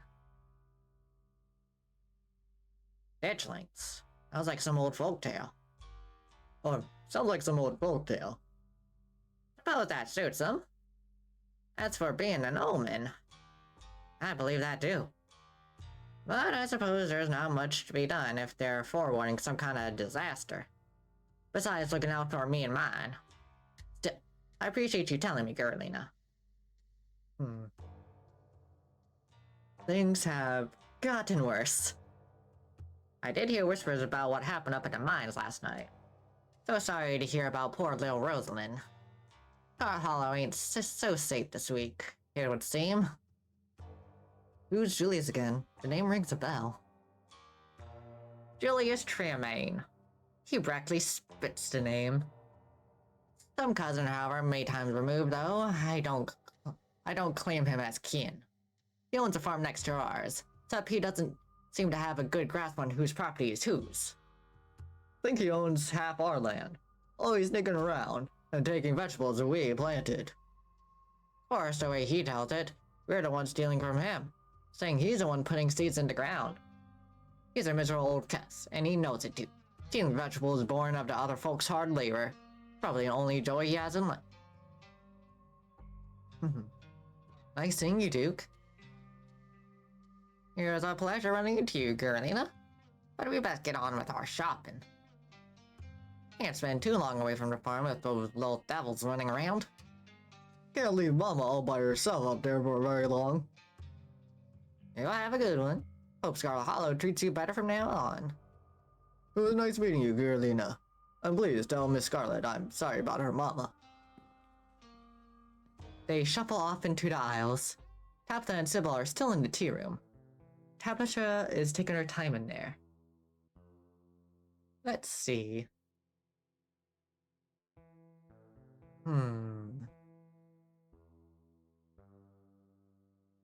Hey Miles, where's your sister? She was probably in an abandoned lot down around back. It's where she always goes when there's a fight.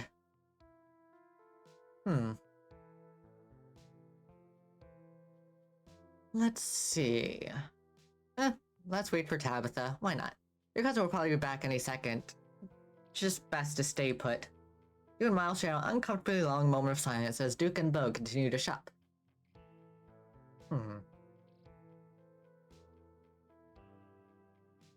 Y'all in tea room, hurry up in there! So, did you hear about how Rosalina's doing? No. Oscar apparently posted on Facebook about it. I don't use Facebook.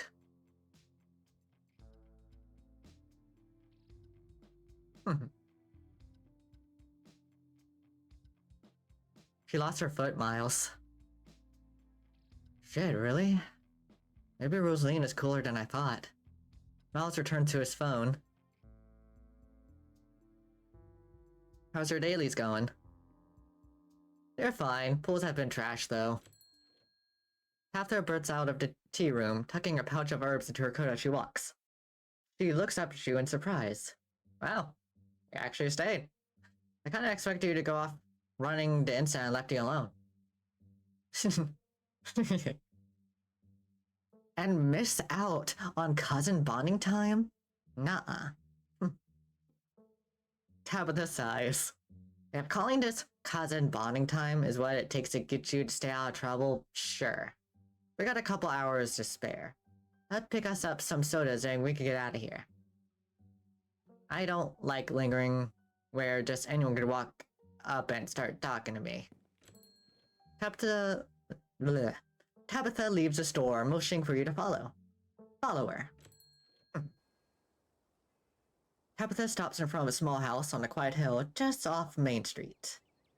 Ooh, a care package. Thank you, Kite. So nice.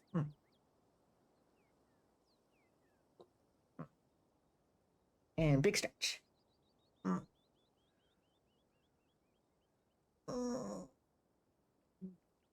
Thank you. The Scarlets own most of the houses here. We rent them out to employees, just more convenient, you know? Let's see. And here I thought the estate was your secret lair. The estate is my non-secret lair. Everyone knows I live there. Nobody knows about this place. Well, except now you, I guess. Now, come on. Let's make ourselves scarce before we're started. Your cousin pulls out a heavy set of keys from her pockets. She picks out one marked with a bright strip of green tape and locks the door. Come on in, don't worry. It's empty. You follow your cousin to the model home. We haven't rented this one out for years. I come here to get away from it all. Does that make sense? It's kind of like a vacation home, but I don't have to travel. Anyway, make yourself comfortable and have a soda. Tabitha hands you a cream soda before settling in on the couch. Keen eye. This place clearly gets clean regularly, but it doesn't feel like a real home. Feels like a set piece, like you've both wandered into a play. And if you were to look at the walls from another angle, you see them as the two-dimensional illusions they are. Let's see. Talk about family. Can you tell me about other family members? Because they were still like the picture that we saw, like, hey, maybe we can ask her about it later. Wow, did Vivian really tell you nothing about us? Or her upbringing? Fine. I'll give you the brief history since she never bothered. Perlane and Vivian were raised by their grandmother because our grandmother died in childbirth. Her great-grandmother, Grandma Eddie, ran the mine before Perlane. Then Perlane took over. And now, here I am, following in their footsteps. What was Grandma Eddie like? Did you know her? Tabitha is quiet for a moment, her eyes distant.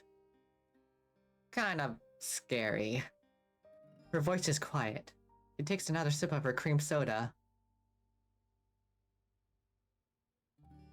Remain silent. What was your dad like? Don't know. He just up and left one day. Didn't want anything to do with us anymore, I guess. They never got divorced, just separated. Probably couldn't be bothered to fill out any paperwork, especially considering he would lose any and all claim to Scarlet Fortune if they divorced.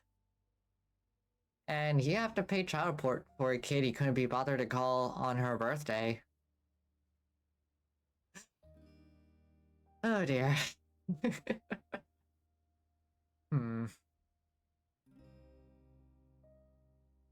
I'm sorry, that must have been really hard for you.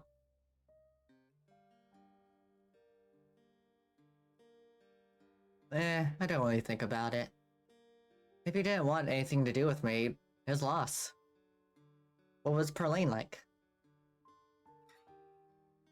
Okay, I guess you should know at least some things about the woman whose funeral you'll be attending. She was my mother. She was your mom's twin sister. Fraternal, they didn't look alike. Same with their personalities, night and day, from what I've heard. Perlane was a hard ass, but that came with the territory. I mean, what else do you want to know? How did she die? Sleep apnea. Did you two get along? No, that woman was a monster. Leave it at that. Ask about people in town.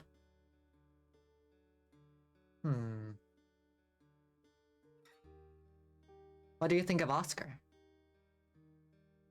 I think he's doing a bad job raising his kid. Take last night, for instance. She has way too much freedom. Look how that turned out for her. But what do you expect from someone who had a surprise baby at 19. Plus, I have my own library. Not that I have time to read anymore.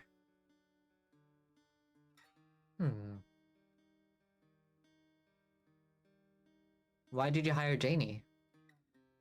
Arlene hired Janie. She was my babysitter before she started cleaning the estate. Do you know Sybil well? Everyone in town knows her, but I don't know if anyone actually knows her well. What's going on with Wayne? He's been following me. I think there's something wrong with him. Wayne? As in Sam Wayne? I don't know who you think is following you, but it can't be him. Arlene sent him packing. Sorry, it's a bit of a sore spot for me. I'd rather not talk about it.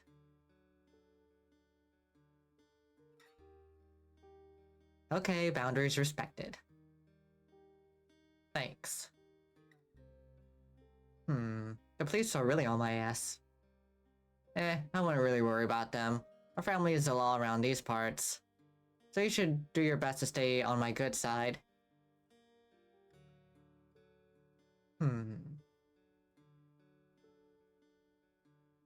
Talk about Tabitha. Is the estate stifling to you? Is that why you come here? Tabitha sips her soda, her expression suddenly heavy. I guess the estate has a lot of history. This place is so new by comparison. It's like the estate is full of ghosts, pressing down on me all the time. Pressuring me what to do what they want. When I'm here, I can imagine life where I don't have to think about the 200 years of history resting on my shoulders.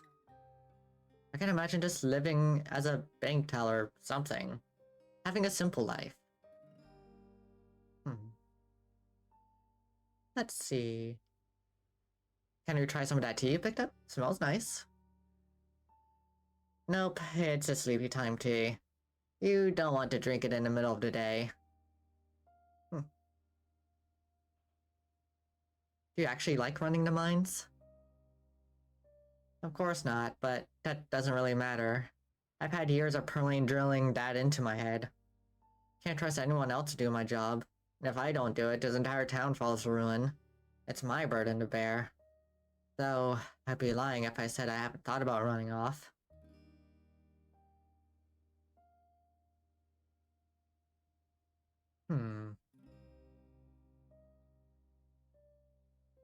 Let's see.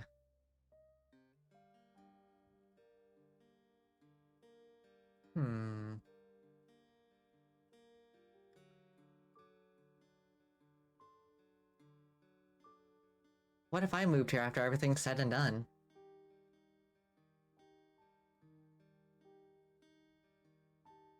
I could help around the mines.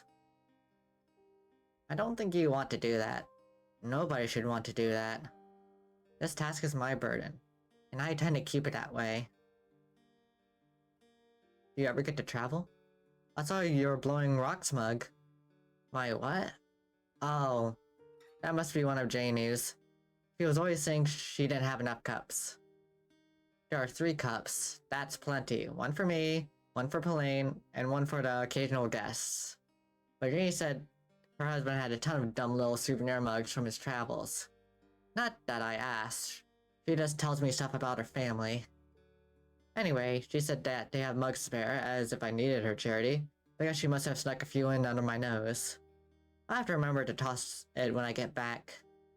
Anyway, to answer your questions, no, I don't travel. Too much to do. Sure, I'd like to see the Outer Banks one day. But I'm the head of a company, it's not like anyone can cover for me. Maybe when I retire, if that ever happens.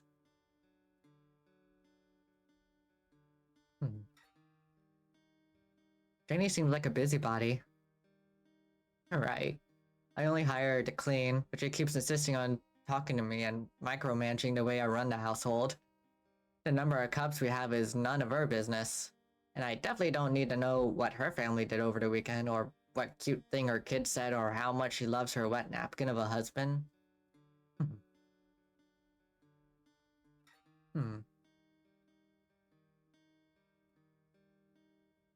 Maybe when this week is over, we can go to the beach together. Yeah, maybe. I think I'd like that. Do you like living here? Like I said, it's the only thing I know. You don't need to have lived somewhere else to know if you like it here. I respectfully disagree. Everything in life requires context to properly understand. And I don't have context here. You don't need context to know if you like living somewhere. Are you happy?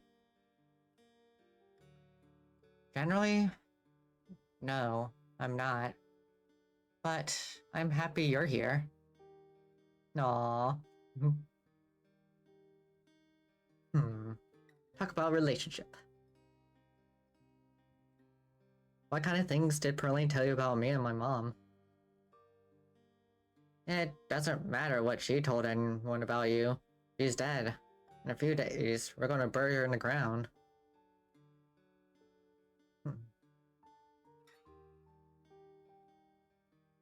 I'm really glad I came up here. Tabitha pauses as she takes a long, contemplative swig of her soda. Yeah.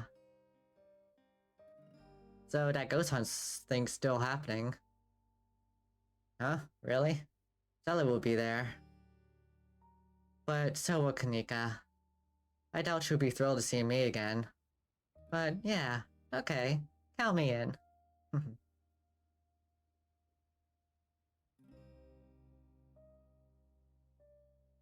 Thanks for taking me out here. Your phone buzzes before Tabitha has a chance to respond. OMG, I overslept one. Almost forgot it's Mayor Jimmy Day. Good excuse to head over to the library. We should check in with Oscar. Reach all there in half an hour. I totally blanked on that. Been having a weird foggy morning. Sad face. Well, wild that they're still doing the Mayor Jimmy thing even after last night. Do you think news has spread yet? But yeah, we should go see Oscar. See y'all soon. Somebody's popular. Just Kanika and Stella making plans for Mayor Jimmy Day. Is it Mayor Jimmy Day again already? What a ridiculous event. You know he's a dog, right? Did they fill you in on that little detail? We haven't had a human mayor in Scarlet Hollow since at least early 1900s. We've been a dog mayor town since then. Tabitha takes another sip of her soda, smirking. Everyone knows it's our family that holds the power in this town. Still, I like it could be kind of fun. Even I can admit it's funny watching everyone fawning over the little guy and his mayor getup. Yeah, count me in. We can finish our sodas and head over. How do I look? It's been a while since I've been out in public like this.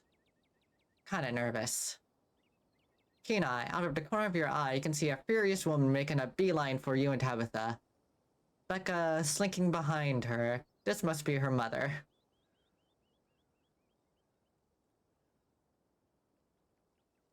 Tabitha, someone's coming. What? Excuse me, Miss Scarlet. Can I help you? Becca stares at you from a distance as a furious woman tears into Tabitha. What the hell do you think you're doing down here? Grinning like a buffoon after everything that happened last night. A mind collapse almost killed my poor, sweet, innocent child, and you thought it was a good idea to retaliate by demoting my husband? We've gotten used to a new lifestyle. You can't just take that away from us for something that was your fault. I heard that one girl had to have her foot amputated. That could have been my child. Don't you think I won't be pressing charges? Ugh, Mom, please, you're embarrassing me. Shut up, Becca. Mommy is advocating for you.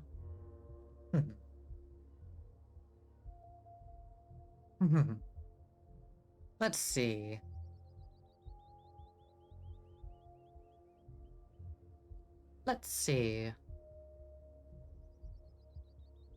There's so many things I want to say here.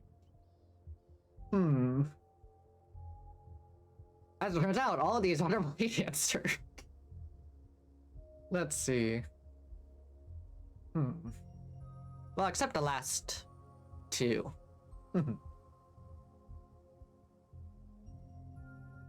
Your husband told your daughter it was safe to go into the mines. Of course he was demoted. I'm right here. Even if he did, it wouldn't have mattered if the entrance of the mine was actually secured. That'll be hell to pay, Tabitha Scarlet. What legal grounds do you think you even have? There are signs the place was boarded up. I did my legal duty. And you don't have a leg to stand on, so don't try to threaten me. Mom, can we go, please? If I were you, I'd listen to your brat. You haven't heard the last from us. You'll see. The woman storms off just as quickly as she stormed in, Becca following at a distance. God damn it. She's right. I can't just hang out around town today after something like that. It doesn't look right. I should be up there, even if it's just to oversee what's going on. If I'm supposed to run this place, I've got to get my head in the game. Can't slip up like this again. Tabitha's sighs straightening up, her scowl returns. Keep an eye on Stella for me until tonight. She's a loose cannon, and I want eyes on her before she causes any other trouble this week, okay? Your cousin turns and heads back to her car, leaving you alone on Main Street. Go to the library. You enter the library alone. It's busier than usual, and a small crowd is formed in the corner of the main foyer. Oh, you actually came. I thought you might have missed my text. I was about to try calling. Surprised to see you here, Gerlina. I half expected you to have skipped town. Yes, the whole gang's here. I've been waiting to introduce Gerlina to the mayor for like the entire time I've known her. It'll be worth it. Trust us. Alright, shall we? There he is! Yep, he's a dog. He and I, and judging from the series of portraits lying on the wall, Tabitha wasn't pulling your leg. Every male of Scarlet Hollow in living memory has also been a dog. We love that dog. You can tell this dog is mayor from his little sash and his fancy top hat. There's a regal air about him, almost as if he knows the position of authority he's been elected to. You haven't met the serious man by his side, but you have to assume that's the mayor's handler. The mayor's little nose starts twitching as you approach. His doggy eyes shine with a curious intensity. What have you got? You got something wet and nutty.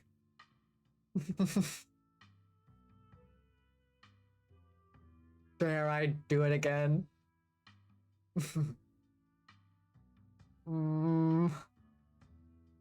But what if I am able to use the boiled peanuts later down the line?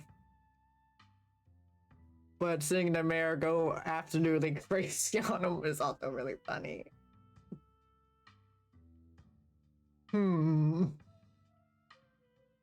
Let's keep the peanuts to ourselves.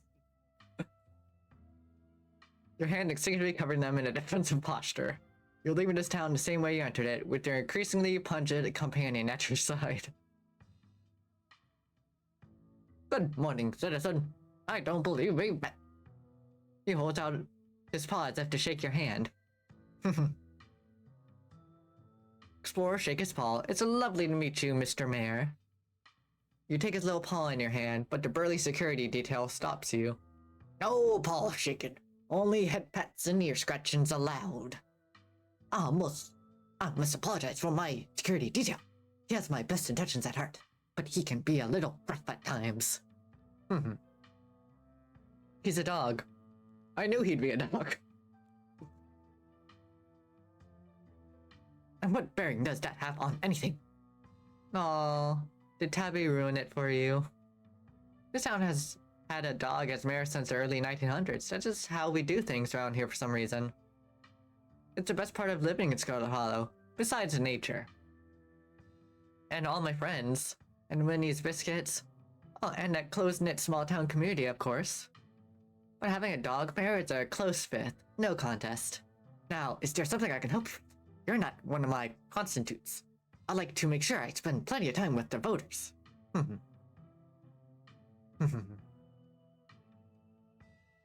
We're doomed, aren't we?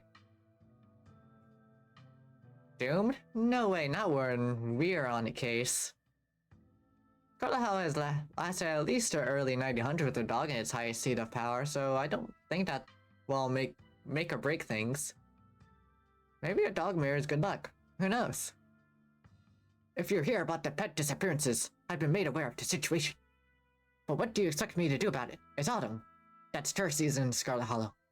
I can't turn away the lifeblood of its town. Not with the mine faltering the way it is. There was a mine collapse yesterday. We don't need any more news of disasters coming out of Scarlet Hollow. You understand? Oh. Let's see. Wait, how do you know what's going on? Keen-eyed, the murmurs behind you intensify as you continue your conversation with the mayor. I'm the mayor. I keep updated with what's going on amongst the constitutes. And while it's unfortunate there seems to be something amiss in Scarlet Hollow, I am a pillar of this community. I need to present myself as strong, calm, and collected in the face of danger. Otherwise, it might cause panic. And nobody wants that, right? Alright, you had your turn with the mayor. Now move along and keep the line going. And by the way, I know you were up at the mine collapse last night, and maybe off duty, but I'd be remiss if I don't let you know that I've got my eyes on you. All of you. Let's hope the rest of your stay in town is a little less conspicuous. What are you, a cop? As a matter of fact, I am. Stella and Kanika quickly shuffle out of the room ahead of you, leaving you to follow.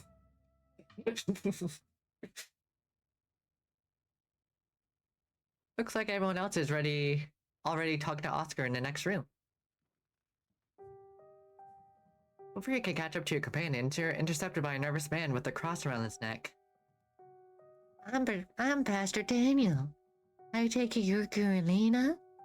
Everyone's been buzzing about you. I'm so sorry about your aunt, but I'm sure she's in a better place now.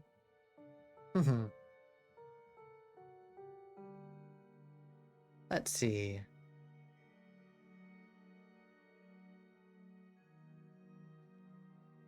The mayor is a huckster and a fraud. The bastard cares more about tourism than the fate of the town.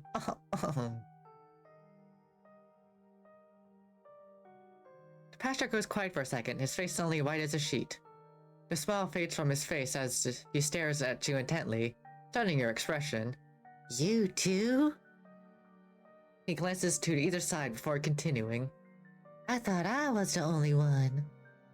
Please come visit me at the church soon. Seems like we might have a lot to talk about. He hurries off, suddenly quiet and serious. Nothing to do now but catch up with your companions.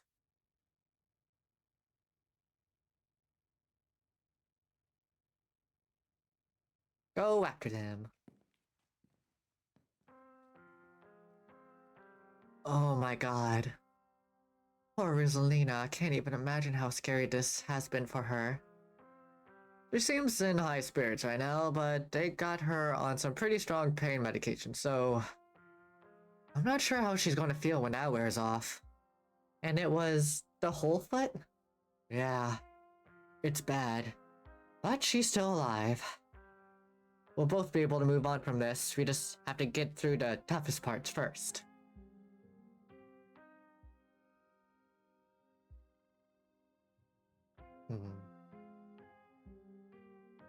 I should have done more for her. No, you don't have to beat yourself over this. She actually been talking about you all morning. She's really happy that you're able to help her and all her little friends. She keeps saying how much she wants to bake you a cake. Of course, we need a real kitchen for that, not just a hot plate. I'm sorry to cut our conversation short, but I better get going. I was only supposed to come back to pick up a few things, but then the hospital called and said there'd been some bus accident on the highway and they need the bed, so I have to come pick her up. Even though our house is still haunted and only place she can lay down until then is her dirty back room that drove her all the way in the first place, and where Jimmy Day is happening. Sorry. Sorry. I'm just a little overwhelmed. It's okay, Oscar. We're to help.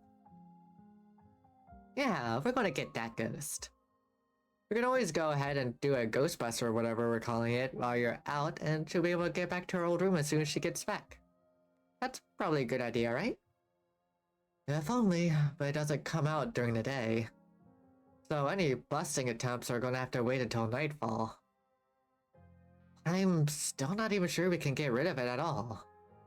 I think I'd have to see for myself that it was gone. It managed to trick me a couple of times, and I can't handle any more surprises right now. I've got every ghost hunting device known to man. You're in good hands, Oscar.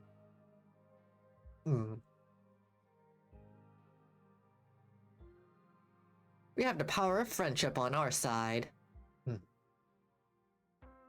Gotta say, I'm surprised to hear you say that, but heck yeah, we do. If anime has taught me anything, is that the power of friendship is unstoppable.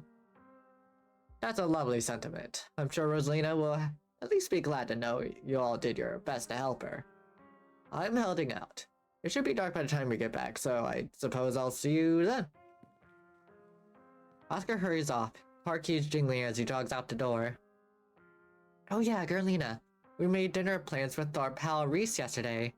I'm sure his mom will be totally fine with extra guests. Will she?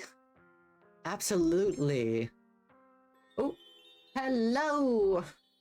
Rain! Hello! Have you done this? Yeah, you done the slime crimes? We do slime crimes here too. But how has Rain been? I am Gerlina Pumpkin, your angel honey slime VTuber. Part witch, part idol, and all cozy and comfy. And it's my dream of being an idol one day, so I like to do a lot of karaoke streams and read a lot of visual novels. It's a pleasure to meet you all. And right now, we are revisiting Scarlet Hollow.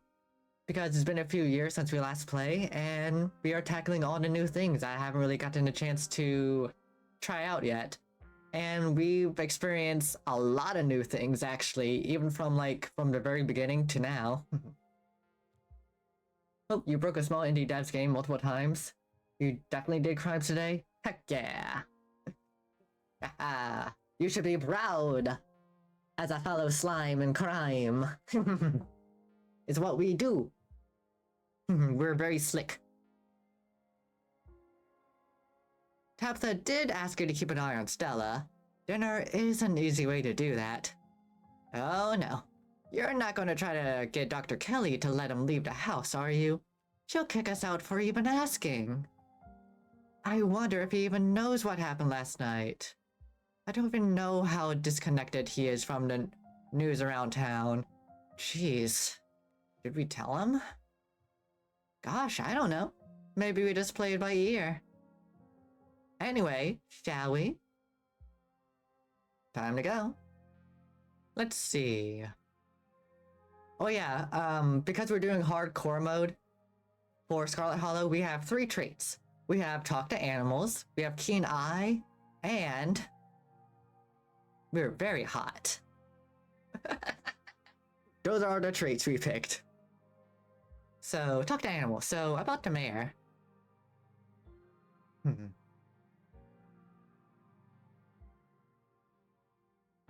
Let's see. I like the cut of his jib. It's good to see someone willing to keep things orderly during a time of crisis. I know, he's so regal. If you ask me, Scraps would have made for a better mayor. He's way more friendly than Jimmy, real dog of the people. So, I finally met Pastor Daniel. It was only a matter of time until he tried to pull you aside about grief counseling. When my dad died, I had to ban him from the general store for a week. He wouldn't stop leaving these little pamphlets at the checkout.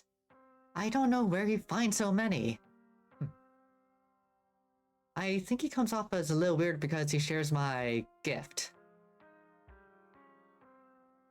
Your gift? The one where I talk to animals. He corroborated some of the things the mayor told me. Wait, really? Whoa. Okay, assuming for a minute that both you and Pastor Daniel have the magical power of speaking to animals, I don't think that's enough to explain how weird the guy is. For instance, you don't make my skin crawl. He does. I mean, it's because I'm really hot. I wonder how many people out there share your gift. There's so many implications. I'm going to continue to pretend that Grilina is just really good at reading animal body language.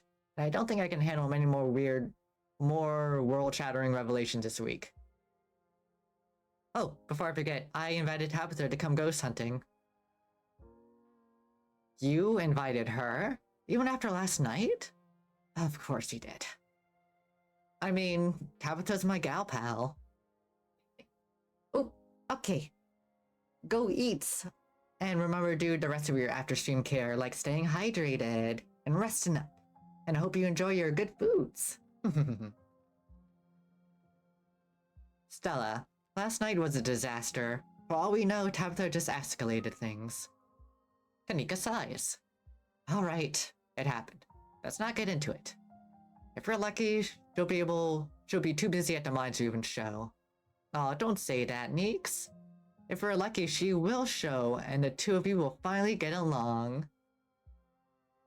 But first, we have to go to Reese. Because I want to see if I can romance Mommy Doctor. The three of you leave the library for early dinner at Reese's. Romance ended with Reese. Now, Reese's mom is my romance option. You find yourself in front of what must be Reese's house. A cold hesitation grips you as the building looms over the hilltop. Though it's only early afternoon, it feels much later. The sun's already sinking behind the tall mountains that surround Scarlet Hollow. Wait, Stella, before we go in there, you told earlier about Reese's situation, right? What? His art? Oh, the illness thing. No, we've been a little busy for small talk. You know, with all the scary events going on. God, this has been such a long week already. Well, like Stella said, Reese has an illness, and Dr. Kelly is really serious about it, so please don't make her mad or she'll yell at us. The door swings open. Hey, Reese. Oh my god, dude, it's been ages. You must be Gurlina, right? Stella told me you were coming. Are they here already? I knew you'd show up early, Stella. And you brought an uninvited guest. Great. Hello again, Gurlina. I guess you found a way to run into me again after all. Let's just get this over with. The house feels cold. Not only is there an odd chill in the air, but the building itself feels too sterile. Uncomfortably tidy to the point where you're nervous to touch anything. If it weren't for the aroma of store-bought dinner rolls baking in the oven, and the unsettling artwork hanging on the wall, you'd be half convinced you wandered into a real estate showing. So, how can I lend a hand? By sitting down at the table and not puttering around in my kitchen. I made sure everything was done well in advance, so only thing left are the rolls, which shouldn't be long. Then we can have a quick dinner, and you can leave my house and go about your business. But I was kind of hoping to see Reese's new art. We still have time now, right? You aren't seriously considering subjecting your friends to your disaster of a room, are you? It's not that bad. You can still see the floor. Dr. Kelly raises a single questioning eyebrow. I don't mind a little mess. Yeah, I doubt it could get any worse than the way I keep my room. Yes, okay, fine. As long as you stay out of the kitchen, I don't care what you get up to. Cool.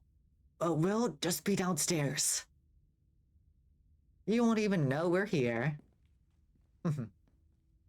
You make your way towards the basement stairs.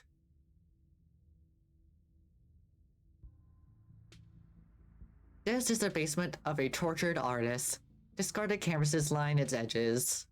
while trash and sketches leak out from their piles of the corners of the room, hiding the bare cement floor, ghoulish faces coat the walls and paint, sneering out at their creators.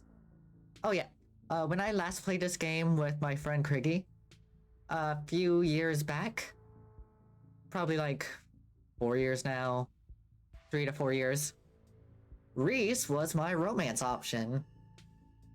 I'll leave it at that. So now that I'm revisiting, with all the new updates installed and all that, we'll see where it leads. Your mom is so scary. She can be a little intense. Kind of overprotective, which I guess makes sense. Anyway, make yourselves comfortable. You'll have to forgive the mess. I've been distracted lately. Haven't been cleaning much. So, if you ever need a model, I'm here till Monday. God damn it, I did it again. I have no choice. My heart of heart tells me otherwise. That will be amazing. Though I should warn you, I work odd hours. I don't usually pick up a brush until late at night. But if that's not a deal breaker, I would be incredible to have such a captivating model. I look forward to the company, and I hope I can do your likeness justice. Let's see. Let's go with... That's quite a movie collection you got. Any Rex? Let me think. Oh, have you heard of Shi no Chi? Deathblood? I saw that for the first time recently and it blew me away. Excellent example of both Japanese horror and found footage done right. We could even put it on after dinner, if you guys are interested. Damn, I would usually be down for that, but we got to head over to Oscars after this. We promised to read Ghostbusters at his place. He's apparently been dealing with a bad haunting. And I feel like we should really be there for him tonight. Considering everything that's happened, he and Rosalina both need our support right now. Let's see.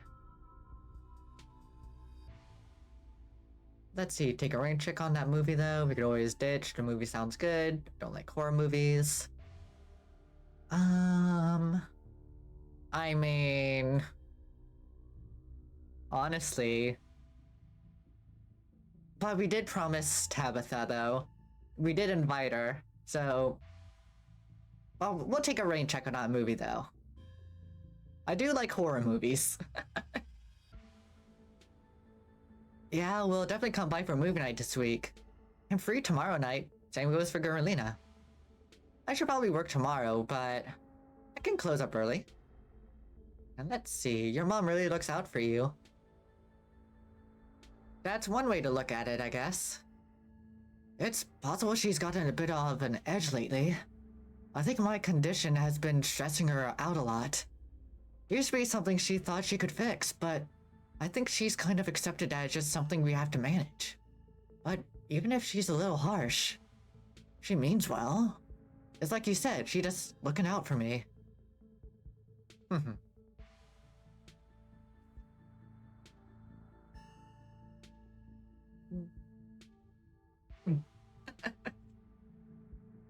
I know you think you need her, but there's plenty of people out there who love to dote on you.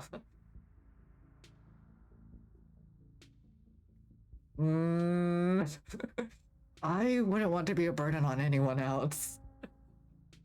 Wow, you don't waste any time, Relena. Look. Listen. I thought it was sweet. I thought it was kind of sweet too. Anyway, did you know she turned us away yesterday? She said we couldn't even talk to you. Oh yeah. I was wondering why I felt like I was... feel like I should have met them already. Yeah, because when we first did this, a few years ago. The original plan was to, on episode 1, hang out with Stella during the camping, and then we meet Kanika, and then that leads us to Reese. But because that we're going completely off what we know, the order's a little off. You came by yesterday? She didn't tell me, but I was probably asleep. That's all. Are you sure it's not just that I did something wrong and she never forgotten it? And will hold it against me until the day I die? Actually, Kanika, I think she admires you. She says you have a good work ethic, and she has a lot of respect for people like that. Really? She really said that? Wow. Then I can't imagine how mean she must be to people she doesn't like. I think she's usually nicer to them. That's how you know you really messed up. What about me? Does she say things about me? Do you want to know? Well, when you say it like that, no. I'll just keep imagining us as very good friends. Now, let's see. What are you sick with? Jesus, Gurlina, coming right in with that one, huh? You don't have to talk about your illness, Reese. It's okay. I've come to terms with the way the rest of my life's been going. You're so macabre, Reese. You make it sound like you've been sentenced to death. You haven't, right? Not exactly. No one's really knows what's wrong with me, but it's been getting worse. I could barely keep most food down. My skin always itches like there are worms crawling underneath it. I could live for a long time or a short time. No one's sure, but I'm definitely not going to get better. Whatever time I have left is going to be miserable. So I've done my mourning. My best years are behind me. My future is unknowable.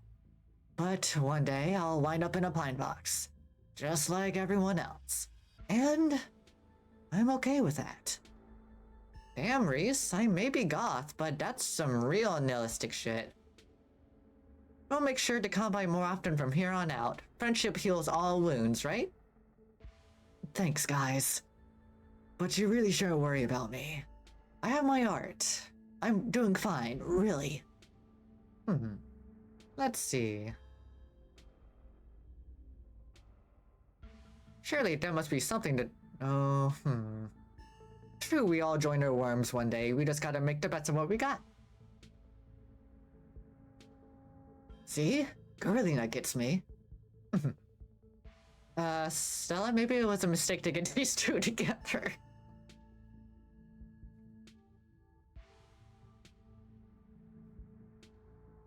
Look.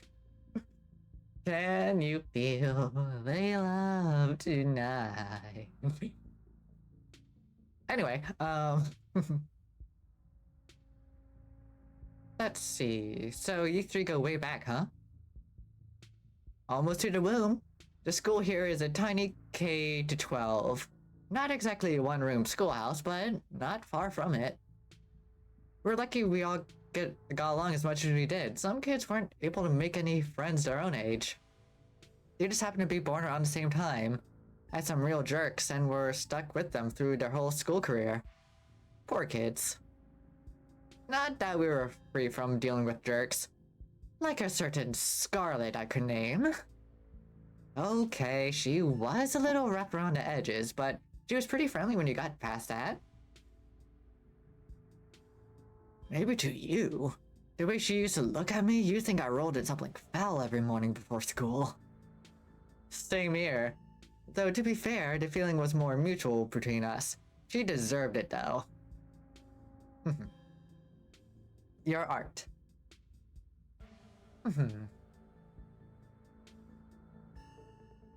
It's exquisite. Thank you, Gurlina. I don't only make my art for other people, so it's always a nice surprise when it resonates with someone, especially considering how personal these pieces are to me. Having other people look at them sometimes feels like I'm having them look over a raw wound. You know, uh, I still got that painting I stole from you back in high school. I even took it to college with me. You make good stuff, dude. Oh no, you should get rid of that old thing. It's ancient. Knowing there are people out there who might see something I made in high school is horrifying. No way. It's rad and people will compliment it all the time. You could gain a real following if you ever posted these online, you know? Nah, I think I'm okay sticking to sparsely populated late night live streams. That's all the social media I can handle. I don't know how you do it, Stella. Having to exist in front of all those people all the time. Knowing some version of you lives in their head. Knowing they expect something out of you that you might not be able to give them.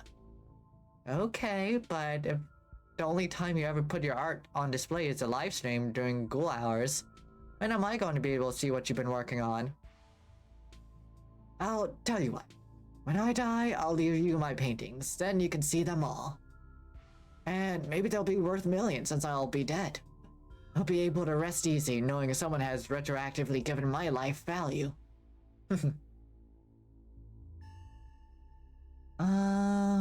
Want to come ghost hunting with us tonight? Oh wow, do you think you'd be down for that? We'd love to have you. That would be so amazing, but I haven't had the best luck leaving the house lately. Even just walking to town is enough to put me in a bed for a week.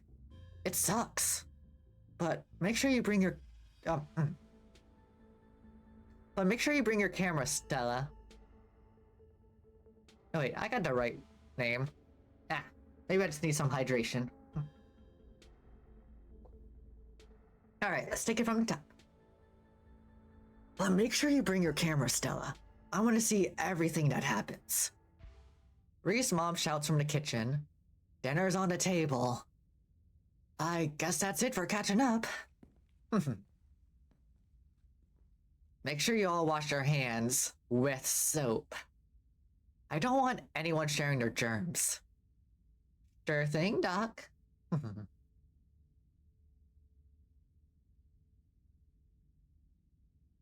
Yes, ma'am.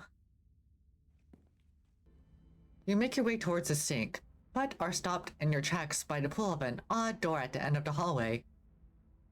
It feels out of place, like you've accidentally wandered into a different, older house. But more than that, you feel something radiating out from behind it. Something dark and cold. Something that reminds you of the dusty tunnels you narrowly escaped last night. An oppressive hum just beyond your hearing fills the air, and you feel strange. You are compelled to approach the door, drawn in as if hypnotized. Open the door, open door, open door, open door, open door, open door, open door, open door. I wonder what choice I can make. It's like the only choice I can make is to open the door.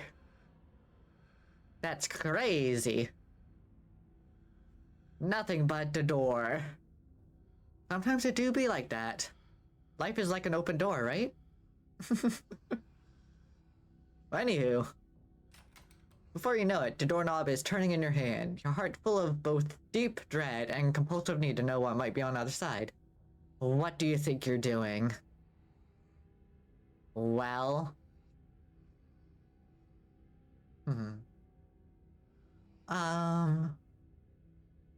Just looking for the bathroom. So you passed by the open door that's clearly a bathroom and went snooping around. Come on, get washed up. Everyone's waiting on you. You won't let her interrupt you. You need to know what's behind that door. Oh, no you don't. Come on, wash your hands and sit down.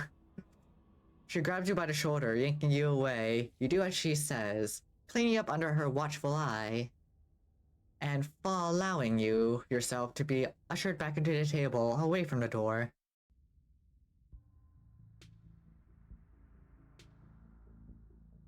Dinner is already laid out. Dinner rolls, spaghetti, and a light salad. Kanika anxiously picks her food. Stella is nervously talkative, and Reese is suddenly quiet and tense, his shoulders tight as his mother perches on the chair next to his. Dr. Kelly's eyes all of you with a sharp, fierce gaze. She sits opposite of you at the far head of the table, her features silhouetted against the light of the setting sun in the window behind her. Pills. She slides a few tablets towards Reese. He obediently swallows them. This is excellent, Dr. Kelly. Is the pasta sauce homemade? No, it's from a jar. I work too many hours to make my own pasta sauce. Well, you have an excellent taste in brands, and if you ever want tips on easy home-cooked pasta sauces, you know No thanks, Stella. I have the internet if I need recipes. Thanks again for having us, Dr. Kelly. We really appreciate it. Now let's see. How about small talk? Thanks for putting this together, Dr. Kelly. I don't usually have to cook for so many people. I'm just glad that there's enough for everyone. It reminded me of what it used to be like when these two would come over. Hungry teenagers, eating me out of house and home. I should have charged your parents for all the food you kids went through. Honestly, feels like I was running a restaurant, not a doctor's office. What were Stella and Kanika like as kids? Nosy and messy, like all kids. Kenai, there's suddenly a wistful look in her eyes, like she's glimpsing back to some brighter time in her life. Kanika softens too, her shoulders lowering from their defensive place by their ears.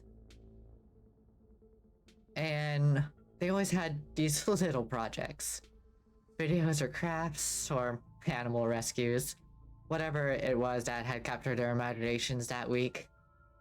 Kenai, the glimmer of joy at the corner of her eyes fades, her glower returns in its place. So, like I said, noisy and messy. Did we bring a dead squirrel into your house once? Oh god, not the squirrel. I mean, Rain, I think this particular squirrel got fucked off. I remember that squirrel. Did you think that dog could Frankenstein it back to life or something? I was like 12. I was very susceptible to what I saw in media, and very sad about that squirrel. That's one of the things that keep me up at night. I still feel guilty about bringing that thing into your house, Dr. Kelly. I'm just glad you didn't make it into a habit. How well do you know Tabitha? Not very. I know her a lot better if your family didn't seem to be so afraid of doctors. I can count on one hand the number of times she's been in my office. No wonder everyone but that old Edreding died so young. Hopefully your mother was better about taking you to doctor visits. I wouldn't be surprised if there was something genetic at play. It's much better to catch those things early.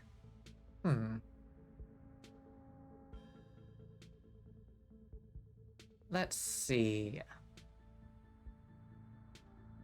You're a doctor. Have you ever seen a dead body? What kind of question is that? I'm a doctor. Of course I've seen a dead body. I have, in fact, seen many dead bodies.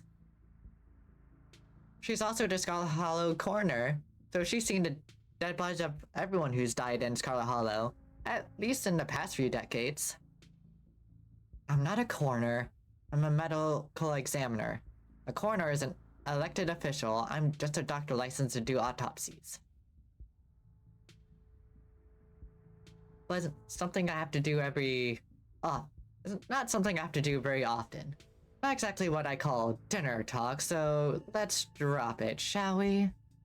Dr. Kelly's eyes briefly nervously glance towards her son before flitting back to a position of annoyance. You can't help but feel like what you saw went beyond compassionate worry and to be genuine fear. If you're the medical examiner, do you know how my aunt died? She suffocated. Tabitha said she suffered from sleep apnea, and at your late aunt's age, it can be deadly. She should have come in more often. If she let me know she was having trouble sleeping, we could have worked on a solution, and who knows, maybe she'd be alive. Or still be here.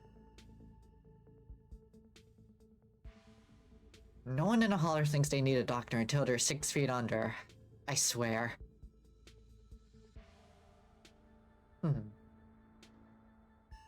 About Reese.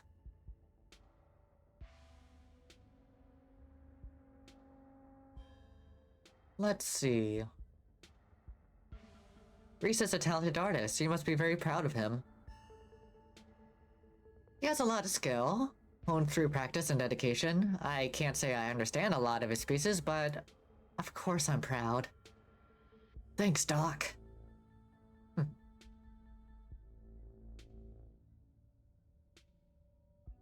must break your heart having to isolate your son from the world like this.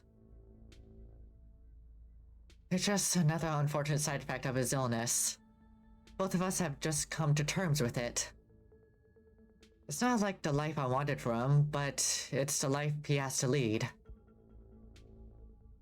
Maybe he doesn't have to. Oh, jeez, Kanika, your boots are heavy. Sorry, Dr. Kelly, we're totally respectful of Reese's boundaries, even though they might seem a little arbitrary and strict. Isn't that right, Stella? You can kick me all you like. I won't change my bold attitude and outgoing personality. You know, Doc, I feel pretty okay. I don't think having people over is all that rough on me. We'll see how you feel in an hour. Return. The danger? Let's see.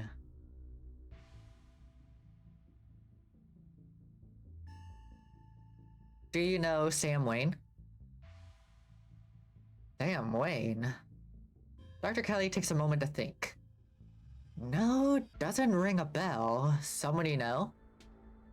We have reason to believe he might have been caught up in some weird illness at the mines. He definitely looks like he could use medical help, so please let us know if he shows up or anything. If there's someone harassing you, you should get the police involved. This isn't any from my business.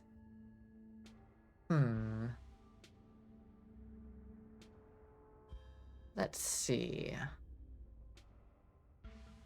Let's remain silent, because we want to be on the doctor's good side. You remain silent, quietly picking at the store-bought spaghetti and dinner rolls. So, we were talking about maybe watching a movie sometime this week, while Gerlina is still in town?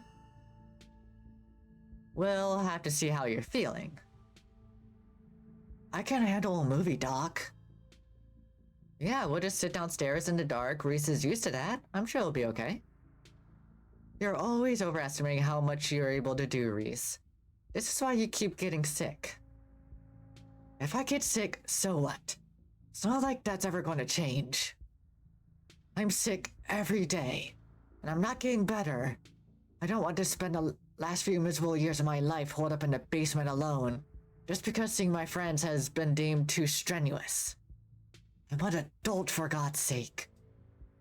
I can't believe I have to ask for permission from my mom just to have friends over. Reese stops mid-sentence, wincing in pain and wrapping himself in his arms. Don't say things like that. I'm doing everything I can to try to fix. Silence as Dr. Kelly's eyes shoot open. Reese? Reese abruptly pulls himself from the table and leaves. Damn it. I knew it. I knew this would be too much. Everyone, get out of my house. Please, just leave us alone. Stop trying to interfere with his life. All it does is hurt him more. But we can't just leave him like this. Now is when he needs friends the most. No, now is when he needs me the most. I am his doctor and his mother. I know you care about him. I know that. And he knows it too. But all any of you would do is get in the way. So just leave. Please. Hmm. Hmm. Sorry, we'll get out of your way. Good. The three of you are rushed to the door. We'll be back, Reese. Hope you feel better soon. Dr. Kelly shuts the door in your face. The clicks of a lock signals the end of your dinner at Reese. Oh, Serenity Nightwolf! Hello, hello, hello! White Wolf Raid. My stream with 8 viewers. Hey, welcome all. How do you do? Is I, Girlina, your angel honey slime at your service. I am part witch, part idol, and all good cozy vibes. And it is my dream to be a proper idol one day with all my karaoke's and visual novelings. And today we're playing Scarlet Hollow. Well, revisiting it. I played it a few years back, and I want to get back into it since episode 5 should be coming out in the near future. So, I am excited. And they've done a lot of updates to the game itself, where they added a lot more different paths. And from last time, we were able to do something completely different than what I'm used to. So, yeah, we've been having good times here. But what are you doing? I hope that you are having a lovely good time, and remember your after stream care if you need to. Make sure to get some food, water, all that good stuff.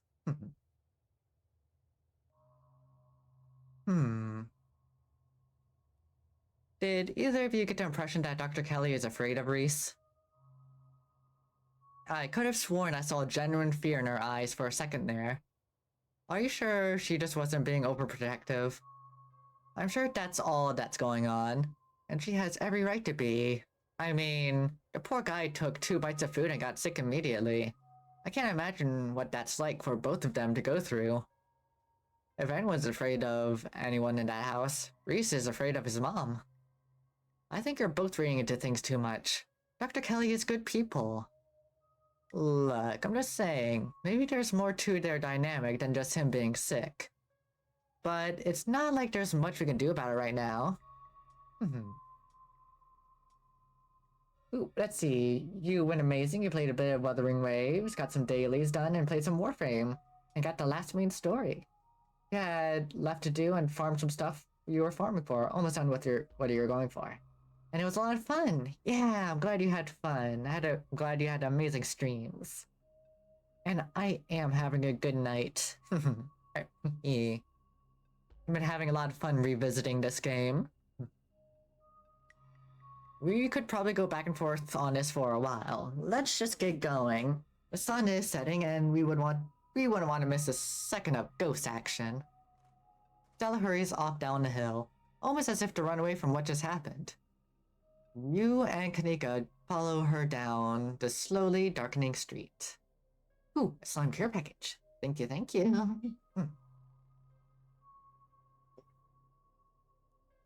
And big stretch.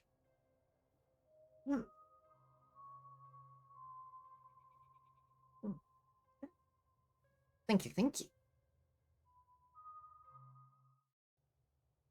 Because it's ghost busting time. Lit by the orange hues of the setting sun, the library feels different. What was once a quaint building in a small town now stands as an imposing structure, its walls holding something that stares back at you with menace. Maybe Kaniko's right. Maybe ghosts aren't real, and the rest of tonight is going to be a pleasant break from the events of the past few days. Hot. A ghost hunt seems like the perfect place to sneak in some smooching under the guise of splitting up and searching for clues. Maybe a special someone might be interested in breaking off from the rest of the group. Oh yeah, for those that don't know, I'm doing the hardcore on Scarlet Hollow, and with that, I took 3 traits. One is talking to animals, one is keen eye, and the other is just being hot. Keen eye. Before you enter, a pair of figures in a nearby bush catch your eye. You can't help but feel that with every passing day, the ditchings grow bolder. Right here. I see you. You're out there watching me. You're trying to get a peek. Also here, too. Also, there's one down here, too. Enter the library. Just as its exterior was intimidating in the setting sun, the inside of the library is dark. The shadows deep and foreboding. The meet and greet with the mayor ended quite some time ago, and the throngs of visitors took whatever joy was in this place with them as they left. Hey, Oscar, are you back yet? Shh, you can't yell in a library. It's against the rules. It's after hours. Rules only apply before 5 p.m. Now, it's our domain. Hey, you're just in time. Rosalina's situated in a back room. Alexis is going to keep her company while we hopefully get this all sorted out. I'd love for her to be able to sleep in her own bed tonight. How is she doing? She's not quite as chipper as she was when she was on stronger meds, but she's still doing surprisingly well. Alexis has been by her side nonstop. She's been a really good friend. Rosalina and I are both lucky to have her right now. I'm glad she's back home at least. And we'll be able to get her back into her real home in no time. I've come fully loaded, got my EMF reader, temperature gauge, spirit box, infrared camera, UV light, video camera, salt, flashlights, for everybody in case the ghost messes with the electricity, parabolic microphone, sharpies, and paper for automatic writing, matches, and candles for rituals. Oh, and a Ouija board. I know they're toys, but you never know what might come in handy. Wow, this is a lot of ghost hunting stuff for someone that was so last minute. Did you just have all this stuff ready to go in a bug-out bag or something? Of course I do.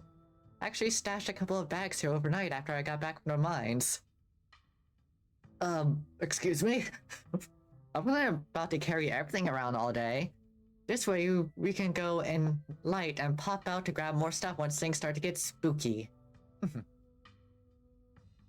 I may never have found any compiling evidence of ghosts, but that's not left for lack of trying. And after last night, I'm more than ready to try again. I got a bad feeling about this. There were ditchlings in the bushes outside. Who knows how many more are lurking around here? That's concerning. Are we sure it's safe to be around them? If Sybil's right, we're only going to see more of them as time goes on. We can't let them get in the way of things. Let's see.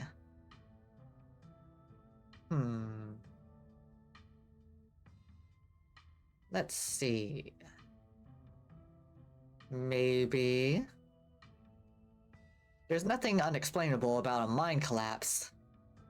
It was just something horrible that happened, and the supernatural just a way for people to give reason and meaning to horrible events. Sometimes something awful happens and there isn't even a reason. That's just an uncomfortable truth of the world. Nah, no way. There was definitely something down there. We all heard the knocking plain as day. I even recorded audio of the event. Definitive proof. I admit I did get a little caught up in the whole supernatural atmosphere of that place, but those sounds were definitely from the rock shifting before the collapse. I mean, that whole basis of the Tommyknockers myth, it's well documented.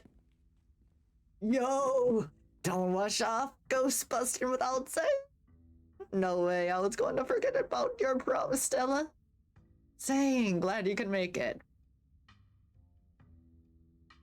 I was confronted with my own mortality rate for the first time yesterday. I'm so desperate for answers about the afterlife to ease my troubled mind. Now let's go mess with some ghosts. I hope my house is big enough for 5 ghost hunters at once. If this is everyone, we can go ahead and... That's everyone. Wait, what about Tabby? What about her? She's not here. Let's get started. I guess she can catch up to us once she gets here. Well, if y'all are itching to get started, it's through the back. Follow me.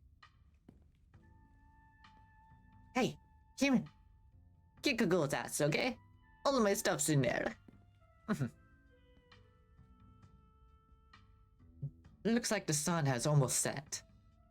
This is where stuff usually starts to kick off. I haven't been back inside for about a week, so I have no idea what to expect. Hey! You're not doing this without me. If there's a ghost, I want to see it with my own eyes. Sorry, Mr. Gutierrez.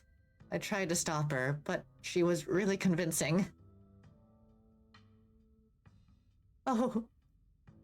Hi, Zane. What's up? Yo! Rosalina, you're not supposed to be out of bed. Let Oscar handle this. I've done enough resting. It's not like hobbling around in a library is any different than hobbling around our house. I miss being there. I miss feeling home. You shouldn't be hobbling around at all. Just take it easy until you're more healed. I've gotta learn to walk around eventually. Might as well start while I'm on the pain meds. And our house is one story. It's not like I'm climbing Everest. Oscar sighs. Yeah, she lost her leg in episode 2. But if I had a different trait like I had before, which I believe was occultism, I would have been able to get a choice that would save her from getting her leg crushed. But what done is done. I wanted to mix things up while still having animal talk. The answer is no, Rosa. You need rest. As if. I can't get any rest in that crappy little back room. I want our house back. I'm coming with you. Crappy? Since when did you use language like that? And we have this taken care of. Nearly half the town is here to help. What are you gonna do, old man? You can't stop me. I'm injured, remember? Yeah. I'm not that old. You better turn around or I'll ground you.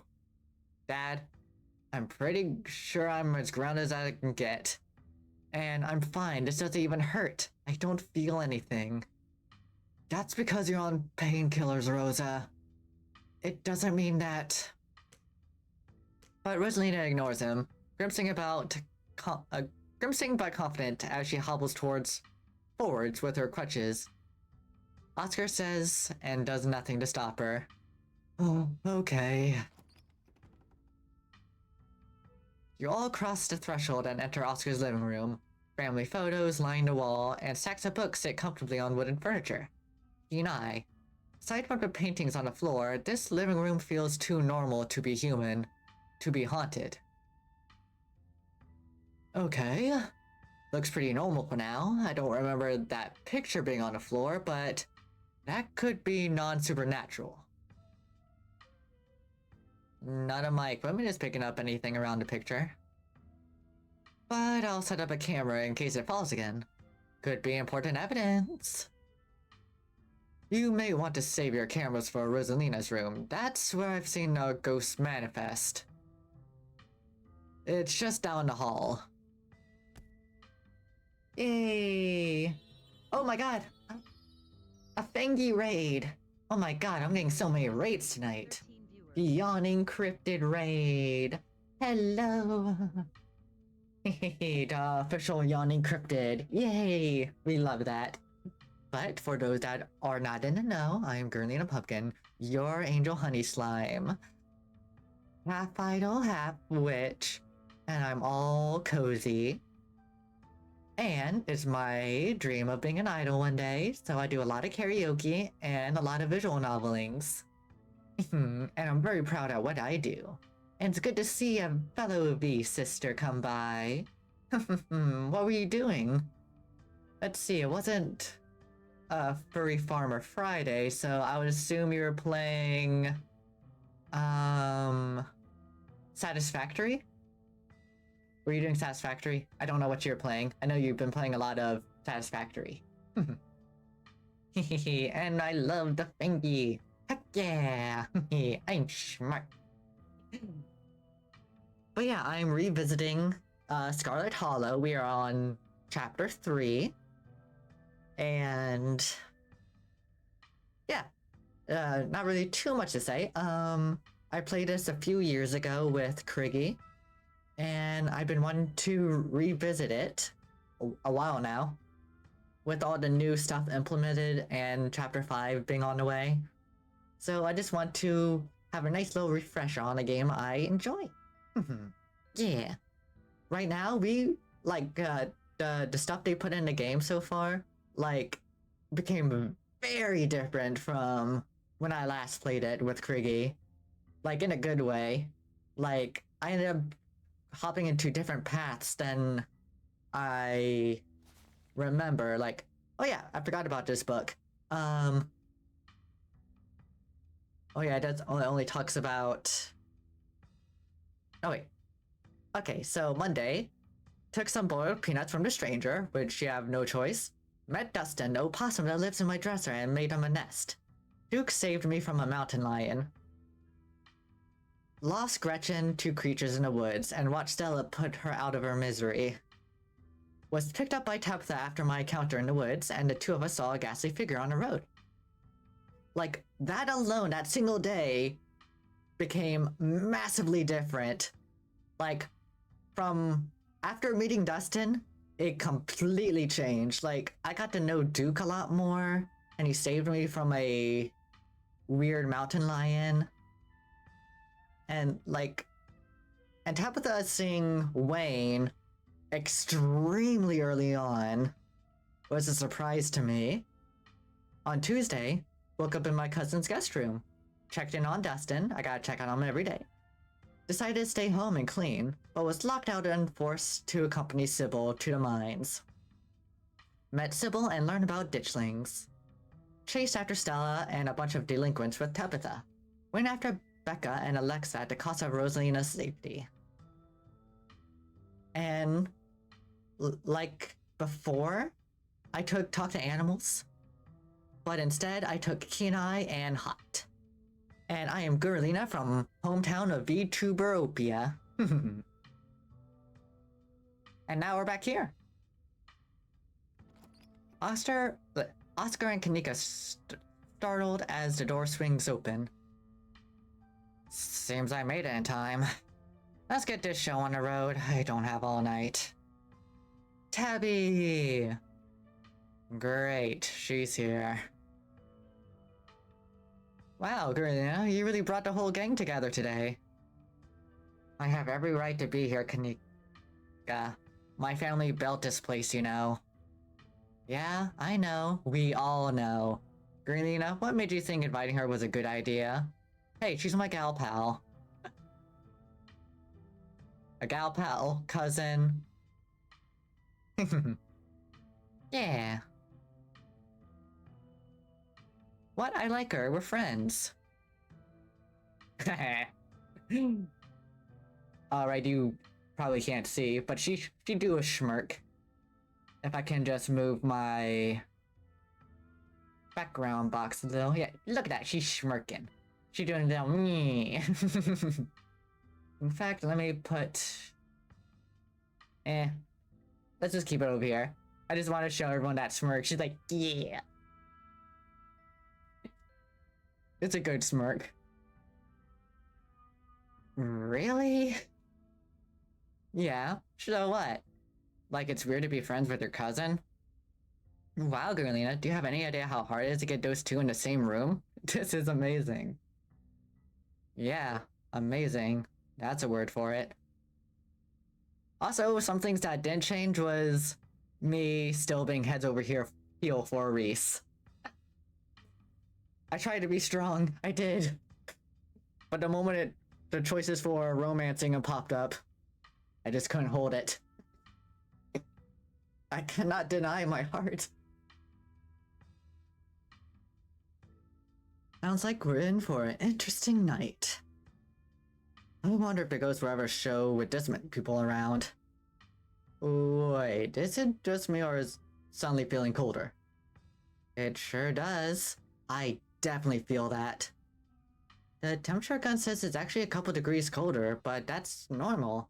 Rooms and hallways are sometimes colder than other parts of the house. Whoa, a genuine gold spot! I gotta snap a pic for posterity! Is that it? This isn't very scary. Let's see. Maybe it's just shy. Oh no, she's shy. Let's see. Great, we found a ghost. Case closed. Good work, team. Well, this was fun. I love standing around in a cold room. Guess it's time to go home, Girlina. No way, we're not going anywhere.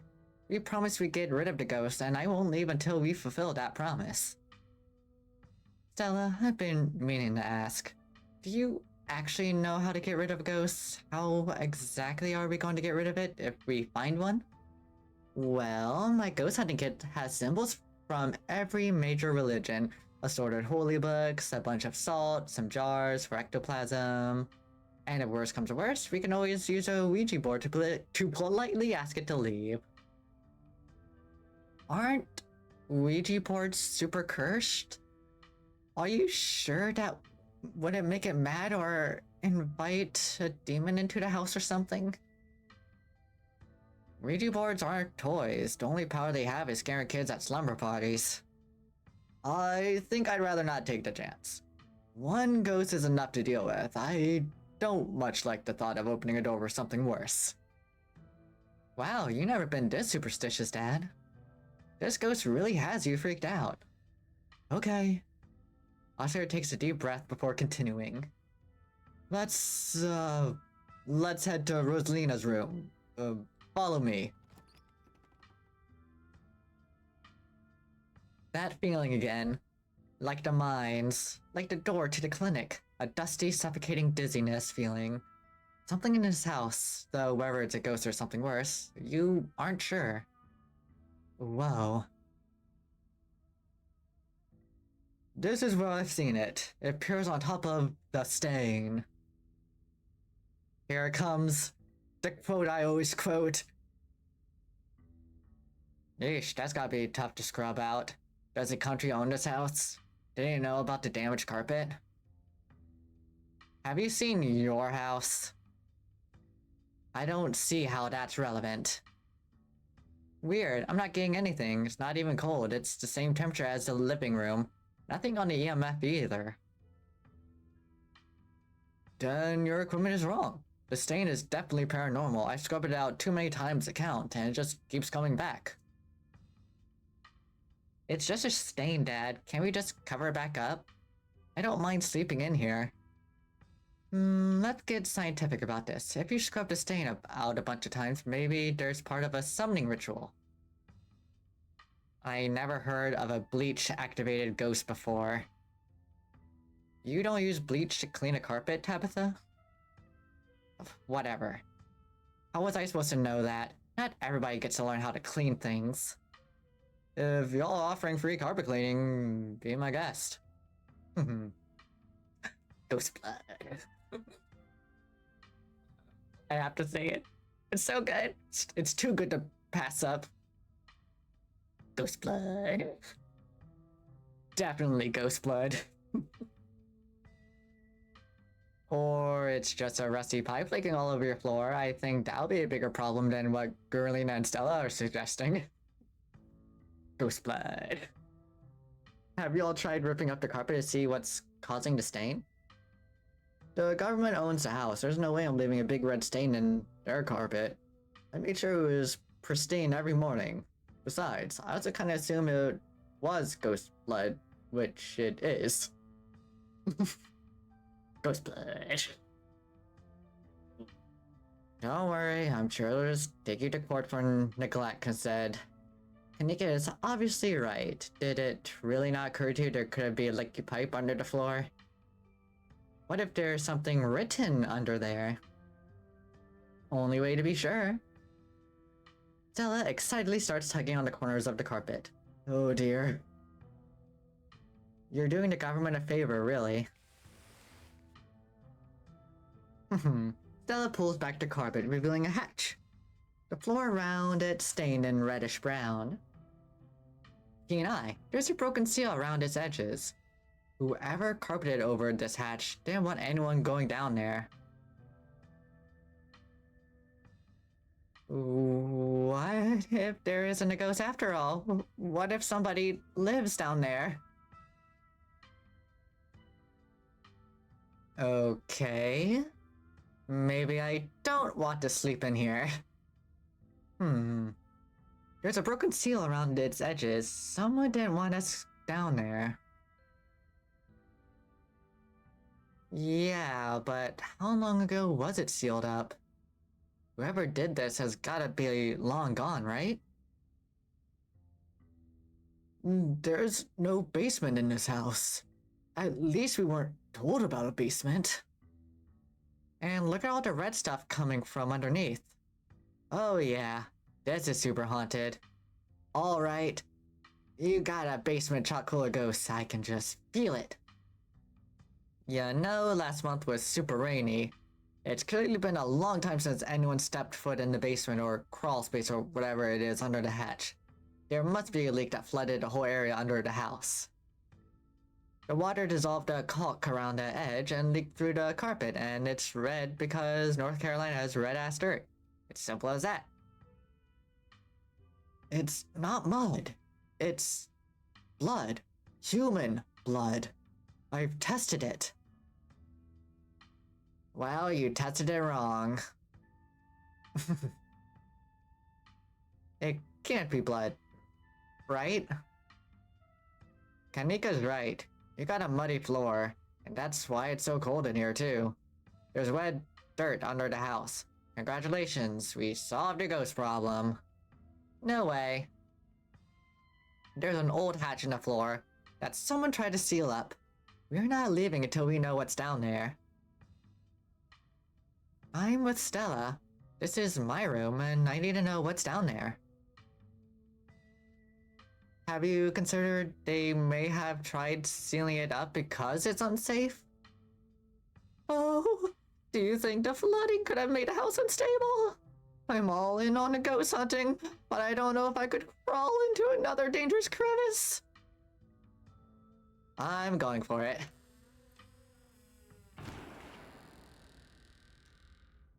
And welcome to the fun zone. You come to an Oscar's living room. You can't tell what time it is, and your friends are nowhere in sight. This is where things start to get fun. Fun. The building feels colder, and there is something about the air that feels wrong. It's stale. An undercurrent of mold and earth. Makes you feel claustrophobic, as though you're in a coffin.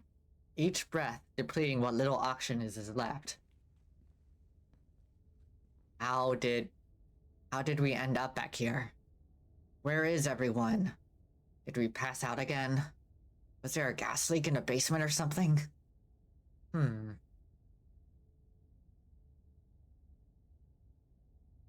Is fainting some kind of weird family thing? Is there a genetic condition I need to be worried about? And not that I'm aware of. Nothing like this has happened before you got in town. Who knows what sort of nastiness was festering in that basement? Your cousin marches to the front door and opens it. Why does it look like Oscar's house is in front of us? Didn't we just leave? I must be misremembering things. Let's go.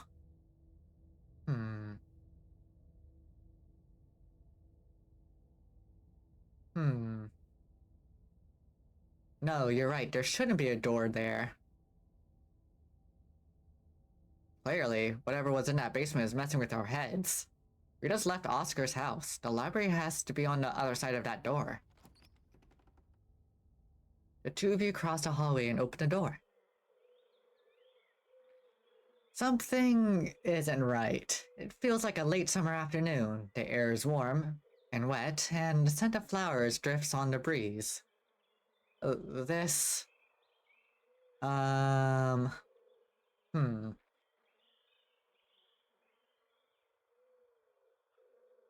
Uh... Damn, that was in that cream soda. Tabitha? Please tell me I'm not the only one seeing that scratchy shadow in the distance. You're not. What the hell is that thing? Am I having a stroke? Are you having a stroke? Are we both having the same stroke at the same time? Hmm. Do you see that creature behind the thorns? That's one of the bad omens Stella and I found in the woods. What thorns? There's a lot of thorns.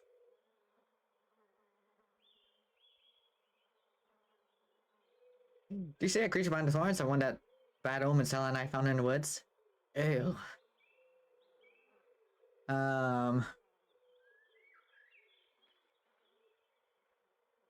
I think...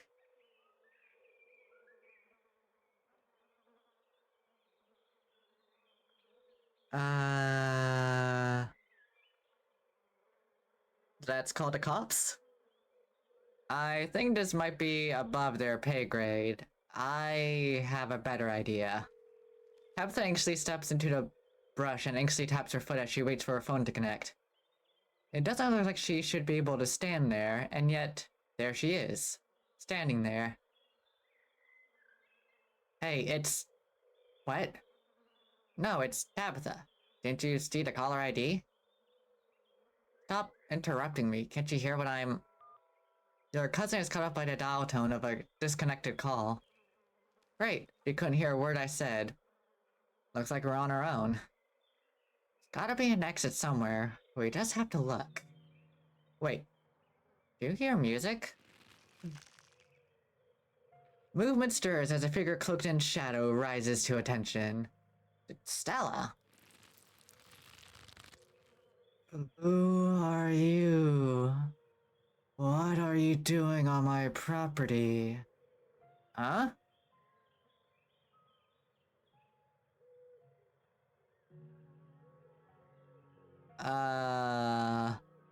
Holy shit, Stella, you scared me. Yeah, cut it out. Did you say Eddie? No one's called me that in a long time. It's Edwardine now. I am not a child anymore. Edwardine? Eddie? You gotta be kidding me. Wasn't that our great-grandmother's name? Yes, and Stella knows that. Quit messing with us, Stella. It's not funny. I wish I could say the same. You should have stayed gone. And you absolutely shouldn't have shown up here, of all places. Oop, you get some honey, a slime care package, and a roll call. Good to see you, Astaroth. How's your night been? Big stretch. Thank you, thank you. If you're caught, don't think you understand what Father might do.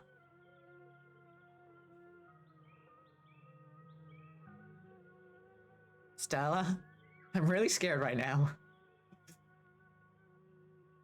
Keen eyes, a flash of pain in Stella's eyes tells you that she's keenly aware of everything that's happening right now. She's in agony. Awesome. I can't. It's not that easy for me. My brothers were sent to Normandy, and now I'm the only Scarlet left, besides Father. I have responsibilities, Charlie. Shut up, shut up!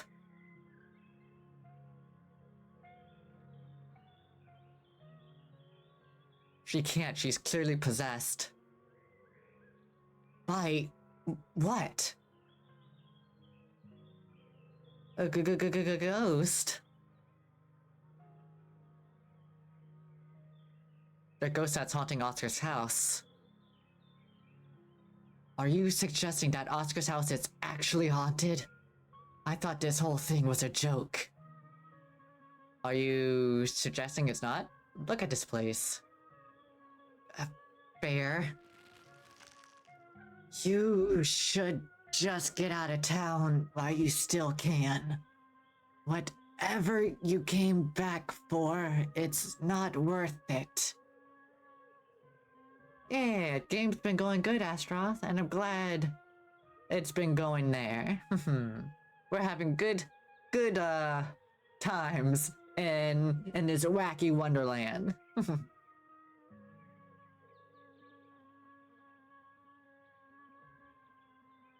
Let her go, please. She's gone, along with the shadow in the corner of the room. Come on. We must have taken the wrong door out of the annex. We're getting out of here before anything else happens.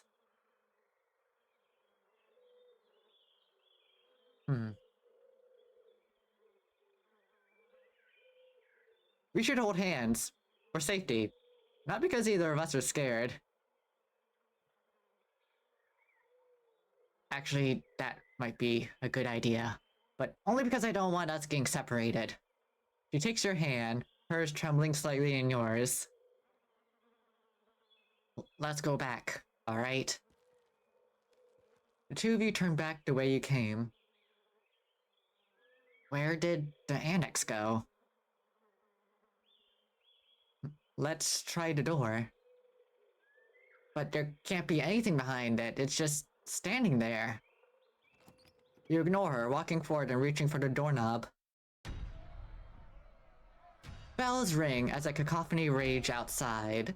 The door in front of you pulsates as figures unseen bang against it. The shaded figures from the garden sit in the corner, ever so slightly more defined. Are you kidding me?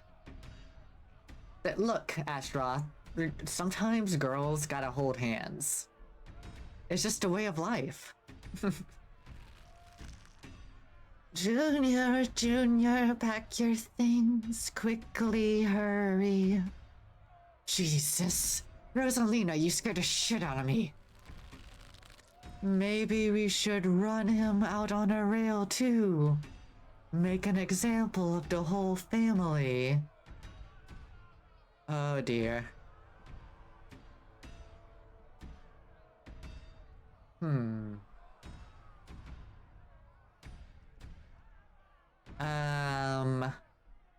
Grab Tabitha, turn around, and just leave. You're the master of your own universe, and you won't let this ghost tell you what to do. You approach the nearest door, your cousin staying close at your side. Oh. I don't remember this. This is making me sick.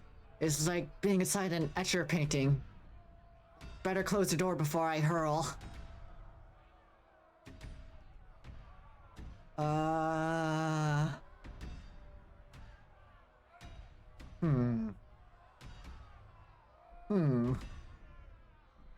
Let's say we did look behind us and just walk through the door. As it slams behind you and you find yourself right back where you started. Please, he's only a child. We'll leave peacefully, just give us a little time.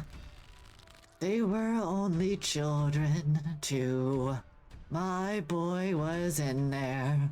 Why should I give Junior here all the time in the world to gather his little toys and fancy clothes? My boy didn't have that kind of luxury.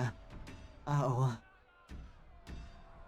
The collapse of Junior leaving, Charlie returning, is starting to come together. Great. Mystery solved! You can let us go now, Ghost. Don't listen to him, Charlie. Just keep packing. Looks like the others are on their way. better hurry, boy, or you and your little dolls here might get burned up. As for you, lady, what makes you think you're going to be keeping any of those valuables you're packing in that fine suitcase of yours?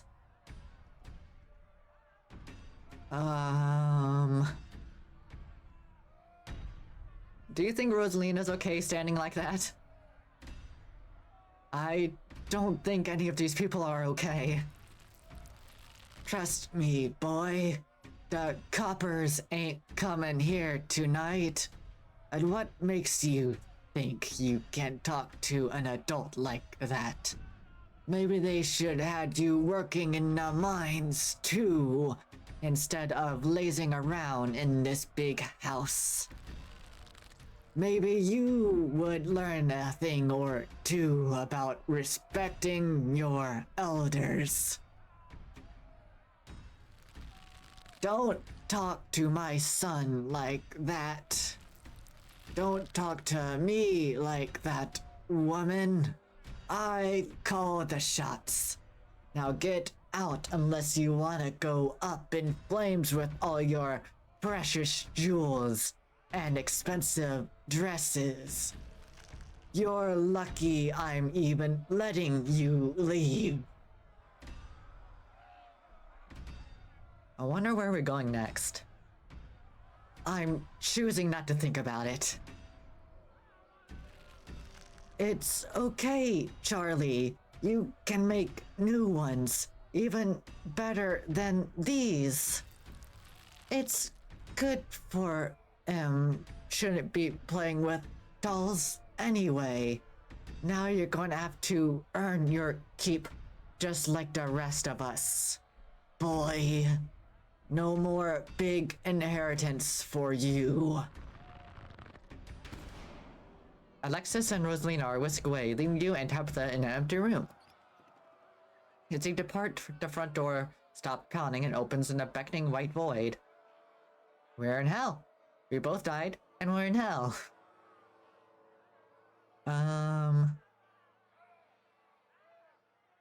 Let's see. Okay, let's put our heads together. What do we know? We know that we can't leave, and we know that we're not possessed, at least as far as we can tell. And whatever we saw in this room at least happened right after the Shaw mine collapse in 1918. I think the only option on the table for us right now is to keep doing what it wants us to do. Maybe we'll stop at some point, or maybe we'll figure out a way to escape. Who did he call on the phone earlier? Friend of the family, not that it matters though, the call didn't go through, so we're on our own. There's so many ditchlings here. Yeah, there are. Those things are horrible. No wonder you were such a mess on Monday. You're right, the only way to get to the end of this, shall we? Yeah. Let's get this over with. You and Tabitha walk up to where the pounding door used to stand and step in the void. You're outside, and it's night. A false moon looming massive in a painted sky. The night feels thick and warm, the insects lively, their calls unnaturally tiny. Everything feels warped and wrong, like you're listening to the records fish from the bottom of a pond. What magic words do we have to say to get you to let us go? We're sorry, okay? Whatever our family did to piss you off so much, we're sorry. You poor dear, I've been keeping track of you, scuttling around like town like a tomcat.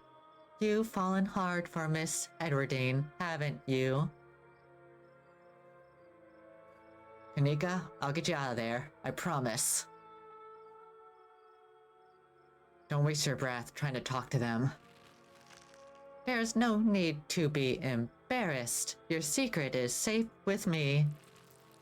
You know, I never did approve of what the Scarlets did to your family, and what it did to the two of you young'uns.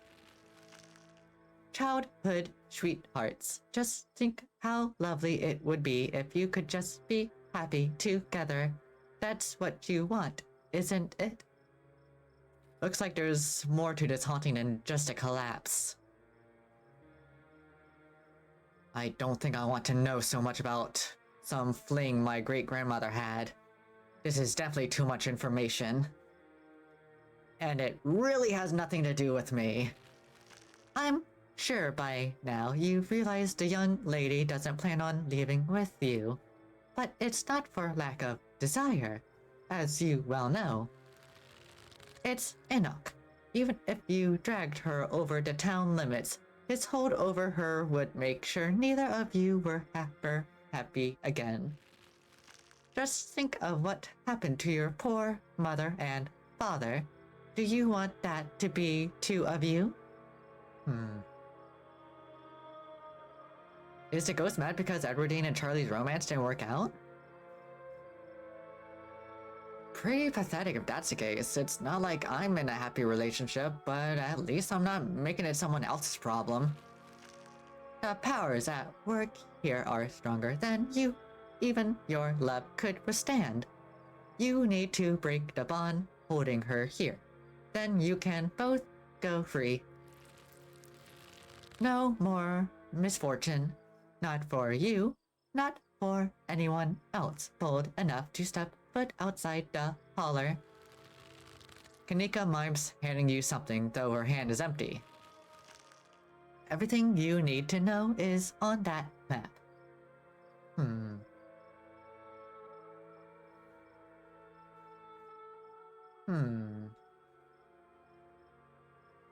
Breaking of bonds requiring a map sounds like a quest. You play too many video games. Hey, don't judge. That's where you'll find them. You need her there, and be careful. Good luck to the both of you. I hope you get your happiness. And thus, she's gone. Tabitha sighs. Okay, let's find a way out unless you have any ideas. I don't think there's anything else we can do until we get to the end. Or until we die. Whichever. Before the two of you can leave, a smell hits you, sweating, suffocated flesh, with a tinge of saccharine and stomach-churning sense of decay. There you are. I would have found you sooner, but the Resonant clearly doesn't want me here. It doesn't seem to have the same issue with those miserable little parasites.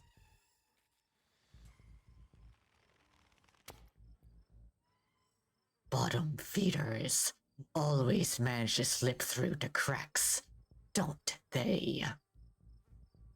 Run!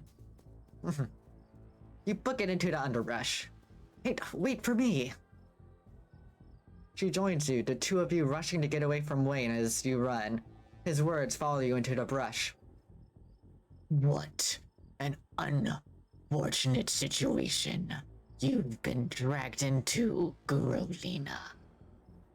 I don't think that girl is any good for you. Stella, was that her name? Seems she's skilled at finding trouble. Maybe you should pay her a visit soon, if she makes it out of here alive. And then, silence. Stella.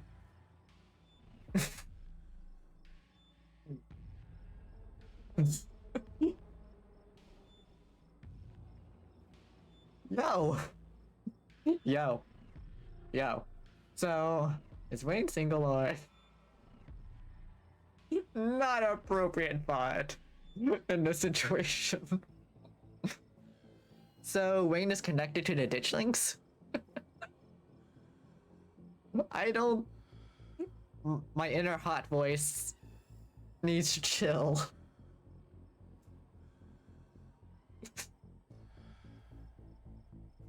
So, Wayne is connected to the ditchlings? He knew something about them. I don't know anything about that. I don't care to find out. But if that gets you to stop engaging in in conversations, then sure, he's connected to the Ditchlings and he's super evil and bad, and talk to him will curse you. Or whatever is those things are supposed to do. The two of you step out from the brush and into a long wooden corridor lined by bottles and rails. A figure rises to attention, blocking your way. I'm afraid he doesn't have long. If there's anything you need to say to him, say it now. As Zane is swept away, the room pulls itself to you, and you find yourself looming over a deathbed. Oscar lies in its center, looking pitifully small. I'm sorry, boy. Sorry I let my troubles drive your mama away. I'm sorry those troubles mean I'm leaving you all alone now.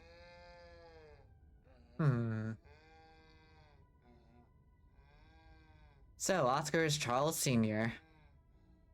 Yeah, Charles Saul Sr. You should probably know about him by now. Everyone in Scarlet Hollow knows about him. What do you know about Charles Jr.? Or rather, what happened to him? I think you know everything there is to know. He was run out of town on a rail, then died miserable somewhere else. Of cirrhosis, I'm guessing from all this. Derek Jr., how many times do I have to tell you? I tried to stop it from happening. The damned snake Enoch went behind my back. Oh, what bullshit.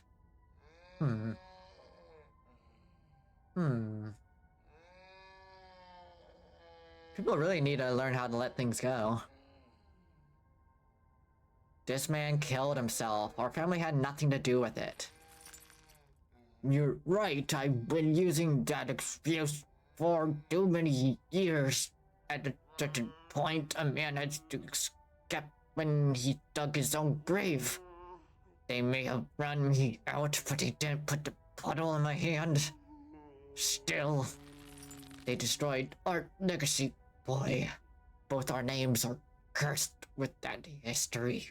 I'll be dead and gone soon, but I won't be able to rest. Not until my name is cleared. Not until you pass on this name with pride. This is my only request, Charlie. Go back there, tell people the truth, try to find proof. I don't know what you'll have to do, but please. I know I ain't been the best father, but I'm no murderer.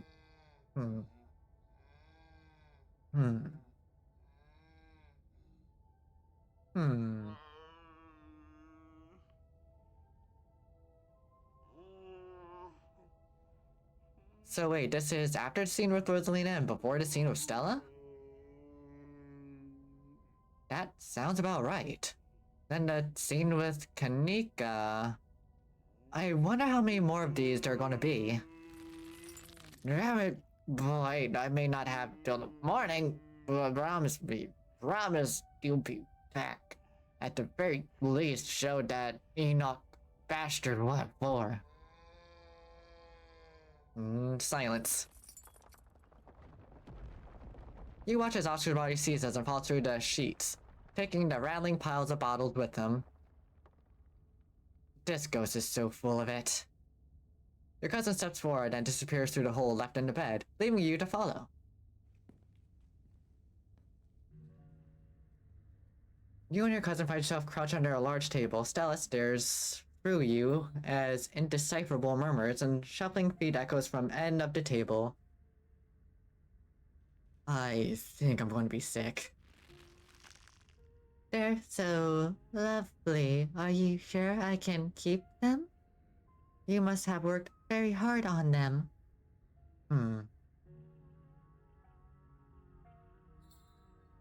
Let's see. We got to be near the end, right? That music is the same song that started playing when Stella first showed up. Yeah, I think you're right. What a creepy scene to end things on. I can't believe that ghost is making Stella humiliate herself like this by doing a baby voice. It's embarrassing. I'll try to keep it from my brothers, but so they don't smash it. Though I wish I would make a move like you can. And you can even do the voices. You know, you could possibly make real money if you put on a show for people. Oh, so that's why everyone's been moving so weirdly while they've been possessed, right? He's got a thing with puppets. It's his kink. He sure does. Traveling show? And you want me to be there too? Oh, we could go to town along the beach. I've heard that Outer Banks are the most beautiful place in the world. Remain silent. Thank you, Charlie. I always wanted to see the ocean. Tina, you can see the tiny shimmer of tears in Tabitha's eyes. She blinks, and they're gone. There. Are you done now, Charlie? Can we leave? Everything crashes to a thunderous black before you. Or Tabitha can get in another word.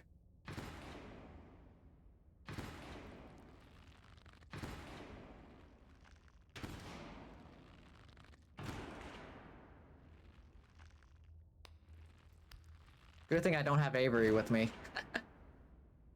Avery shouldn't be subjected to this. A single spotlight remains, illuminating a trapdoor in the center of the stage. You feel drawn to it. A trapdoor. Are we back in Rosalina's room? We must be. Which of us is going to open it?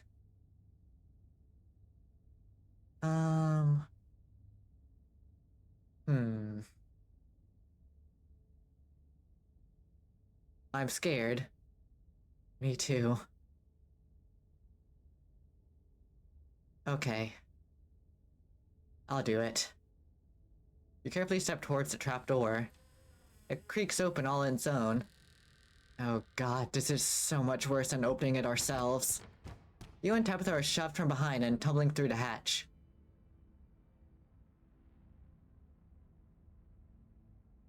It took some digging, but it's there. A map is right. That means there's hope, Eddie. Wherever it is that Enoch did, we can undo it. We can be happy to get...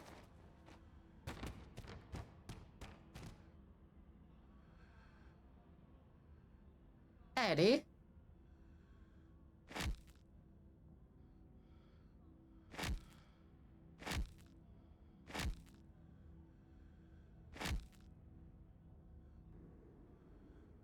Oh, God.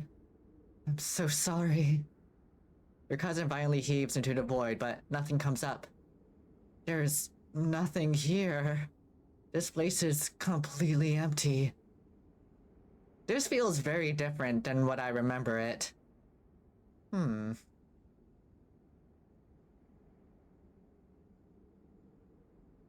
you see the tear running down her cheek at the end? She was conflicted. I didn't, but that's a good point. This whole thing isn't very fair, you know? We only saw one side of the story.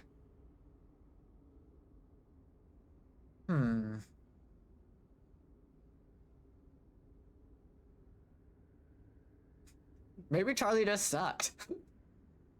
Maybe it was a skill issue. Maybe if you consider not sucking.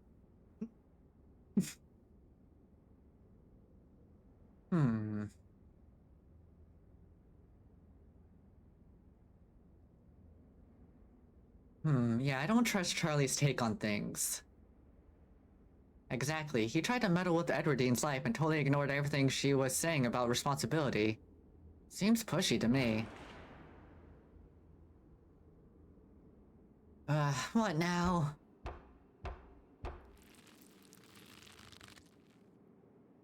Do you repent? Do you repent for your crimes?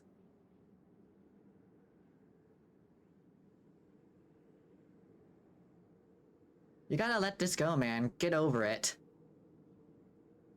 Not healthy to dwell on stuff like this. Everybody dies one day, you know?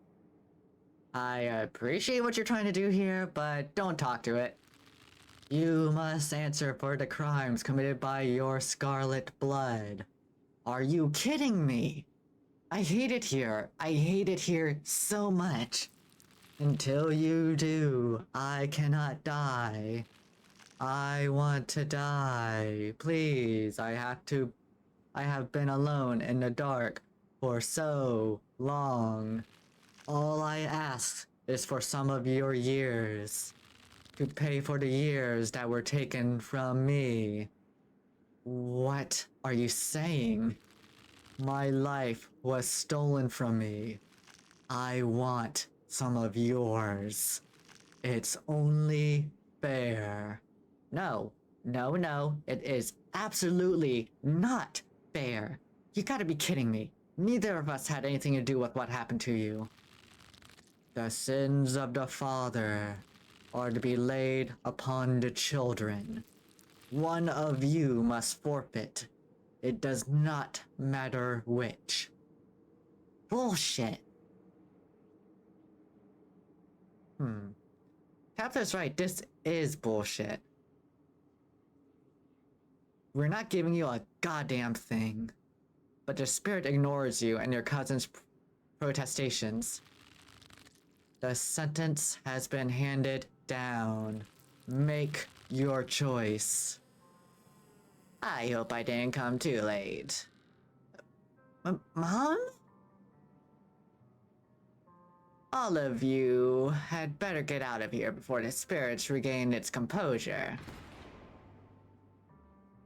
This is certainly a strong one, isn't it? Don't worry about the others. They're safe. I got your call, Tabitha, but it was definitely not easy getting down here. Get us out of this pit, Sybil. Tabitha, I don't think it's wise to leave something like this where anyone could stumble across it. Why is that our problem? It wants something, doesn't it? And I think you know which of you should volunteer. You must be joking. You're the eldest cousin. You're the one who's actually lived in this town. It's only right. Absolutely not. We should just leave. I'm not giving into the demands of some dead guy.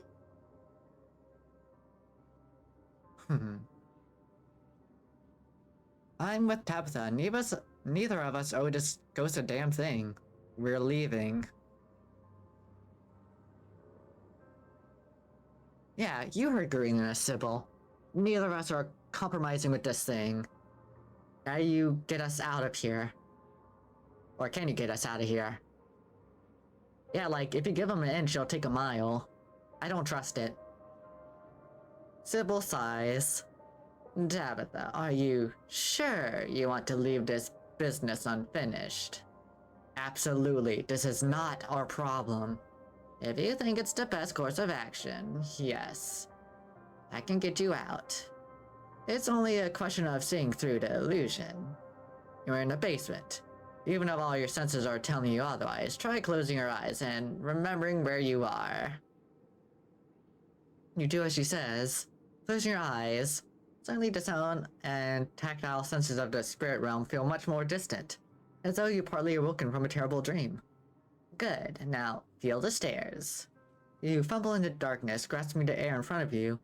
Your palms meet wood with a solid thunk. It's a staircase. You can feel it under your hands. I found it. You begin your ascent. Good work, you two. You're doing great. You place a confident foot in the wooden floor of what you assume must be Rosalina's room. You open your eyes, seeing what feels like a superposition of the real and the fake. Don't let it trick you again. Its powers are already struggling to maintain a grip on you. You continue, you feel the doorframe under your palm, and then the sturdy walls of the hallway beyond. We're almost out. I knew it. I knew this ghost wasn't a big deal. It's only faltering now because it's exhausted. Don't underestimate the spirit, Tabitha. You stumble into the corridor between the annex and the library. The real world swims closer and closer to being back into focus. The doors. Come on, Gurlina. We're almost there. You and Tabitha fall forward. Fall towards the entrance. Your legs still unsure of the ground beneath you, and the doors fly open.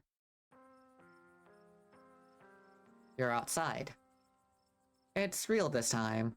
The cool autumn breeze blows small piles of dried leaves across the steps of the library.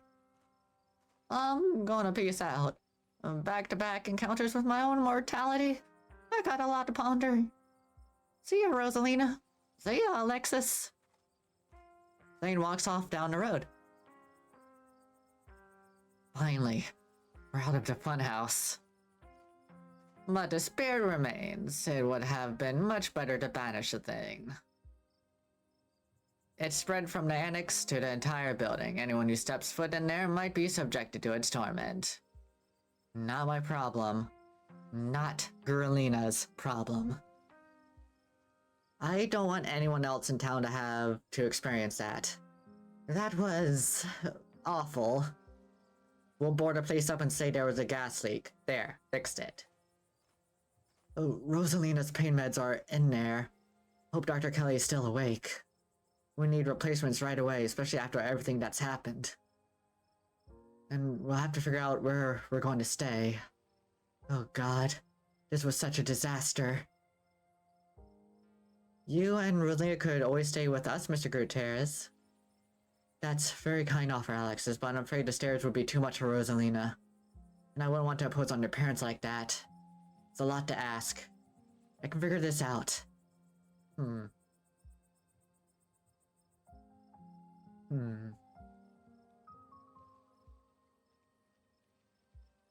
impending doom coming for the town is more important than a single ghost. We have to be at my best if we're gonna get to the bottom of this. Ooh, care package. Thank you, Kai. You're so nice.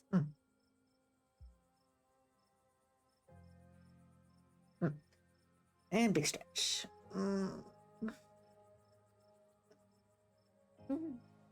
Yeah. Are we so sure that the haunting isn't tied to the ditchlings? I could see them while the ghost was puppeting me. It's just a house and we don't even own it. I'm not going to ask anyone to sacrifice years of their life for a rental. Even if we owned a place, that ghost was asking for quite a down payment. It's done, Gurlina. We all should just accept what happened and move on.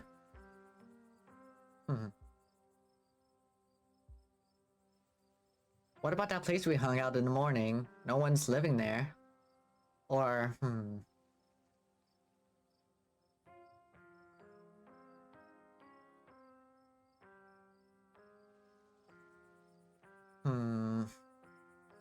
Sacrificing her secret safe space. And I don't want to be the one to, like, bring it up. If it's Tabitha's choice, then I want her to make it. Your cousin grumbles. I don't usually do this kind of thing. The properties we own are for the miners. But there is a house that's vacant right now that might be suitable. You know the old Maxwell place. What? You can't be serious. That place is falling apart. Or, that was Rosalina. Yeah. Why, you can't be serious. That place is falling apart.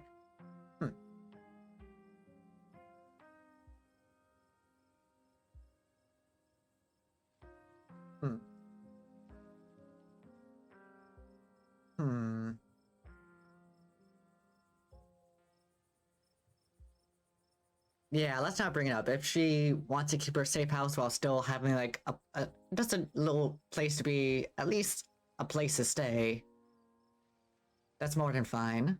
You decide to keep Tabitha's getaway a secret. Look, I'll tell you what, I won't even make you pay rent for the first month.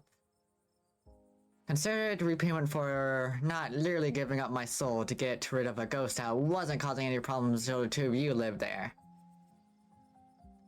That's funny. I thought it was your family that pissed off the ghosts. Your cousin fiercely pulls out a keyring before picking one off and handing it to Oscar. Thank you. This really means a lot to me and Rosalina. Now, if all of you don't mind, I'm going to go home. I think I've had enough social interaction for a lifetime tonight. Finish up whatever you have to do here, I'll wait by the car. Kefta doesn't wait for you to respond, pushing past you and heading towards the car. To think that ghosts are actually real. I mean, I know we don't have any hard evidence on us, but we all vividly experience the same thing. Stella's got to be over the moon right now. Where is Stella? I kinda thought she'd be excitedly rattling off theories right now. Oh, she's just been standing there, by herself. That isn't like her. Is she okay? I was wondering the same thing. We just saw a ghost and she's just standing off by herself. Which is like, fair. That would be a normal reaction from anyone who just seen a ghost, but this is Stella we're talking about.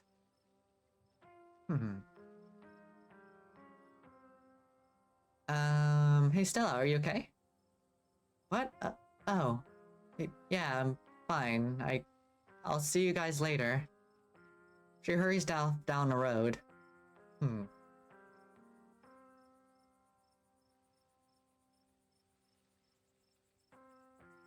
I think she took the brunt of things in there. No wonder she's having a hard time right now. I mean, yeah, she really got tossed around a lot. Should we go after her?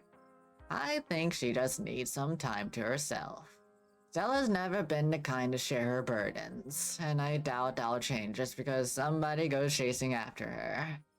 If anything, it'll just make her clam up even more. She's a strong girl. She'll be okay. I'm honestly surprised that she and Zane are the only ones heading out right now. Oh, every time I see Oscar move, I think that's his voice. I'm honestly surprised she and Zane are the only ones heading out right now. You all been through something awful, and each and every one of you needs a rest. Especially you, Kanika. We don't want the cold of yours to get any worse. God, what a disaster this whole night has been. I had no idea it would turn out like this. I'm so sorry, everyone. Stop apologizing, Dad. We're the ones who don't have a house anymore. We don't even have the library now. There was another carving in there. I wonder if those things are tied to everything that's supernatural that's been happening. Yeah, I wonder. One is a coincidence, but two of them back to back? I'm sorry, I'm a little lost. Have you been finding carvings around town? I'm sure everyone here could stand around theorizing about this. And that's all night long. There'll be plenty of time for that tomorrow.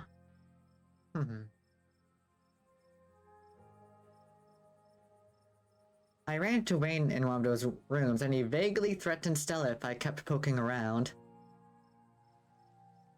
Wait, are you serious? That creep threatened her? Should we be worried about her? He also crushed a ditchling with his bare hands. It was actually kind of hot.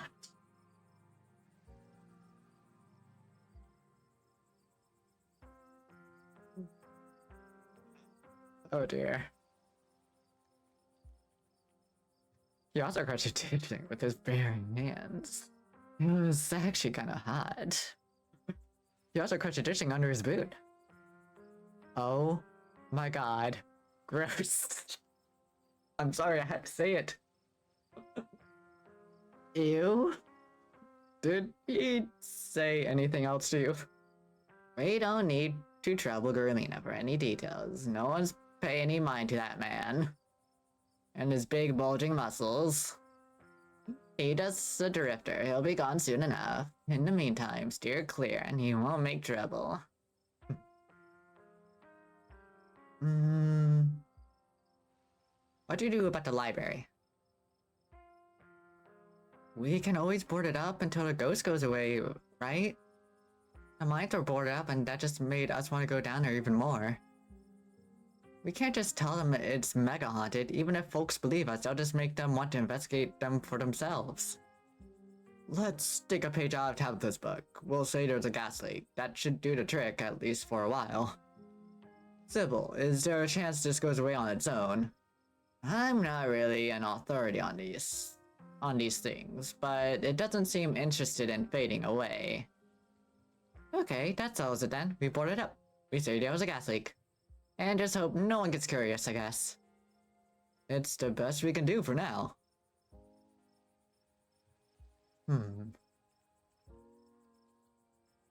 Do any of you know who you're supposed to be? No idea. There was no context, nothing. But there was a weird feeling, like an overwhelming guilt. I was so angry. I was mostly just scared. I didn't feel any of those things. I felt... I don't know how to describe it. I felt powerful.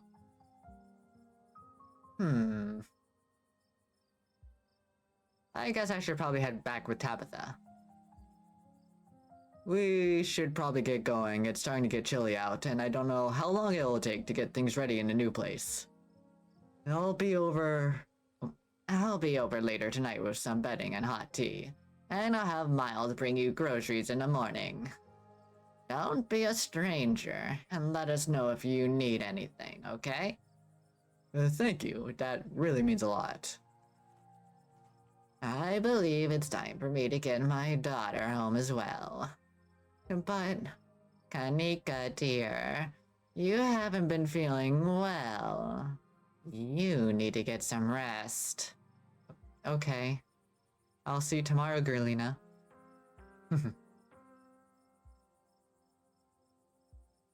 Yeah, I'll see you tomorrow. Cool.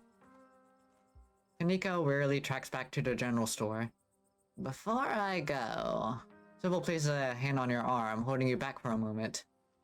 I'm sure you have questions after everything you saw tonight, but let's not get into it here.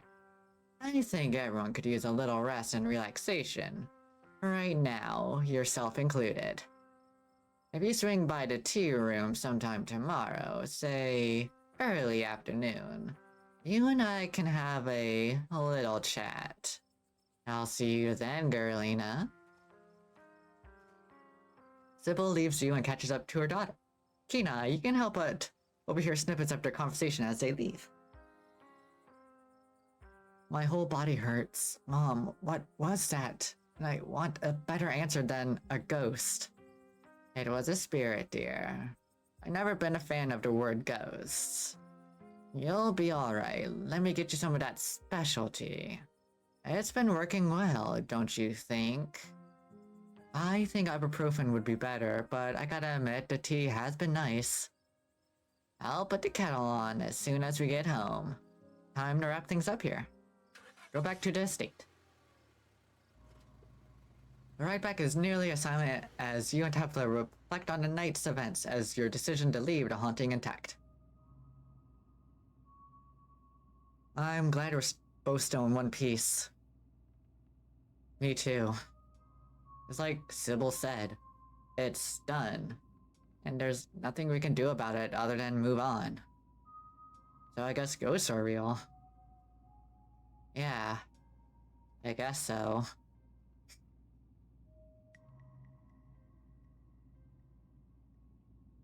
It's pretty terrifying to think about.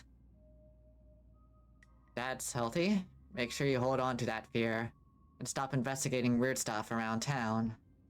Clearly, every time you do, it ends up really, really poorly. Stay scared. Stay safe.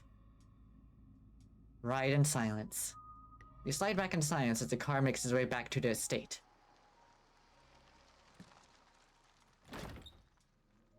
You're back inside. After the events of the evening, the howling winds and unsteady creaks of the estate almost feel like a warm welcome. Well, we're back. Hmm.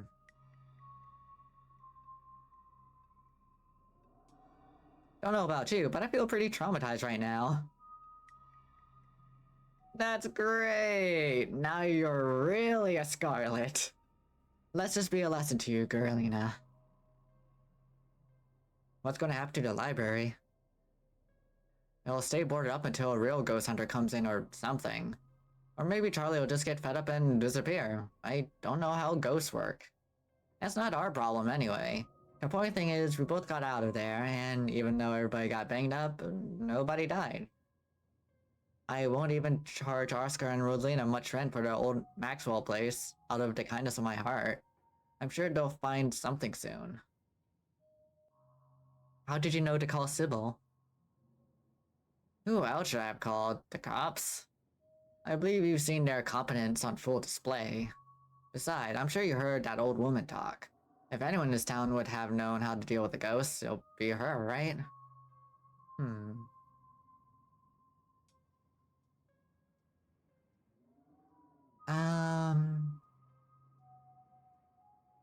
Alright, I think it's time for me to turn in.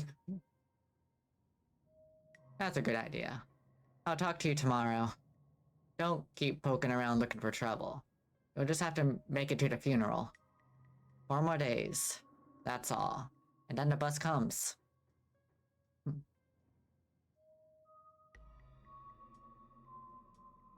You know, I don't have to leave the holler. I could get used to this place. That's good to hear.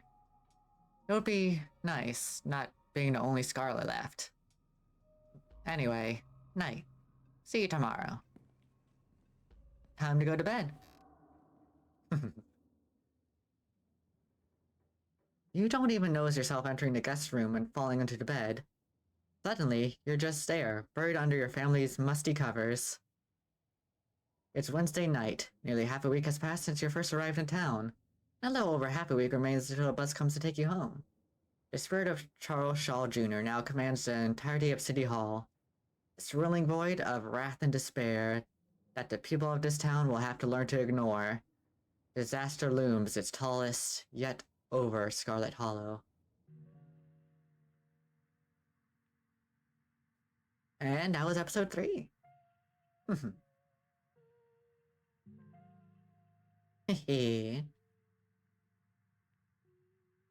God, I love Scarlet Hollow so much. It's one of my favorite visual novels of all time. It's so good. Like the art, the music, like the animations, the style, the characters, everything is just perfect. Even the super horrifying aspects, they're all really good. Like, not even like jump scare, like spooky levels, like, it's the kind of spooky that gets under your skin. But yeah. Let's put that there. But yeah. I think this would be a good place to call it. We can save episode 4 for Saturday. Oh. See what I did there? Oh. I'm so good. But yeah. We've been going on for over 7 hours now. God. I didn't realize it's been that long. Yeah, let's quit and look for someone to raid. I knew it was going to be a long stream. I just can't help myself when it comes to visual novels. I just gotta keep on pushing through. That's my mindset. But let's see who is online. Because I definitely need to rest my eyes. Because my eyes been glued to the screen for 7.5 hours. Now let's see. What do we have on our follows on the twitch.tvs?